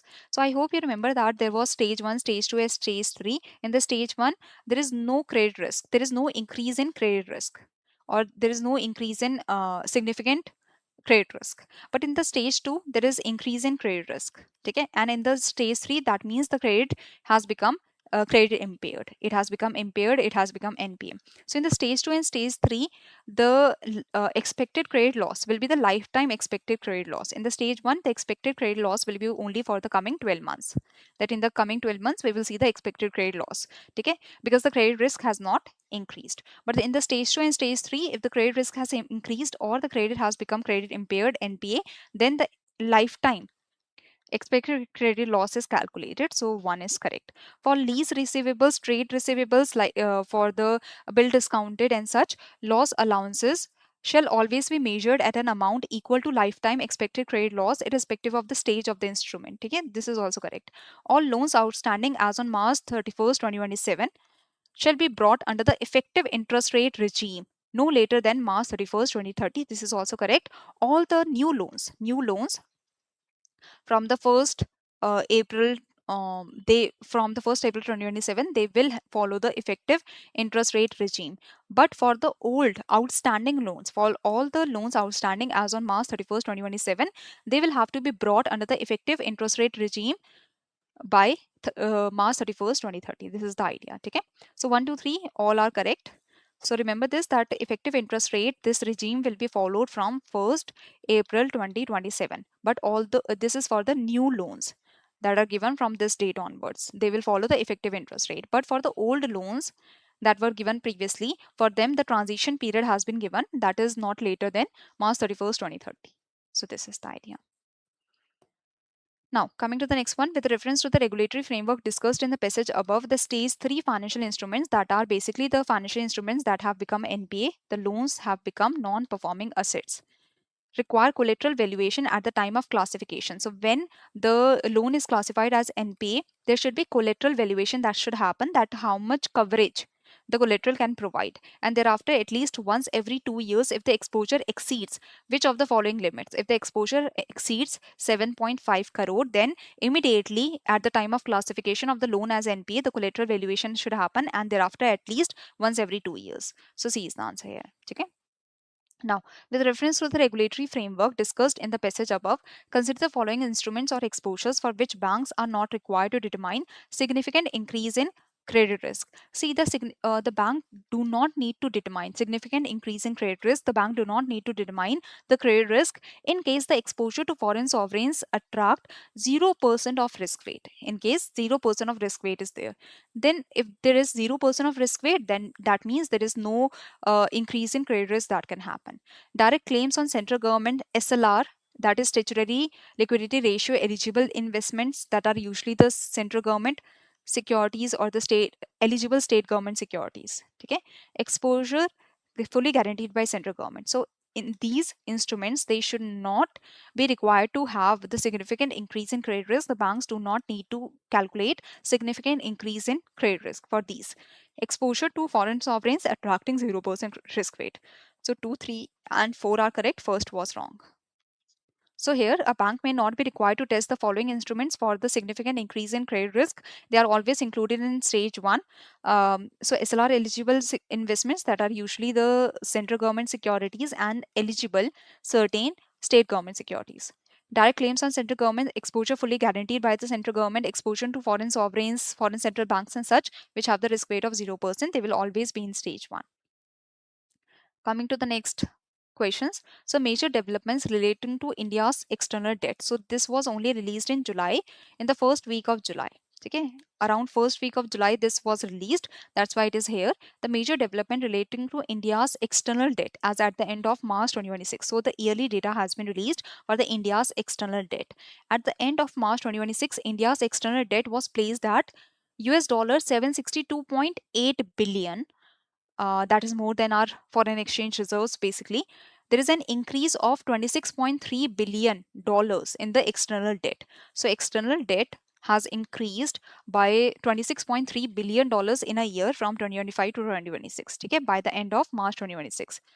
So the external debt to GDP, the external debt to GDP ratio increased to 20.8%. External debt to GDP ratio has increased to 20.8%. Valuation effect due to appreciation of the US dollar, because of the appreciation of US dollar. See, whenever the US dollar appreciates, let's say you want 100 rupees, let's say you want 80 rupees as loan, so $1 is equal to 80 rupees, or yes, $1 is equal to 80 rupees. So how much dollars do you have to borrow? You have to borrow $1 to be able to get 80 rupees. But now $1 is equal to 160 rupees. Let's say $1 is equal to 160 rupees. The dollar has appreciated. The dollar has appreciated. So now to get 80 rupees, you only need $0.5. That is half of the dollars, 50 cents you require to get 80 rupees. So this is the idea that whenever the dollars appreciate, there is less dollars that we have to borrow to get the same amount of rupees in loans. So valuation effect due to appreciation of dollars, because of appreciation of dollars, the Indian, so basically excluding the valuation effect, if we do not include the valuation effect, the uh, excluding the valuation effect, the external debt would have increased by $51 billion, but the external debt only increased by $26.3 billion, including the valuation effect. Okay, so if we include the valuation effect, we had to borrow less in the dollar terms. So in the dollar terms, the increase in the borrowing, the increase in the external debt was $26.3 billion, including the valuation effect of the increase in value of dollars. But if we exclude the valuation effect, then the external debt would have increased by $51 billion. That is nearly the double. That is the idea. At the end of March 2026, the long-term debt was placed at $613.5 billion. That is the majority part of the external debt is long-term debt. Now, with reference to the composition of India's external debt at the end of March 2026, which one of the following correctly identifies the largest currency denomination of the outstanding external debt? So, we have taken the external debt in the largest currency denomination of Indian rupee, euro, SDRs, US dollar, and Japanese yen. Just use your basic logic and try to answer. Here you can use the elimination method, and you can just say that okay, we are borrowing the most in US dollars. In the paragraph also, the hint has been given that here it has been said that including the valuation effect, the external debt increased by $26.3 billion. That was not as high as excluding the valuation effect. That means US dollars is very important. So here D is the answer. According to the RBI's external debt statistics, which of the following instruments constituted the largest component of India's external debt? Is it currency and deposits? Because if we are getting the deposit, it is the liability to return the deposits. So it comes under the external debt.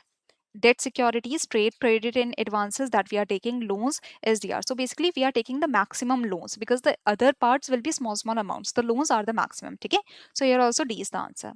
According to the RBI, the share of short-term external debt to India's total external debt, the short-term external debt the short-term external debt to India's total external debt, this was 19.6%. So here you can see at the end of March 2026, India's external debt was placed at $62.8 billion. That was $26.3 billion higher from the previous year. Okay.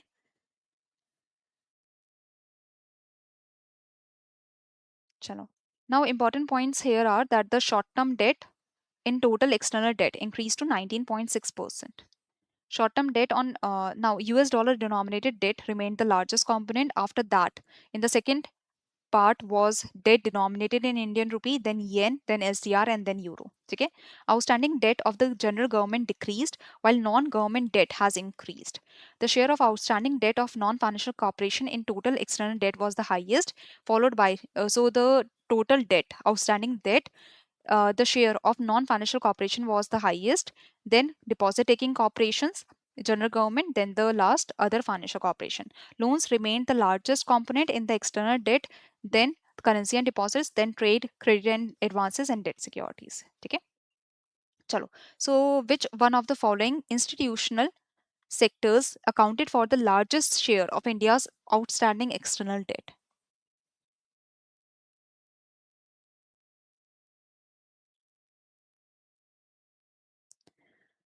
Correct. The total external debt to GDP ratio was 20.8%, while the short term external debt to total external debt is 19.6%. Okay? Now, we have discussed this also that at the end of March 2026, which one of the following institutional sectors accounted for the largest share of India's outstanding external debt? So, the maximum external debt as at the end of March 2026, it is with the non financial corporations. Then, in the second number, it is with the deposit taking corporations, then it is with the general government, then other financial corporations. So A is the answer here. So IIP situation is also given, that is during the financial year 2025-26, the investment position. See, the assets of our country have increased, the liabilities of our country has decreased. Liabilities basically means the money that we are getting, that India is getting from the foreigners as they are investing in our country. So we have the liability to return the money in the future. But this is the investment that is coming in the country. So that has reduced. The investment by the foreigners in India has reduced, due to which our liabilities are reducing. Okay, while the assets, because we are investing more in the foreign countries, so our assets have improved. Our assets have improved, the liabilities has reduced. Liability has reduced means the investment that is coming in our country has reduced, especially in the financial market we are talking about. Okay, so India's external financial liabilities, they have reduced because the investment that is coming in our country has reduced because of the appreciation of dollars. This is because of appreciation of dollars, while Indian resident overseas financial assets have improved. Now, coming to the next question, we are coming towards the end of the questions for the RBI notifications. Then we will go to the finance current affairs. The RBI publishes the Financial Inclusion Index to measure the extent of financial inclusion. Now, the RBI has recently released the Financial Inclusion Index for the year ending March 2026. Which one of the following statement is correct? The Financial Inclusion Index increased from 65 to 70. No, it increased from 67 to 70. Now, 67 to 70. So this is the answer, and mainly due to the improvement in the usage. So yes, this is the answer. B is the answer here. Okay, so basically the financial inclusion index, the data was released on June 16, 2026. Though see, directly the question coming, objective question coming from this data, the chances are less, but it is very important from the descriptive point of view. So you have to remember this, that the financial inclusion index, it shows the inclusion of the people, individuals, companies in the financial system of the country. So financial inclusion index, its value has increased to 70 from 67. The nearer the value is to 0, that 0 means complete financial exclusion, 100 means complete financial inclusion. So nearer the value to 100 is, that means we are moving towards the financial inclusion. Now the financial inclusion index, it has three parameters: access, usage, and quality. Usage has 45% of weightage, access has 35% of weightage, quality has 20% of weightage. So usage, that is having the highest weightage, it improved a lot, due to which the value of financial inclusion index increased. Okay, chalo. Now coming to the next question, that is the RBI has now formally introduced a US dollar rupee swap facility for eligible external commercial borrowings. So let's say the public sector undertakings, if they are taking the external commercial borrowing, they are taking dollars. So they can swap the dollars, like through the authorized dealer, they can swap the dollars, the borrowings in dollars with the RBI at the current market rate. Okay. And these dollars will go to the RBI. RBI will give the rupees. to the PSUs that the PSUs can use. Now, after like let's say 4 years, the loan tenure is 4 years. So after 4 years, RBI will return the dollars and will take back the rupees with the now at the same interest rate, at the same exchange rate where the initial transaction was done, so that the PSUs, they do not have to face the exchange rate risk that what if right now $1 is equal to 80 rupees, when we have to return the loan, $1 become equal to 160 rupees. So if you have taken $1 of loan, you are getting 80 rupees, but you have to return 160 rupees when you have to return the money. So this is a foreign exchange risk. So to safeguard the PSUs from the foreign exchange risk, to safeguard the banks that are taking overseas foreign currency borrowing from the foreign exchange risk, RBI has provided the swap facility that right now RBI, the PSUs taking the dollar loans or the foreign currency loans can give the dollars to the RBI. RBI will give the rupees to the PSUs, to the banks, and after 3 years, 4 years, 5 years, whatever the loan tenure is, RBI will return the dollars at the same exchange rate that was decided previously, and RBI will get back the rupees. Okay? But here the RBI will take the premium of 1.50% per annum, compounded semi-annually. So RBI is taking the risk. So RBI will take some premium, that is 1.50% per annum. So this is the idea that RBI has provided this facilities. Now this is the facility provided for the external commercial borrowing or overseas foreign currency borrowing. External commercial borrowing by the PSUs, public sector undertakings, overseas foreign currency borrowings by the banks. If the maturity is 3 years or more, that is up to 5 years. If the loan maturity is above 3 years, 3 years or more than 3 years, and up to 5 years. So in this case, the swap facility is provided. Minimum maturity of 3 years, maximum maturity of 5 years. So swap facility is provided. Swap facility, like in the FCNR B case, if in the foreign currency non-resident deposit case, also the swap facility, the minimum, the in the multiples of $1 million or above. Even in the case of the ECBs, the swap facility is in the multiples of $1 million or above. In the multiples of $1 million. In the case of FCNR, there was no swap premium, but in the case of external commercial borrowing, overseas foreign currency borrowing, the swap will be undertaken by the RBI at the fixed rate of 1.5% per annum, compounded semi-annually. If you want to know more about it, you can see the session. I've taken a detailed session on this. Now we are moving forward with the finance current affairs.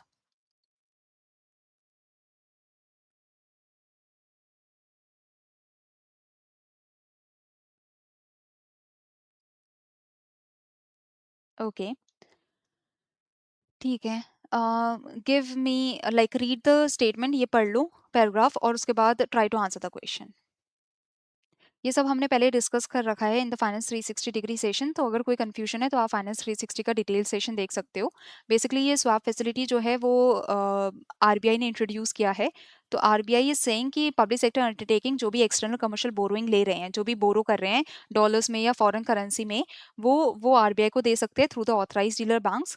RBI will take the dollars, RBI will give the rupees at the current exchange rate. अब same exchange rate पर RBI 3 साल बाद, 4 साल बाद, 5 साल बाद RBI जो है डॉलर्स को रिटर्न कर देगा ताकि पीएसयूज अपना लोन पे कर पाएं, और ईसीबीज जो है और जो पीएसयूज हैं वो रुपी आरबीआई को रिटर्न कर देंगे करंट एक्सचेंज, मतलब जो भी एक्सचेंज रेट डिसाइड हुआ था प्रीवियसली. अब आरबीआई जो है वो पीएसयूज को प्रोटेक्ट कर रहा है from the foreign exchange risk, because at the current exchange rate RBI जो है वो डॉलर्स ले रहा है, और इस रेट पर आरबीआई डॉलर्स 3 साल बाद वापस भी कर देगा. तो यू कैन अंडरस्टैंड कि पीएसयूज को फॉरेन एक्सचेंज रिस्क नहीं फेस करना पड़ रहा. तो इसके लिए they have to pay the premium 1.5%, that is on the per annum, that is compounded semi annually. चलो अब आते हैं फाइनेंस करंट अफेयर्स में. Try to answer this question. So basically, Ministry of Finance has taken series of measures aimed at enhancing the ease of investment for individual person resident outside India and foreign portfolio investors. So individual PROIs can now invest up to what percentage in listed Indian company under the portfolio investment schemes. ये जो है announcement हुई थी Union Budget Financial Year 2026-27. So in the Union Budget, this was announced that the individual person resident outside India can now invest up to what percentage in listed Indian companies. So individual PROEs, before they could invest up to 5%, but now they can invest up to 10%. 10% is the answer. Okay? Previously they could invest up to 5%, but now they can invest up to 10%. Now, the overall investment limit for all individual PROIs together has been increased to, so previously it was 10%, now it has been increased to overall investment limit for all the person resident outside India, the individual PROIs, for them the overall investment limit has been increased from 10% to 24%. So 24% is the answer. Which of the following new government security tenors has been included under the fully accessible route? We have just discussed in the RBI directions also key government security tenures, like the new issuances of the government security tenures, they are included in the fully accessible route. So previously 5 years, 10 years, ये तो previously था ही. अब जो है जो new fully accessible routes हैं 15 year tenure के और 30 year 40 year वाले ये भी include हो गए हैं fully accessible route में. So 15 years is the answer. Previously 5 year 10 year ये तो included था, अब 15 30 40 they have all been included in the fully accessible route. The overall investment limit for FPIs in central government securities under the general route. So in the general route there are limits for the central government securities. The foreign portfolio investors, they can invest in the central government securities up to the limit of 6%, state government securities up to the limit of 2%, and the corporate bonds up to the limit of 15%. Okay, so this is the idea. So basically the general route under this, the foreign portfolio investors can invest in the central government securities up to the limit of 6%, state government securities 2%, central corporate bond 15%. Chalo. Next is NPCI International Payment Limited. So this is the basic idea. FPI investments under the general route. Central government security is 6%, state government security is 2%. Okay, it exempt interest and capital gains on government securities from tax. So recognizing the importance of attracting the global capital for the foreign portfolio investors, it has been said that they will be exempted their investment in India. So if the foreign portfolio investors, they are investing in India, because we want to attract the investment in India. So if they are investing in India, in the financial market of India, their capital gain will be tax free with effect from 1 April 2026. Exemption shall apply to any interest or capital gains arising to FPIs on or after 1st April 2026. So their investment in the government securities will be tax free. Now, NPCI International Payment Limited partnered with which Cambodian bank to launch UPI acceptance, where in the first phase millions of Indian travelers to make seamless QR payments at over 4.5 million Cambodian merchants with a two-way corridor to follow. So basically it is Ekleda Bank. So the NPCI International Payment Limited, that is NIPL, that is the international arm of the NPCI. It has partnered with the Cambodian bank, that is Ekleda. So NIPL, it has officially partnered with Ekleda to launch UPI acceptance in Cambodia.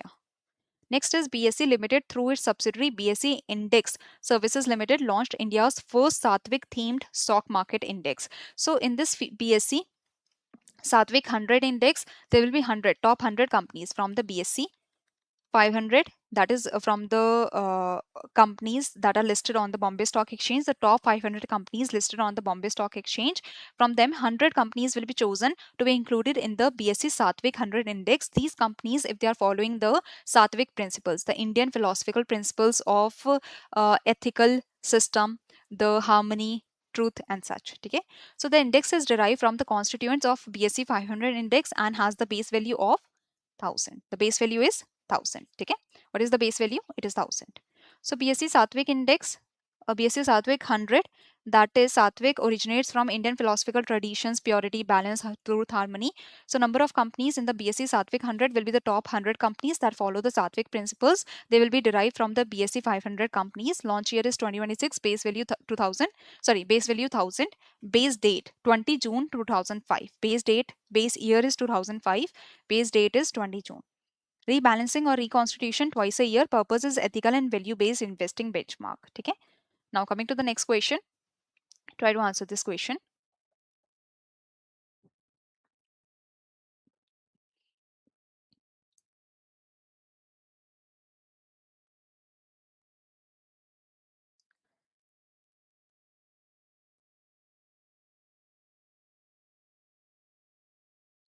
Okay.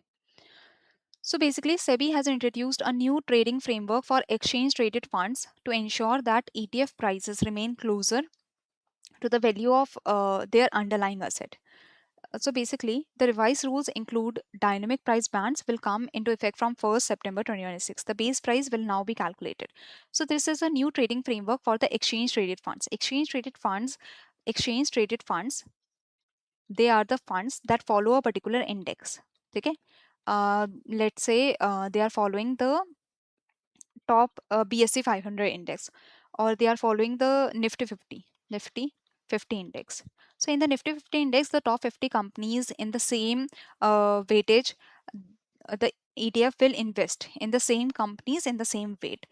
Now the ETFs, they are traded, or they can be traded on the stock exchanges. So these are the exchange traded funds, and they are traded on the stock exchange. Now it has been said that, let's say the ETFs, they are investing in the shares of the top 50 companies. Okay, so their value, the value of the ETF that are traded on the stock exchanges, their value should revolve around the shares that the ETFs are investing, because they are investing in the shares, so their value should be near to the share value.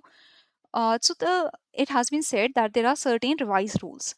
The base price will now be calculated using previous trading days volume weighted average. So basically, before, the ETF's base price was taken at 2 T minus 2 net asset value. That is, today, if the trade has to happen on the ETFs, 2 days previous, that price was taken as the base price. So that do not reflect the trading sentiments of the current day, because the base price we are taking of 2 days before. So now it has been said that the base price should be the T minus 1, this price of the closing price, that to the closing price, that means the previous trade. Today trade is happening, so the yesterday's closing price should be taken. Okay, so that is the idea. And this is the base price, that yesterday's, T minus 1 means yesterday's closing price, volume weighted average price. So average price at the closing period, this price we are taking of the yesterday, last 30 minutes, whatever average price, volume weighted average price was there yesterday, last 30 minutes, that we are taking. Okay, this is the base price. Now the price can fluctuate. So how much fluctuation can come, that is the directions that have been released. For equity and debt ETFs, that means the ETFs that are investing in the shares in the equity, or that are investing in the debt, the initial price, dynamic price band. So base price is as per yesterday's last 30 minutes of the closing price, average closing price. So base price, that can be that can fluctuate, or there can be dynamic price band will be 10%, plus minus 10%. So price can go up or down. So for equity and debt ETFs, the initial dynamic price band will be plus minus 10%, which can be flexed up to plus minus 20% after a cooling off period of 15 minutes. Okay, so this is the idea, that the base price is as per the yesterday's closing price, average closing price, and now uses more recent market data rather than taking the market data of 2 days previous. Equity and debt ETFs, there shall be a dynamic price band around the base price. There should be a dynamic price band with an initial price band of 10 plus minus 10%, which can be fixed up to 20%. Okay, this is the idea. For commodity ETFs, that are the ETFs that are investing in the commodity space, gold and silver, the initial dynamic price band prescribed by SEBI is plus minus 6%. This can be extended by 3% more. And the cooling off period shall be 15 minutes for both the categories. For the equity and debt ETFs, for the commodity ETFs, the cooling off period is 15 minutes. Okay, trades are executed, if the trades are executed near to this initial band, if the trades are executed very near to this initial band, then the 15-minute cooling off period, after that the price band can be expanded. That is the idea. For overnight and liquid exchange traded funds, there is no change in the price band, and the fixed price band is there, that is plus minus 5%. Okay, so there is no change in the price band, the fixed price band is plus minus 5%. That's it. Chalo, now coming to the next question. India's senior bureaucrat, Dash, has been elected as the Vice President of the Financial Action Task Force for the term July 2026 to June 2027. This is for the first time in history that India will hold the FATF Vice Presidency. That's why it is important. It is Vivek Agarwal. That's it. India and Nepal have launched a peer-to-peer cross-border remittance mechanism by linking India's UPI with the Nepal's NPI. The implementing agency, so India has unified payment interface, Nepal has national payment interface, they have been linked. The implementing agencies, the technical agencies for this initiative are which of the following? Anyone? The technical agencies or implementing agencies are the NPCI, international arm, that is NIPL, and NCHL. Okay, so NPCI International Payments Limited, that is the international arm of NPCI, and the Nepal Clearing House Limited, these are the implementing agencies, the technical partners that are implementing the initiative of connecting UPI with NPI. So this is the idea.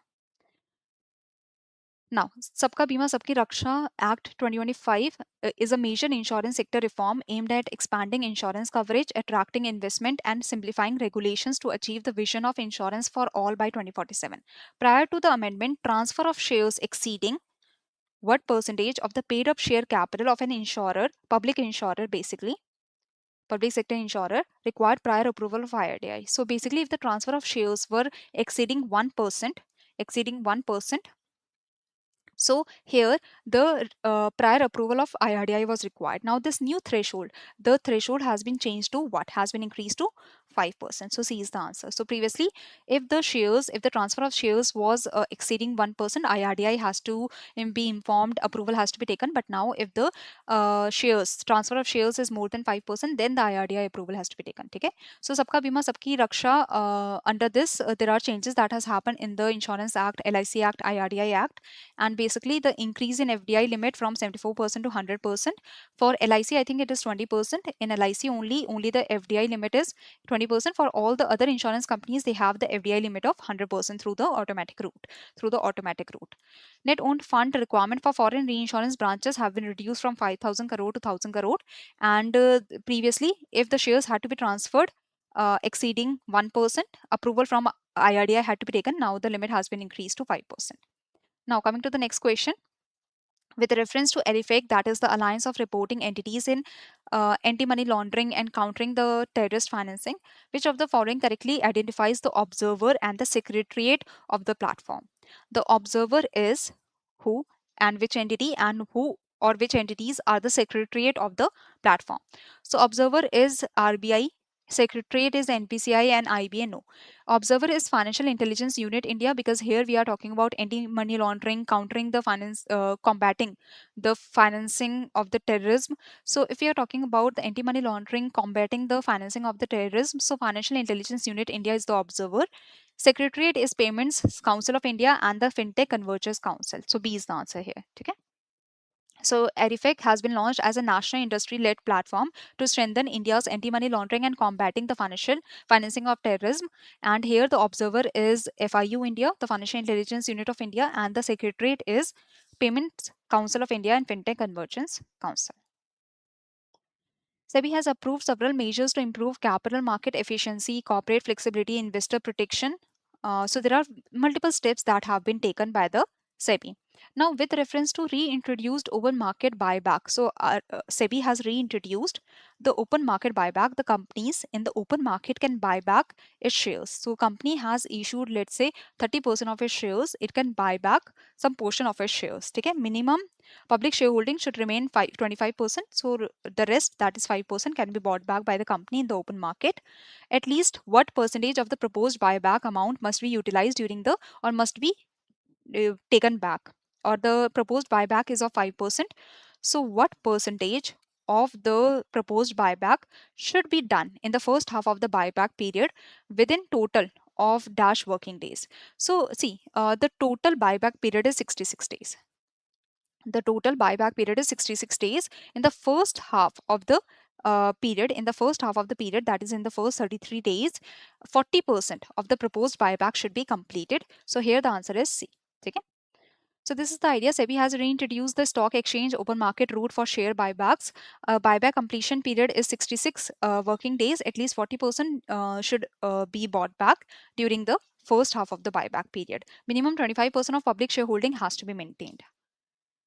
Now, under SEBI's newly approved quick transmission processing framework, the threshold for simplifying transmission of securities has been increased from what to what?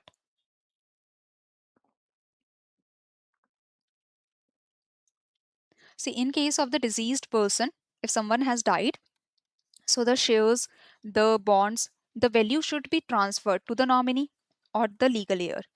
Usually, the procedure is very lengthy, or usually the timeline is very long. The multiple documents have to be signed and such. So SEBI brought quick transmission processing, that is, if the share value, bond value, and the total securities value is up to 5 lakh, so the quick transmission processing will be followed. The all the procedure will happen in a fast forward manner. Now this value has been increased from 5 lakh to 25 lakh, that if the securities value is up to 25 lakh, then the quick transmission processing will be followed. So the answer is C. Okay. So the transmission refers to transfer of securities to the nominee or legal heir after the death of the investor. Now for the quick transmission processing, the amount has been increased from 5 lakh to 25 lakh. That is the idea. Only a few questions are left now. So timeline for launching eligible AIF schemes has been reduced from up to 30 days. This we have discussed under the Garud framework, I think. Yes, that we discussed in May. This has been discussed in before the phase 1 in detail.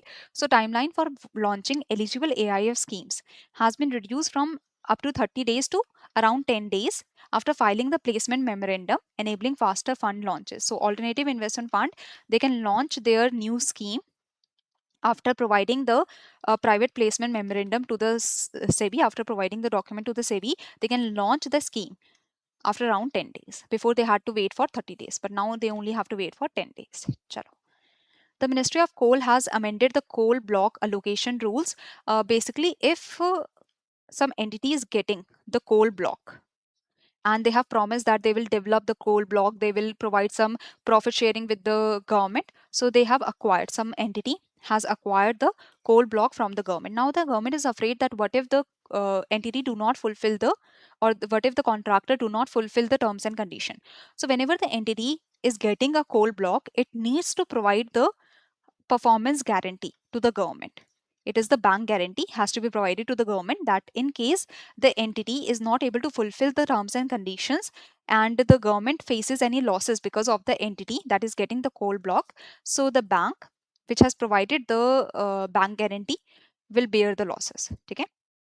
So usually this is the case that if a entity is getting the coal block, okay, if a coal allotee or the entity is getting the coal block, then the government and the entity, they are signing the contract that the entity has to follow the terms and conditions. What if it does not follow the terms and condition and the government has to face the losses because in the time period the development did not happen that the government wanted? So in this case, the entity has to take the performance guarantee. Before signing the contract, the entity is required to take the performance guarantee, that it from the, that is a bank guarantee.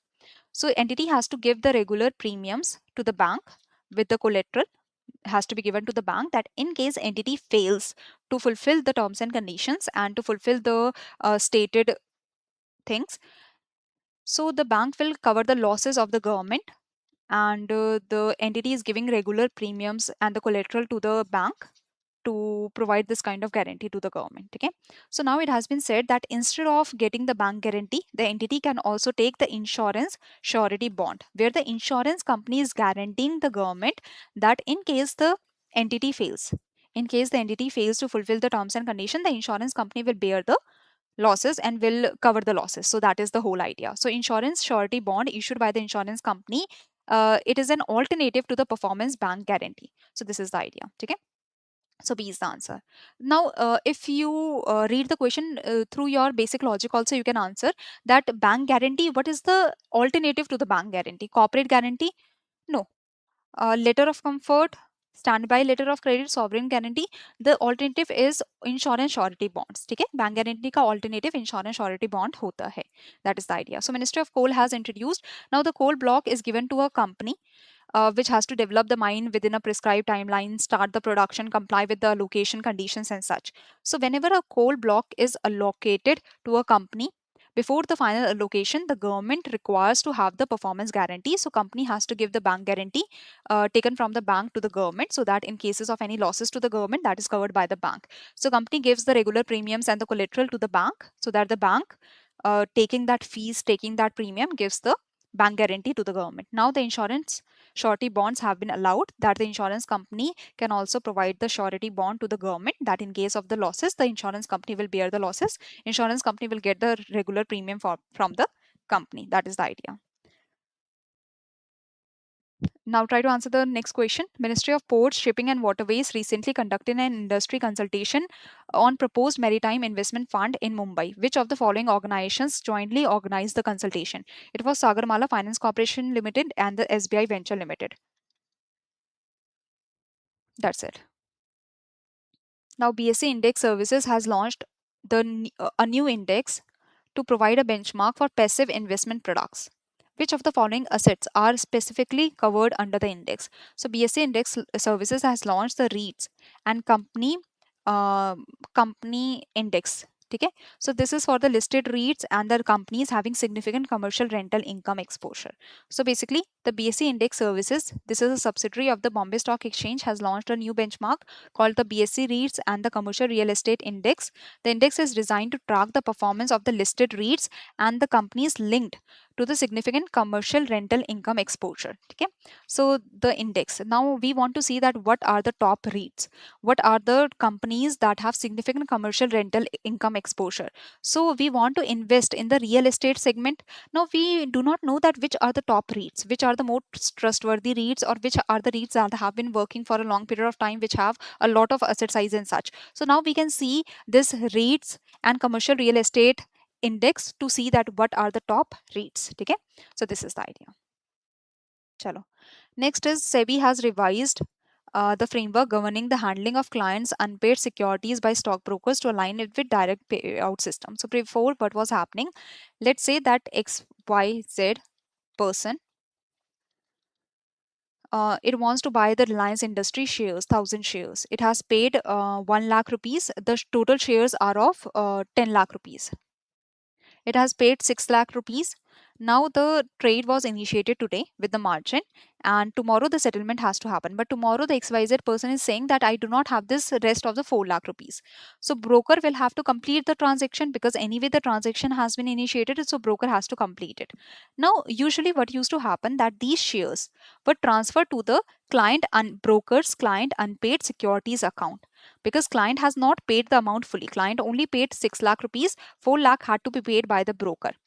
Now the SEBI is saying that instead of the shares going to the broker's client unpaid securities account, in the broker's account basically, the shares should go to the person's account only, but the shares should be blocked until the XYZ person pays the money. Okay? So this is the idea. So under the SEBI's revised framework for handling the client's unpaid securities by stockbrokers, the auto pledge is in favor of the broker. Auto pledge means that the shares have the unpaid shares, they have gone to the investor's account only, not to the broker's account. The unpaid shares have gone to the investor account, but they are auto pledged. That means they are auto blocked for the broker.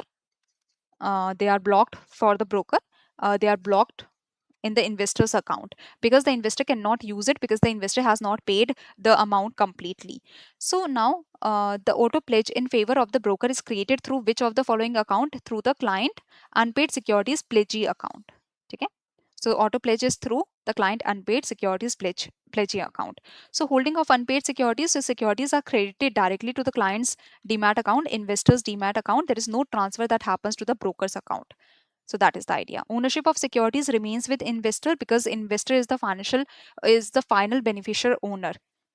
Now you will say that the investor will never pay then. Anyway, the shares will remain in the account of the investor only. Even if it is blocked, still it is in the account of the investor. Actually, investor is given a maximum period in which investor has to pay. If the investor do not pay within this given timeline, then the auto pledge is used against the broker. That means auto pledge that is done for the broker for the shares, the broker can use these shares, can sell these shares. Okay, so the investor has to pay within the given timeline, otherwise the pledged shares can be used by the broker. That is the idea. So according to SEBI's revised framework, the maximum period within which the client is ordinarily required to meet the payment obligation for unpaid securities from the payout date is 5 trading days. So from the payout date, from the date the securities or the shares have been transferred to the account, within 5 trading days, the payment has to happen. So there is direct payout system that directly the shares are going to the investor's account, and the maximum period shall not exceed 5 trading days from the payout date within which the client must meet the payment obligation. If the client do not meet the payment obligation within this timeline, then the broker can sell the shares. Okay, that is the idea. Now, under the revised SEBI framework, let's say the broker is not able to sell the shares, then what will happen? Because of, let's say, natural disaster, because the shares are not tradable in the market much, they are illiquid, so broker is not able to sell the shares immediately. So in this case, by 6 p.m. on the 5th trading day, the broker has to request for up to one additional calendar week for the sale of the shares. So under the revised SEBI framework, if the unpaid pledged securities cannot be liquidated, cannot be sold within the 5 trading days after the payout date, or the payment has not happened and such, in this case, by 6 p.m. on the 5th trading day, for up to one additional calendar week, the time can be taken. So this is the idea, that in exceptional circumstances, if the unpaid pledged securities cannot be liquidated by stockbroker within the 5 trading days after the payout, the TM may make a request by 6 p.m. on 5th trading day after payout to extend the pledge for one additional calendar week. Okay? Chalo. SEBI said that specialized investment funds have received an encouraging response. See, specialized investment funds, they have been introduced by SEBI, because mutual funds, the retail investors, the small investors, they are also investing in the mutual funds. 1,000 rupees we invest through 1,000, 10,000, 5,000. So the small investors also invest in mutual funds. That's why the mutual funds have to follow more rules and regulations. While there is the portfolio management service, so there are the portfolio management services where the big investors are investing, where the very very big investors in crores the investment is happening. Okay, so for the investors that are not very small investors, that are not investing in 1,000, 2,000, for the investors that are not very big investors, they cannot invest in crores. So for such kind of investment, there is no instrument that is available, because the small investors, they invest in mutual funds, the big investors, they invest in PMS, the medium investors that invest in lakhs, for them there is no separate fund or instrument. So for that, the specialized investment fund was introduced, where the minimum investment is of 10 lakhs. So if you are a medium investor, you can invest in the specialized investment fund. That in the mutual fund, there are more rules and regulation, there are more restrictions, but in the specialized investment fund, there are not such very high restrictions, not very high restrictions.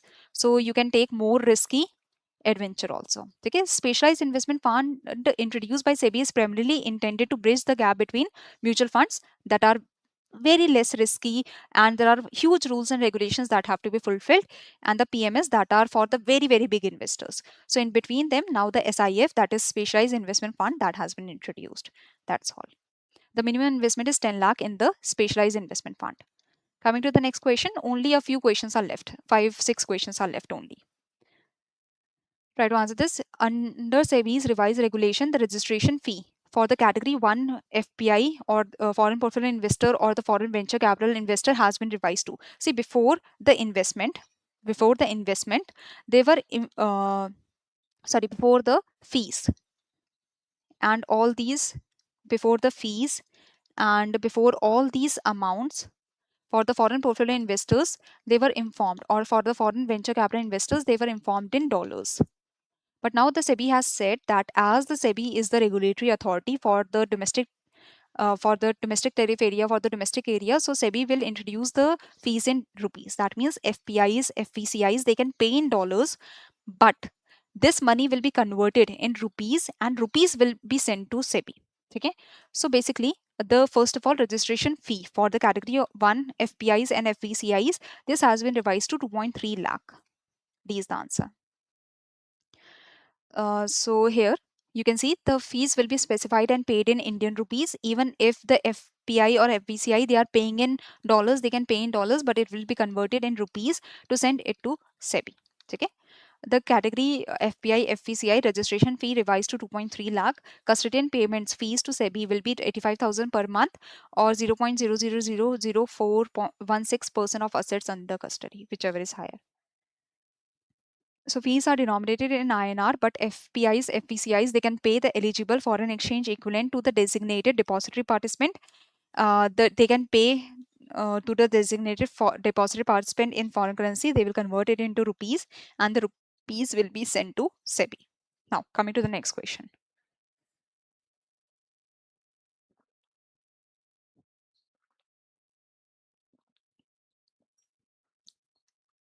The Nifty India FPI 150 index comprises the top 150 stocks selected from which of the following indices? See, Nifty India FPI 150 index. First of all, Nifty India FPI, Foreign Portfolio Investor 150 index.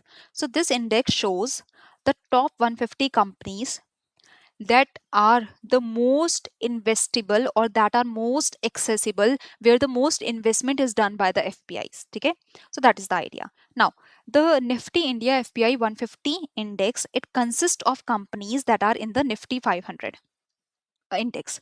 So basically, in the Nifty 500 index, in the Nifty 500, in the Nifty 500 index, the top 500 companies in terms of their market values, the top 500 companies are included. Out of these top 500 companies, in terms of their asset value, market valuation, basically, in terms of their market valuation, the top 500 companies, they are included in the Nifty 500. From the Nifty 500 companies, from the top companies, there are 150 companies that are selected for the Nifty FPI 150 index. These 150 companies are those companies that are most accessible, most investable by the foreign portfolio investors. So SEBI has approved the launch of futures and options contracts based on the Nifty India FPI 150 index. It allows NSE to introduce a new derivative product. The futures and options, they are derivative product, specifically designed for foreign portfolio investors, because these are the companies, these 150 are the companies where the most investment is done by the FPIs, or which is more accessible, most investable by the FPIs. Okay? So for the SEBI has allowed the futures and options contracts for this Nifty India FPI 150 index. That means these 150 top companies, in the same weight that they are included in the FPI index, in the 150 FPI index, in the same weight, in the same companies, the investment can happen through the futures and options contract. Okay? Nifty India FPI 150 index aims to track the performance of the top 150 stocks or the companies selected from Nifty 500 that ensure accessibility and investability for the foreign investors. So these are the top 150 stocks. Now, coming to the next one, the upgraded sites 2.01 platform was recently launched to facilitate the timely credit of 8.25% of the interest for the financial year 2025-26, enabling interest to be credited by 15 July 2026, significantly earlier than the previous years. Which of the following organization has launched the sites 2.01? It is EPFO that has launched it. That's it. So EPFO has launched its upgraded centralized IT-enabled services platform. Coming to the next question, under the existing framework, an unclaimed bank deposit remaining unclaimed for 10 years is transferred to which of the following funds? So if the dividend, if the shares related to the dividend, if the bond after maturity, if the interest on the bonds, if they are remaining unclaimed for 7 years or more than that, they are transferred to Investor Education and Protection Fund. But if the deposits with the banks, if they are unclaimed for 10 years or more, they are transferred to Depository Education and Awareness Fund. So C is the answer. Okay? So this is the idea. Now, coming to the next question, Union Ministry of Coal has operationalized the registration process for coal exchanges. So now the coal exchanges will be available by launching an online application portal.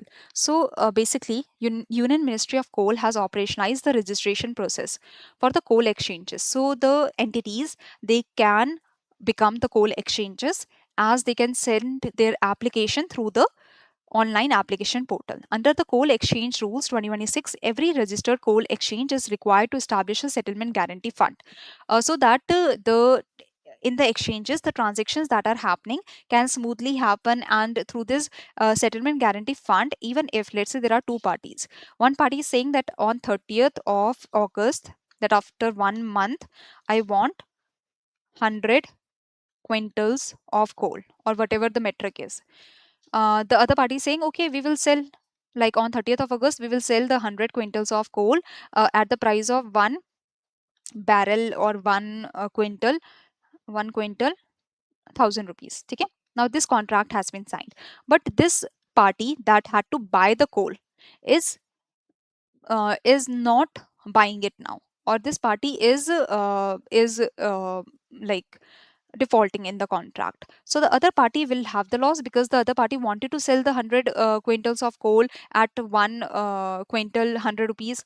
So the other party will have the loss. So for that there is the settlement guarantee fund. In the settlement guarantee fund, what happens that the transaction is still done. Even if one party fails, even if one party do the default, then also the transaction is completed through the exchange by using the money from the settlement guarantee fund. That is the idea. According to the rules, at least what portion of the settlement guarantee fund? Now, in the settlement guarantee fund, the coal exchanges are keeping huge amount of money. Let's say 100 crore rupees. Now, it has been said that at least 50% of the fund must be invested in safe and liquid investments such as treasury bills, government securities, fixed deposits, which are quite safe. Okay, so this is the idea.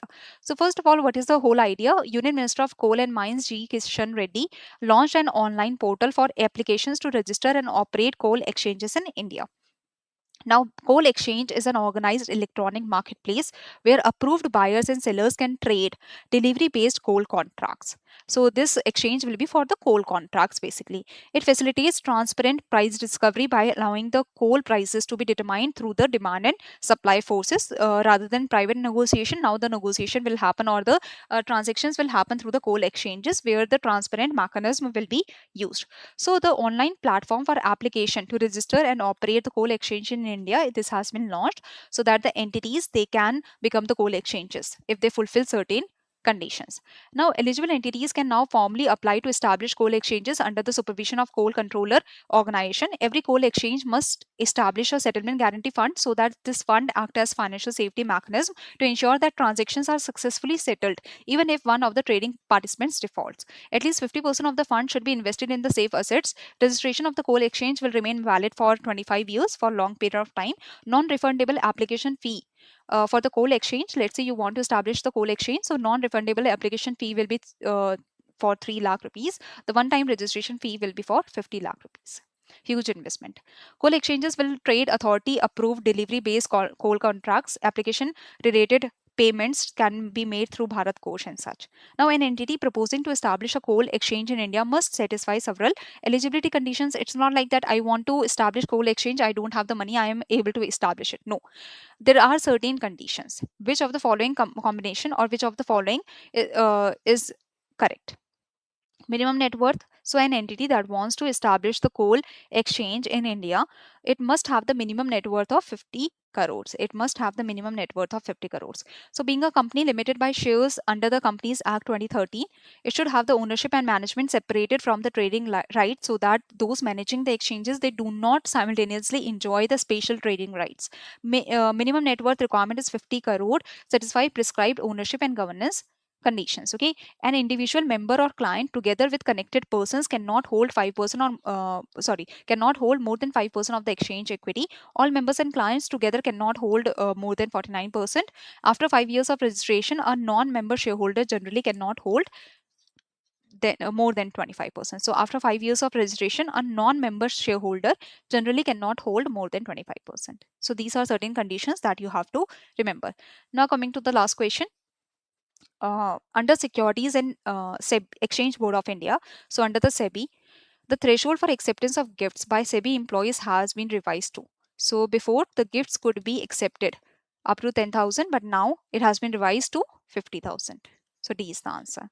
So here for the SEBI employees, there is the new framework that clear distinction between permitted and non-permitted investment, fresh investment in equity, convertibles, specified derivatives, express, barred, stopped, because you are the SEBI employee, or if someone is joining SEBI, so they might have some extra information. So some of the investment has been stopped. Includes adopted. So family coverage, before it included the narrower definition, now it includes adopted children, stepchildren, legal wards, substantially dependent relatives.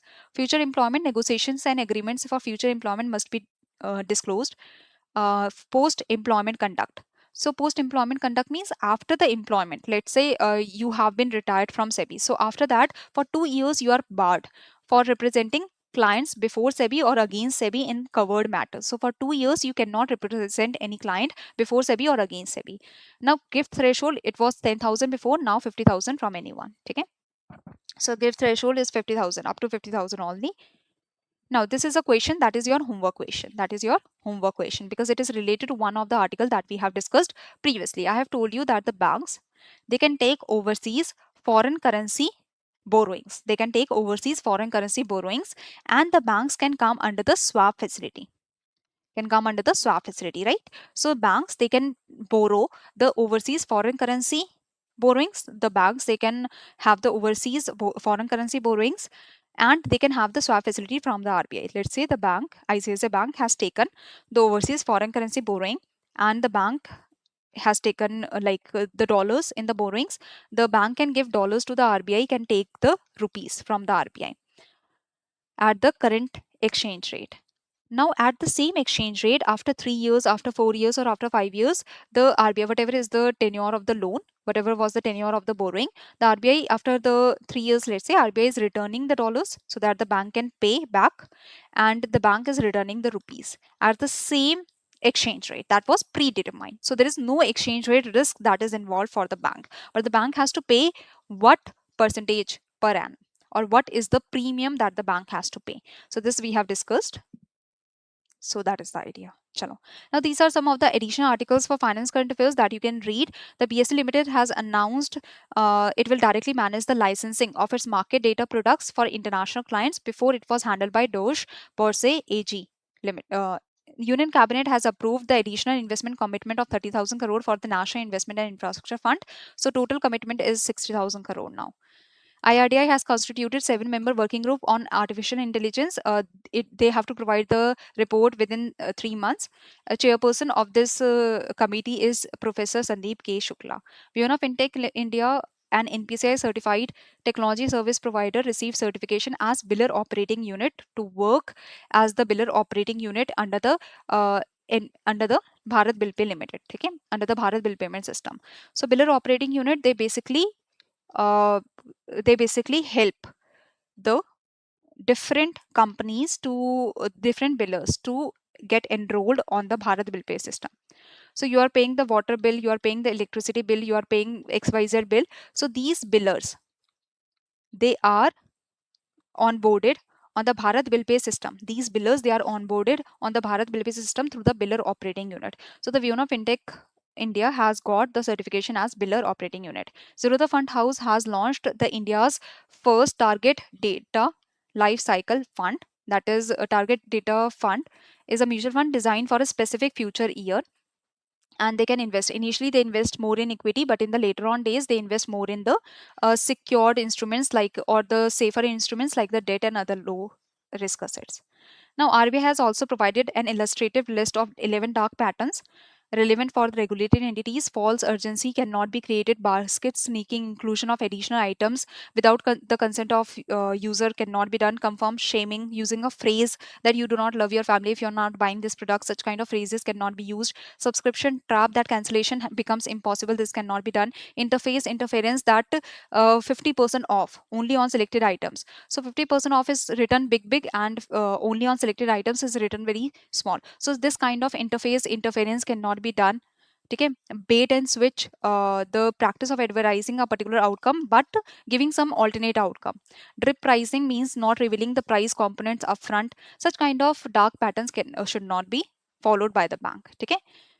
This is all. So this was regarding the dark patterns. So dark patterns, there are 11 dark patterns that the banks should not be involved in. Okay. The banks should not be involved in the dark patterns. The banks, they have to undertake the steps for customer protection. So explicit consent has to be obtained from the customer before providing any service, any product to them. Feedback shall be sought.